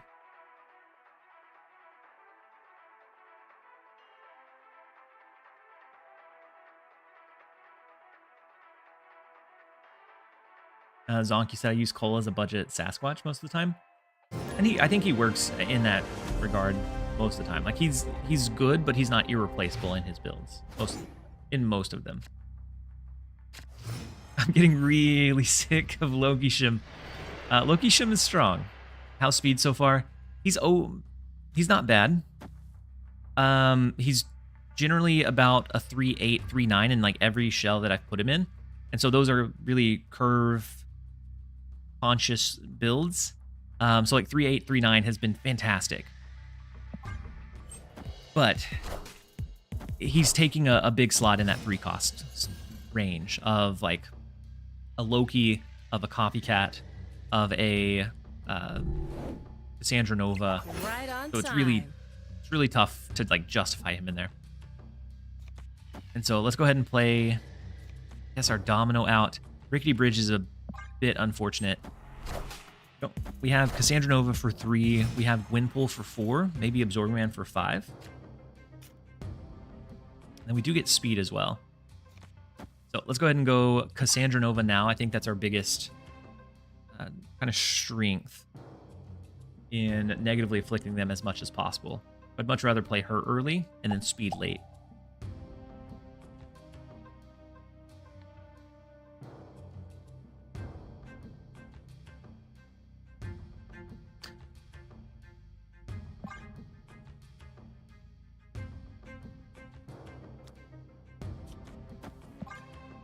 I'm going to switch the Cassandra, because with the Starlight Citadel, switching the locations after 4.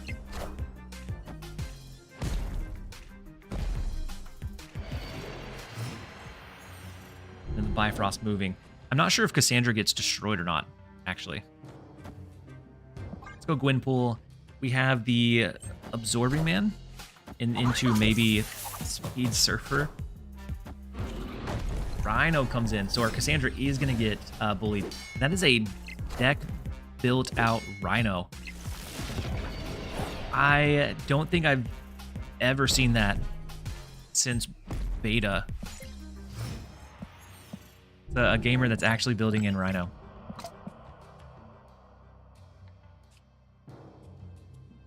We could throw Nocturne. We could just forget it and go Absorbing Man. to copy Gwynpool into like Speed Surfer next turn.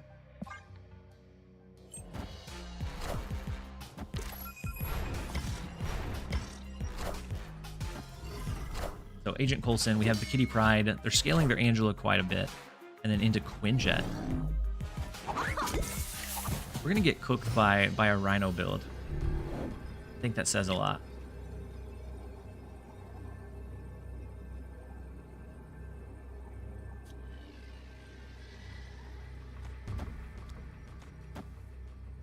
So it feels bad to sacrifice. It feels bad to sacrifice a Surfer and give them a free lane.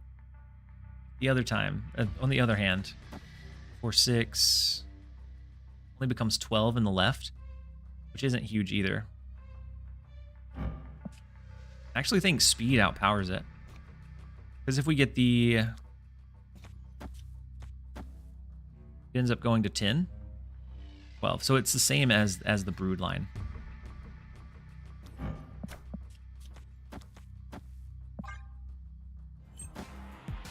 Sebastian Shaw, J-Mac. I agree wholeheartedly. I think he belongs in this deck very well. I don't own Sebastian Shaw, though. But with Gwynpool, I think you take out the Nocturne or the Copycat and you put it in. Maybe even Speed.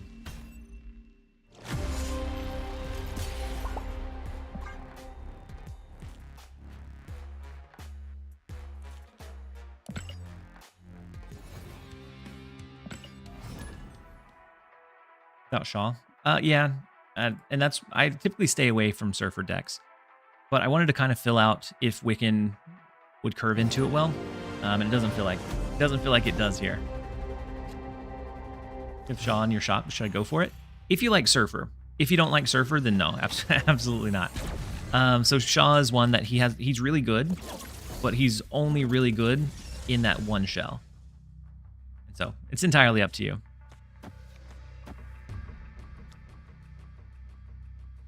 Let's go Wiccan, Quicksilver.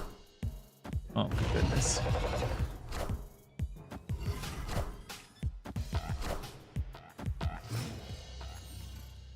$312 ain't bad. What are the odds? $312. What, for speed? Yeah, it's not bad. I just haven't been able to get enough umph on anything else to make do with it. Super unfortunate. What are the odds indeed? I think it's to burn an Goliath that early. It's pretty big, but unfortunate. Nice Wiccan you got there. Thanks. I'm glad you noticed. It would be a shame if I was to retreat. Let's go ahead and go Cassandra Nova. Since it's an Arishem build, there's a chance that the Nova into Absorbing Man line can hold it down for us. But it doesn't look pretty for sure. Go Cassandra. We're going to go ahead and throw Absorbing Man in as well. How's speed? He's very fast, but he's stealing my cubes as he goes. Man things ends up being good. Them. Cooked? Might be cooked. Copycat steals their Copycat. Classic. We get Gwynpool. We fall to Shang-Chi Shadow King. Or just big hefty plays in the right. Black Swan. They did all stack on Copycat. And so no duplicates with the Brood. Unfortunate. But Copycat ends up being pretty big for us.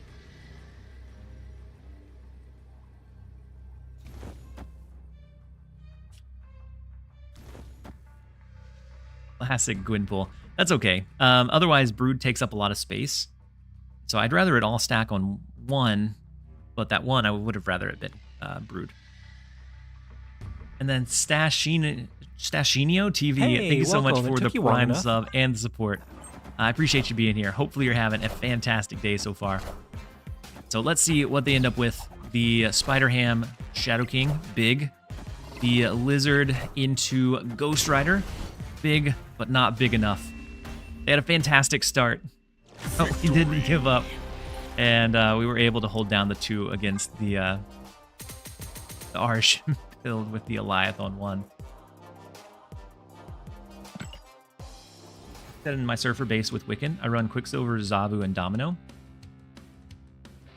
So Zabu for the sometimes getting the 4 cost on 3 might be nice. We use 4 energy to play 1 power. He did indeed. And then Nightshade. Have a good night. Hopefully you have a fantastic rest of your day. Hopefully we see you again sometime soon. Did you get the 1,000 follower? I sure did. We're at 10,006.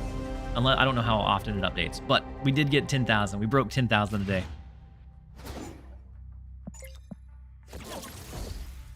Next up we have Count Dooku. The O's and D's always trip me up with this game. So we have the Quicksilver, we have the Domino into Speed, into Wiccan, into maybe Absorbing Man if we go super crazy. I don't want to snap into it. Are those 3 Ds? I think it's DOO. You might be right. I don't know. So does Speed seem any good if you don't have Wiccan? He seems fine. Like he's a big body. If you don't have something like Copycat or maybe like Nocturne, he fits into the decks that you typically want those in pretty well. So when I was using him in other shells, it was a 3/8 most of the time. And so they go with Collector. It's a good old discard deck. We'll see if we're able to overpower and overshadow him. Let's go Speed into Asgard to make sure that we get the extra card draw. And then we're going to have Wiccan to make sure we get full use of it as well. What do you think about a Spectrum ongoing deck? That was my first thought, Red Bear. And I went 1 in 5. A couple of bad flips, but in general, I didn't do well. I didn't do well with it. So they discard their Proxima. It does go over into Asgard for them. And so as of right now, they are winning that lane.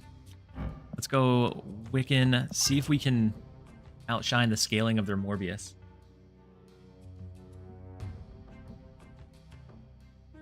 And then Standy. Yeah, that was my initial idea was that, but it just didn't quite have enough bump. And so we have the Wiccan in the right lane. We do overpower their Meek over there. We have Cassandra Nova, which is good in Quantum Realm. They're Helicarrier, so we know they're not going to be able to generate any additional cards. We could go super greedy with like an Absorbing Man. How much energy would we have on the final turn? Because Absorbing Man, Cassandra. 6, 7, 8. It's 10, right?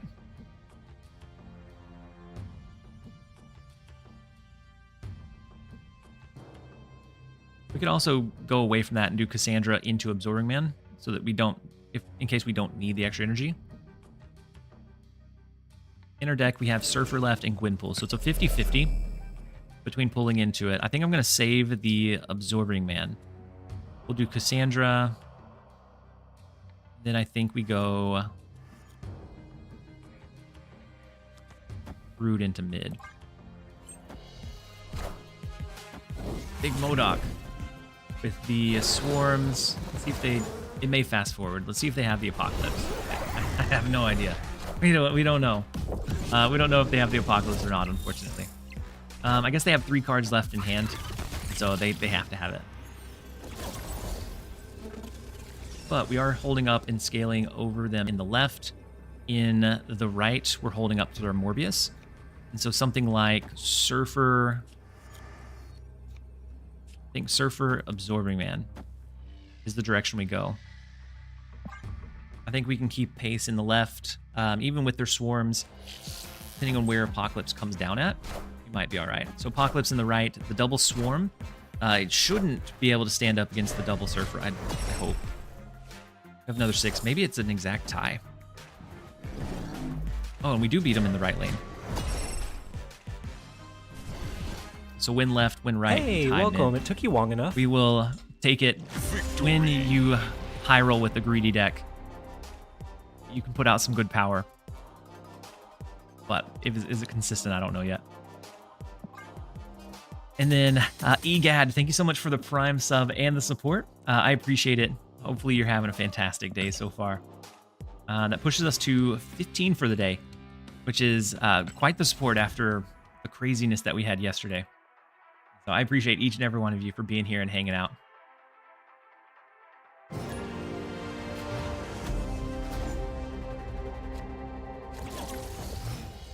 All right, next up we have First Lane. We do have Wiccan in our opening line again, so that is going to be an immediate snap. We have the Quicksilver into Domino next. Our 3 costs are guaranteed. And then a Foster with the 1 community gifted sub. Thank you so much for the gift, and thank you for being here. What a roller coaster stream. Yeah, yesterday was wild. What was yesterday? We had a couple of people that were kind of battling back and forth with gifted subs. One of the guys ended up gifting 160 yesterday alone, which was outrageous. And then got to celebrate the 10K. Thank you so much, Foster. We do have, they go with the Ravona. So we're always worried about like some potential high scaling, like Namora build. It was at one after another, absolutely raining subs. So we go Cassandra here. It doesn't reveal, and so it'll reveal next turn. And then we do have the Wiccan, which I think we also throw into mid for the extra energy. And then we have Surfer that opens up the possibility for like the Surfer Absorbing Man, or whatever we need to do from there. Ooh, so we are capped out in mid. Cassandra's the only thing that scales. Ooh, and they are not. They have a beast to pull it back in. That Sage is really... So we may have extra energy. We have their Iron Fist, though. I don't think it does much for us. Let's go Speed, Nocturne. There. So with the Wiccan line, especially with the Surfer, it doesn't feel great after the Wiccan comes down. Like, you have a lot of energy to do a lot of things, but it does break your like playing on curve consistently. Big Hazmat comes down, Ravona, and then another big Sage. So they're probably looking to do Ajax. We don't have enough 3 costs outside or really anywhere. We have a total of 2. So that would be what we would go with, but I don't think it ever beats an Ajax line, plus whatever else they finish out with. So like a White Widow, we'll retreat out of this. I don't think the Surfer, Greedy Surfer's the home. Maybe with Shaw it feels better. But I don't really care for the Wiccan line. It makes your ending feel... Like, yes, you can do a little bit more, but it doesn't... Like, you're not playing on curve anymore at that point.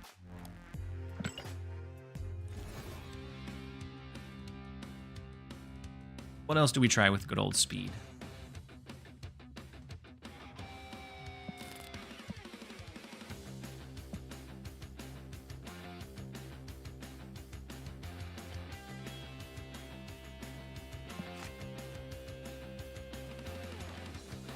The Toxic Sarah may be fine because of the flexibility on that last turn, playing to curve. 1, 2, we typically play our 3, and then 4 and 5. But I'm not sure if it curves out enough for it to be very worthwhile. We also have this one, but it's still the same thing. It's replacing Copycat.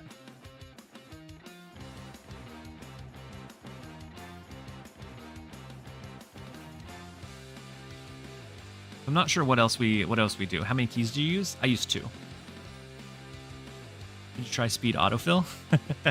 if speed autofill, usually the first couple of days it's like gobbledygook. If speed autofill is what cracks it open for us.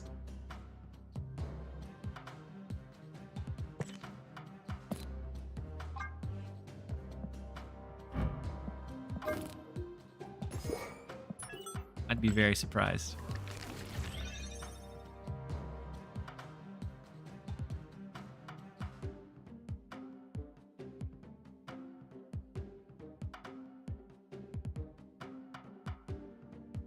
It's almost exactly our previous our previous build. So the Nebula Spider Ham, I can switch the scene so it looks a little bit cleaner for you guys.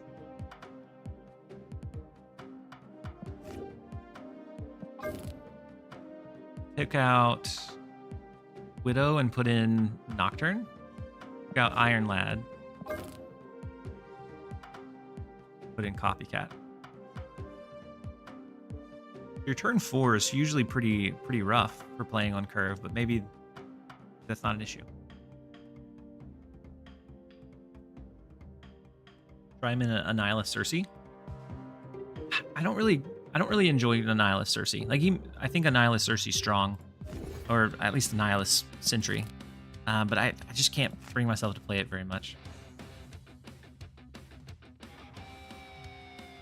Trying a priority focus deck with Marvel Boy, Wiccan, Eliath.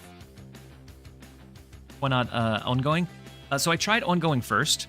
That was my my initial idea, was that he fits really well into like a Spectrum ongoing, and Spectrum ongoing feels like it would be you're playing your cards to curve anyways. So it felt like it would be pretty good there. But it never ended up having like quite enough reach or quite enough umph. So maybe we take out like the man thing. We bring our curve actually lower. We look for 4-cost ongoings.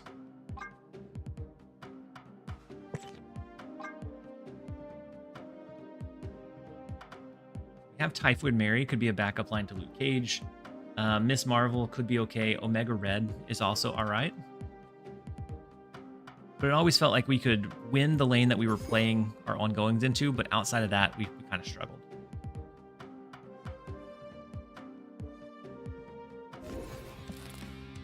I'll give it another shot though. Maybe I just had a bad couple of rolls.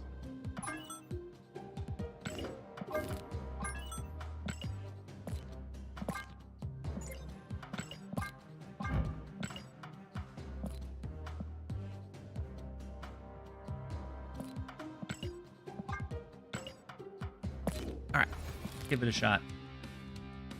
Best ongoing 4-cost card, Namor. He is a 4-cost ongoing card for sure. All right, let's switch the scene real fast. We'll jump back in with ongoing. Maybe put Iron Lad in the deck somewhere. I've seen Iron Lad in the Spectrum ongoing builds, but I always end up cope staying, like hoping that I dig for the right thing, and then I don't. Howard instead of Nebula. I like Nebula instead in most cases. So Howard sometimes is good, but if you end up going like the Jean Grey like lockdown line, then Nebula can scale quite a bit. Most polite Namor review ever. I want to use him more, but he's just typically doesn't do what he needs to do. Let's go ahead and go Mojo. US Agent gets some value in maybe the 4 costs.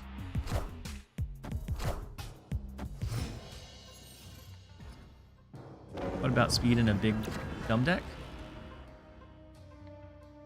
So like trying to discount like a Scar.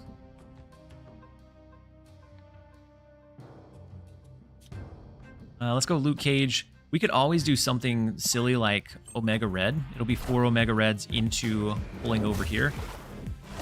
But I don't think 7 power on the Omega Red ever wins. They do get Loki on curve, unfortunately. So maybe they have Wiccan as well. Orca to hold the lane down by himself. Orca is a card as well. Okay. And so I think I remember why I had originally ditched Spectrum ongoing. Spectrum ongoing gets bodied pretty hard by Loki, and Loki's super common right now.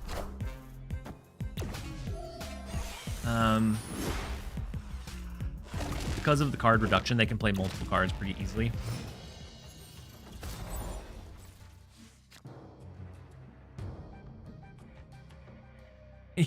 We can make sure we win the Omega Red lane.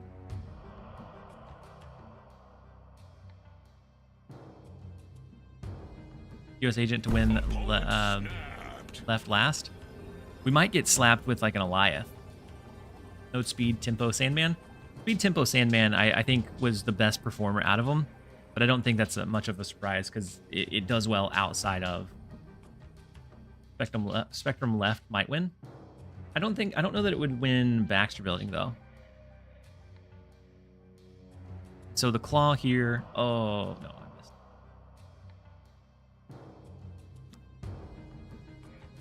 Claw's beef left. Claw's big left. If we do claw here, I think we always lose mid though. And so then like a US agent as that last drop may not be enough. Big Red Hulk.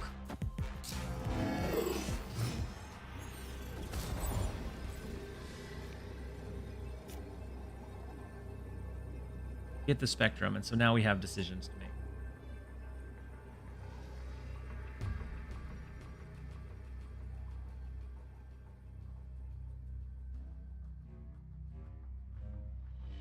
So Spectrum here.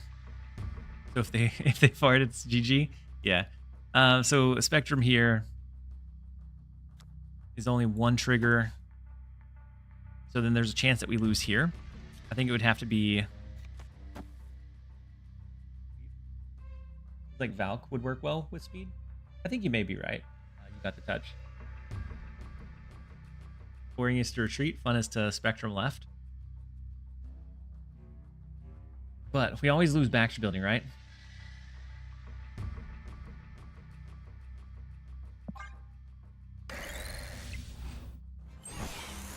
That is a lot of cards. The Jean Grey. Cosmo.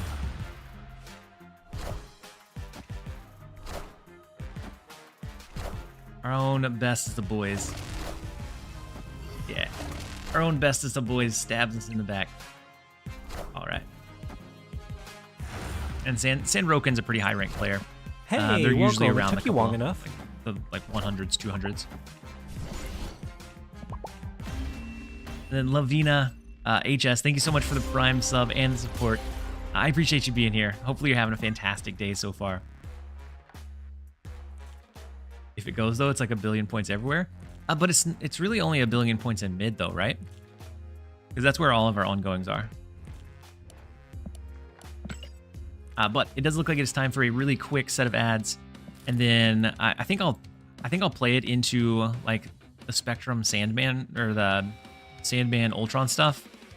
I think it's in general kind of a boring line for it. Fall left would have been juice. It would have been pretty big. Put Omega Red wins mid and left. It would, yeah. Depending on what they had played over there, it could have been a line to win, but we're gonna run to a really quick set of ads, and then we'll be right back, you guys. Don't go anywhere. So I think the boring deck to do with it, it's not like it creates a deck of its own, but I think it ends up being like the Ultron Sandman stuff. Because otherwise we have like Spectrum ongoing. We have the curve into like the Hawk deck we see. I feel like he just slots into like those value slots, or not value builds, in decks that are already doing well. So I don't think he creates anything of his own. He's just a decent card for him.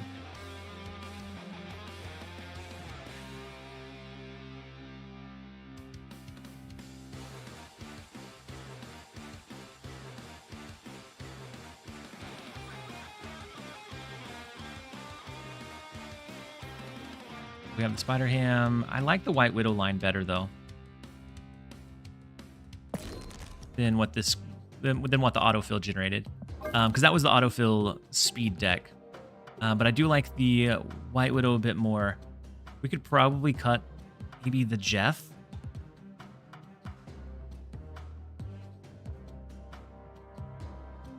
Then our curve is a little bit tough. We could cut the Iron Lad. Same thing. We don't have as good of a curve most of the time, so we miss out on turn 2 and turn 4 quite often. So I think we'll keep it as this. I'll rerun it. See how we do. What about Loki deck? And we pretend it's a speed deck? I mean, it could work.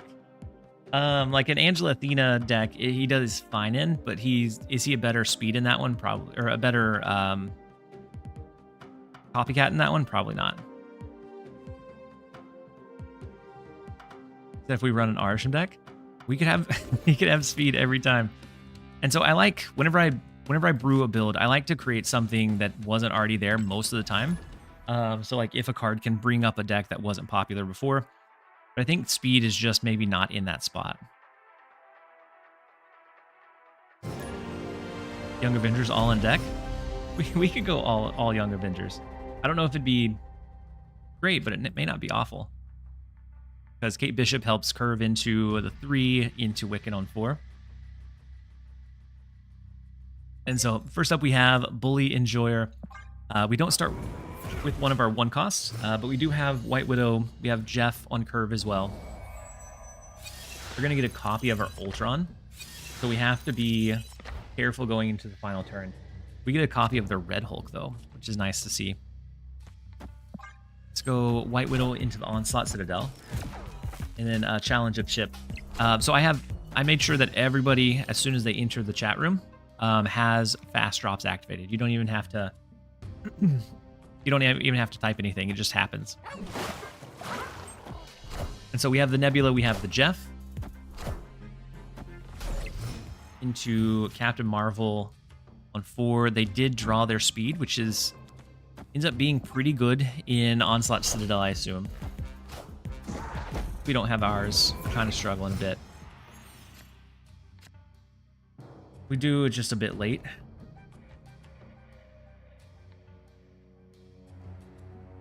But we know they have Ultron. Do we ever drop a claw on them? Drop a claw, and then maybe it's speed Cassandra next turn. Maybe it's just Red Hulk next turn.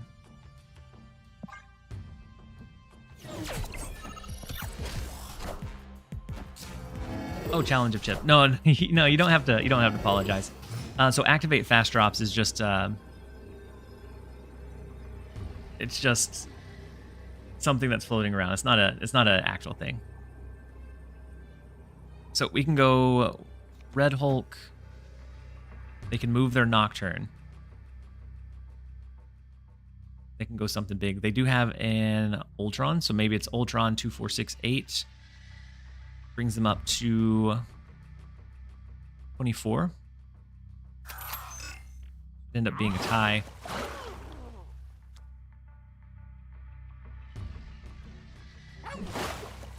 And actually, speed is a bigger Red Hulk here, right? No. I think I'm crazy.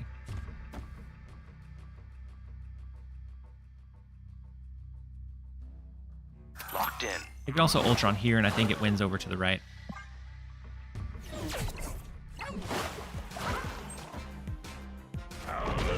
So they moved a card out of left. Oh, into Ultron. Strings on me. Higher, further, faster, baby. So Captain Marvel can't quite do it. Yeah, the fast drops are just like an ongoing joke that's around. What are Twitch drops? I always hear about them. So Anthony, if you link your Marvel Snap account to a Twitch account, just by being in a Twitch stream that somebody is streaming Marvel Snap in, you'll gain, over time, you'll gain drops while they're active. So this set is 2 hours, you get boosters, 4 hours, you get credits, and then 6 hours, you get an exclusive variant.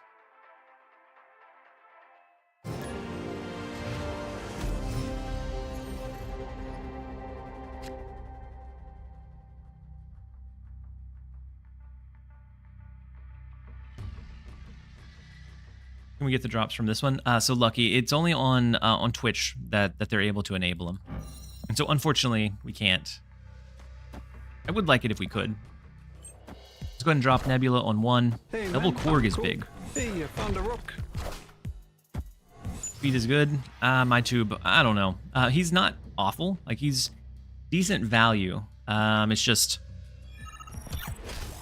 is he better than our other 3 costs? The 3 cost spot is a really competitive one.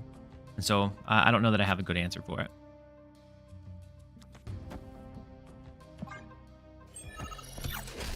Yeah, no problem, Anthony. And so we have the double speed coming in. The double rock slide is big for him, unfortunate. We can go double Captain Marvel. Maybe just a single Captain Marvel into double claw. I think the best thing about speed is his animation. Viper's unfortunate. Does hit both of the Korgs.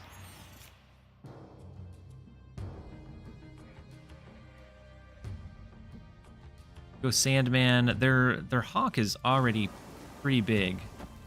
And I said what I said. Let's go Sandman right. And hope that they don't have another Clutter. Claw always goes right. Hopefully they don't have another Clutter. Oh, what?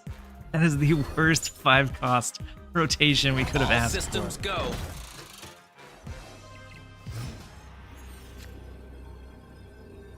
Kale always goes in the pan.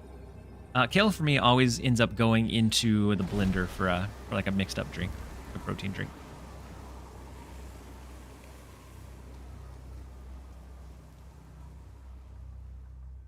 Victory. At least he got rid of the rocks. I agree. But only being able to drop one card, he was torn between like, Stature, Hawk, if it was going to be enough in one of the lanes. Oh, we got a retreat. I don't think we earned that one, but we'll take a win where we can. So, Sayonara. It's a very suiting name. He said, love your videos, by the way. You're always so positive and your decks are always enjoyable to watch. I hope you get more recognition. We have... I'm very happy with the amount of recognition that we do get. Of course, having more people enjoy the decks would be better, but I used to stream to less than 100 people, and so 600 plus is craziness, and to hold that for any extended period of time, I'm very happy with where we're at. Very fortunate to be able to do this and have you guys enjoy the content, enjoy the positive vibes that I put out. It's a very fortunate thing that I'm able to create the content for you. Your decks are the best. I appreciate it, John Burr. I thought you were... It broke my brain for a second. I thought you were saying you and Dex, like Dexter, are the best. Then I had to realize that you were saying Dex with that X instead of the CK. I am reborn.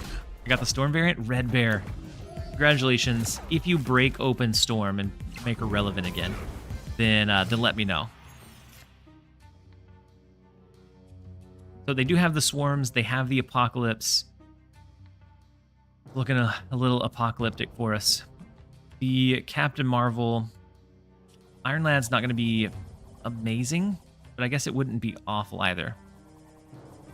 Unless it hits Ultron. If it hits Ultron, probably game over. Well deserved. Thank you so much, the Edamame. Xandra Nova's not bad. That brings us up to a 411.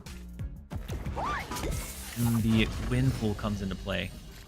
Trying to buff up their Swarms. Interesting. So maybe it's Sandman, Red Hulk here to swing this one back our way. MODOK.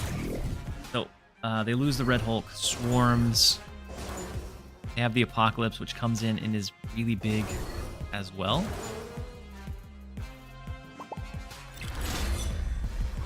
$318. Victory.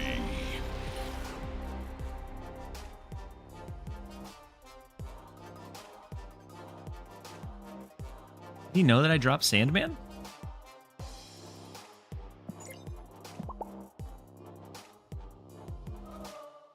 Storm has fallen off with the Ultron meta? Yeah. Yeah, the Ultron, and then we also have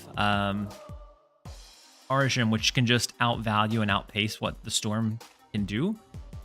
And so a lot of times, if you're against Arisham and you try and drop Storm, they can just build the lane better than what you can. And so Storm has definitely fallen off a little bit. Hopefully, if Arisham kind of gets put into place, maybe we can quit fast. He did quit quite fast.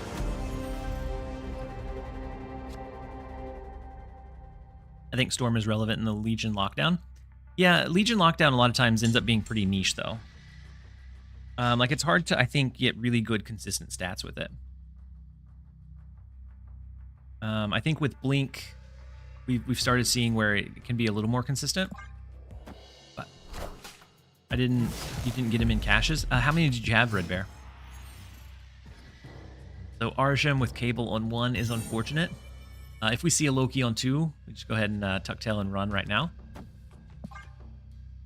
With the Cassandra Nova, we can help win one lane, but the issue becomes winning any of the other ones. Wait, 4? Oh, wait. Oh. You didn't pick up Arsham in the caches. Gotcha. I thought you were saying you didn't pick up speed. My bad. I misunderstood. Go ahead and throw speed over to the left. Quickly throw it there.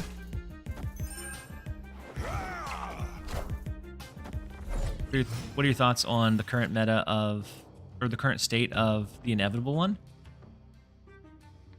I think he always is gonna be problematic. So extra energy every single turn ends up surprisingly being crazy. Whether you have random cards shuffled in or not. And so I think he's always going to be relevant. Like maybe he gets toned down with more cards shuffled in, but I think you still see him played quite a bit. And then Mr. J, thank you so much for the hydrate reminder. So Iron Lad ends up gambling between a lot of unknowns. So I'm just going to go with a Captain Marvel instead. Said speed. I'm just looking for a good deck, and I came here as soon as I saw you were streaming. Red Bear, I haven't had an incredible amount of success with it. I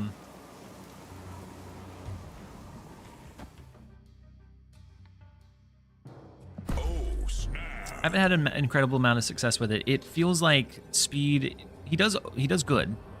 So in most games he's going to be like 3-7, 3-8, 3-9. But you could also just run like Copycat or just run Cassandra in most cases and be fine without it. I haven't seen anything or thought of anything that he just like breaks open and makes viable just by being him. The content and ideas are great. Keep your energy, big heart, and support to you from the community. Thank you so much, Captain Goulash. Is the Legion bundle worth it? I'm not sure. I haven't looked at the like conversion for it. All right, let's go ahead and go Sandman. The big blob in the right lane is pretty treacherous for us.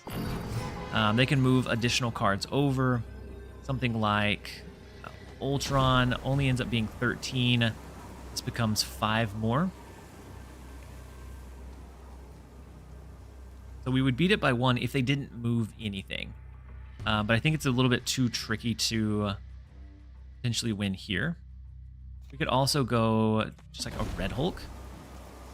Hope that they don't have anything that they can position into the big house.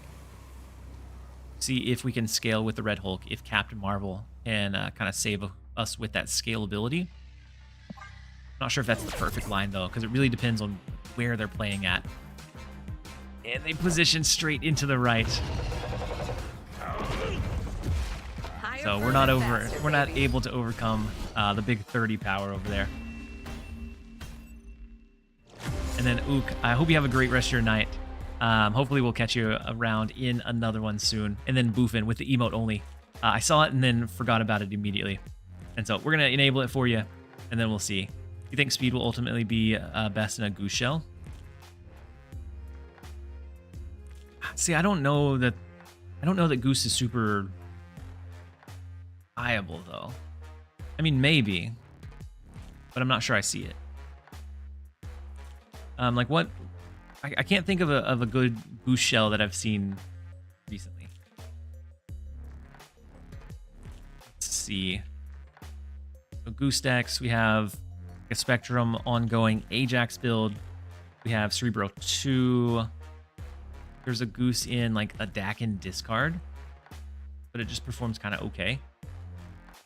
I mean, it might happen because then you're protected in that lane. You have that scalable piece. But I don't know. I'm not sure if I'm sold on it. I like Copycat most. Yeah. I think Copycat is one of the most versatile. She gives you good information, and then at worst, she's a 3/5 that requires no additional like commitment to. Oh, you meant Thanos, Anthony. My bad. I think Thanos is in a poor state. You can get some high rolls with him, but it feels far too inconsistent to be able to keep up with what we have in the rest of the game.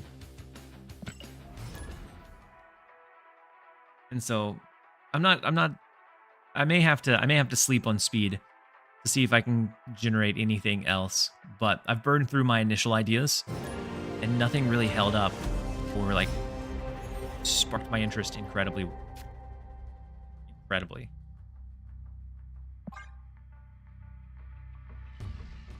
So we have a couple, a little bit longer for the emote only chat, you guys. Spear time, welcome in. I really like that Cosmo one from Alex. I like the Cosmo dancing. And so the sandbar cards that didn't start in your deck cost 1 more. It's kind of cool to see back in commission. Let's go with the White Widow left, then Alloy. With the Binks jam coming in. Then KX with the Miss Marvel thumbs up. Why doesn't that surprise me from KX? Let's go speed. We're against another Arsham deck, which is also pretty unfortunate. That we're facing so many of those. It's just tough to match up to like how quickly that can pump out power. Then I wasn't sure what that emote was. I was a little bit afraid, but it's a deck special. We can go Iron Lad. We could go Captain Marvel to increase some flexibility. We could go something like Cassandra. Maybe we go Cassandra Jeff next turn. Maybe this turn it becomes Iron Lad. Next turn is Cassandra Jeff. And the Dare Cube. I'm looking to get some emote work done so that we can step up our game, because there's definitely some cool ones that are out and about. Z35 Dino with the Pride Heart. I did free you guys. You're able to use chat once again. But ooh, the Legion to take away the Eternals arc. So they're now all the Washington DC. So now we have the big Red Hulk in the left from the Iron Lad. If we can go Cassandra Jeff, and Ultron becomes really beneficial for us, because all of the drones are 5 power by base. The poor little Jeff. He's powered up in Washington DC though, so Eliath kind of stabs him in the back. Go Ultron and call it good. Yeah, the Legion was fantastic for us.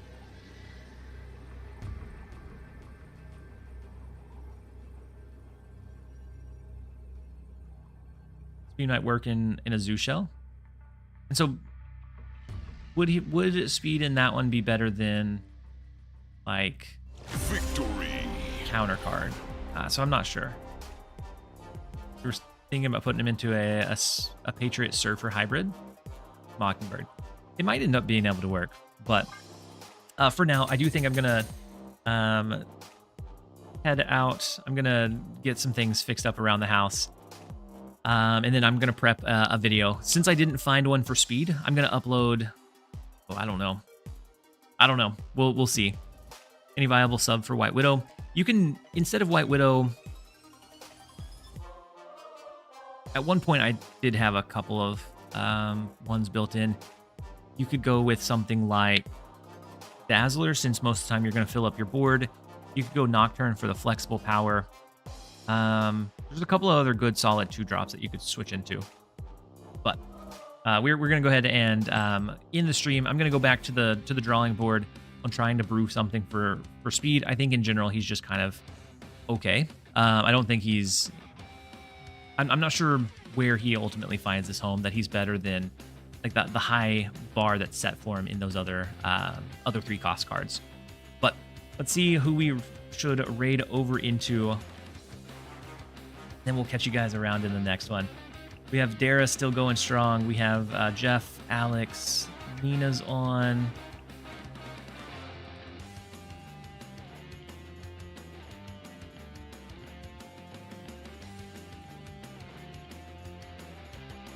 Let's see, any recommendations? If not, then we'll pick one up. Board Mobile Gamer, thank you guys for hanging out.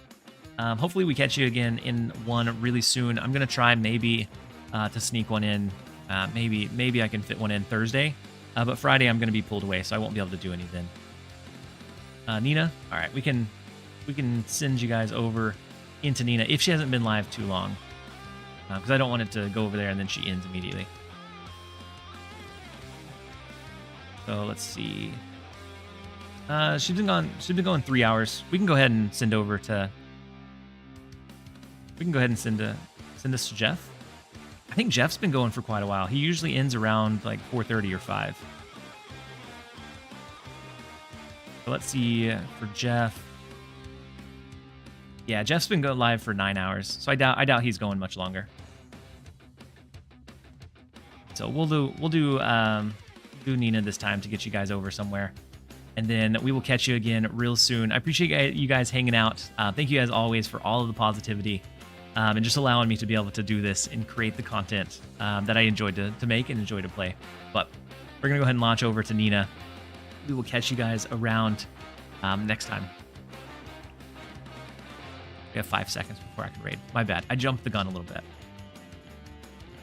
All right, we're going to go ahead and raid now. Thank you guys as always. We will see you around next time.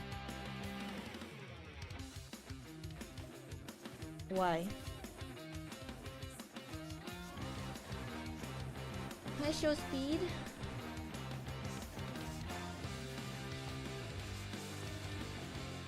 TLSG, thank you so much for the raid. Thank you, thank you.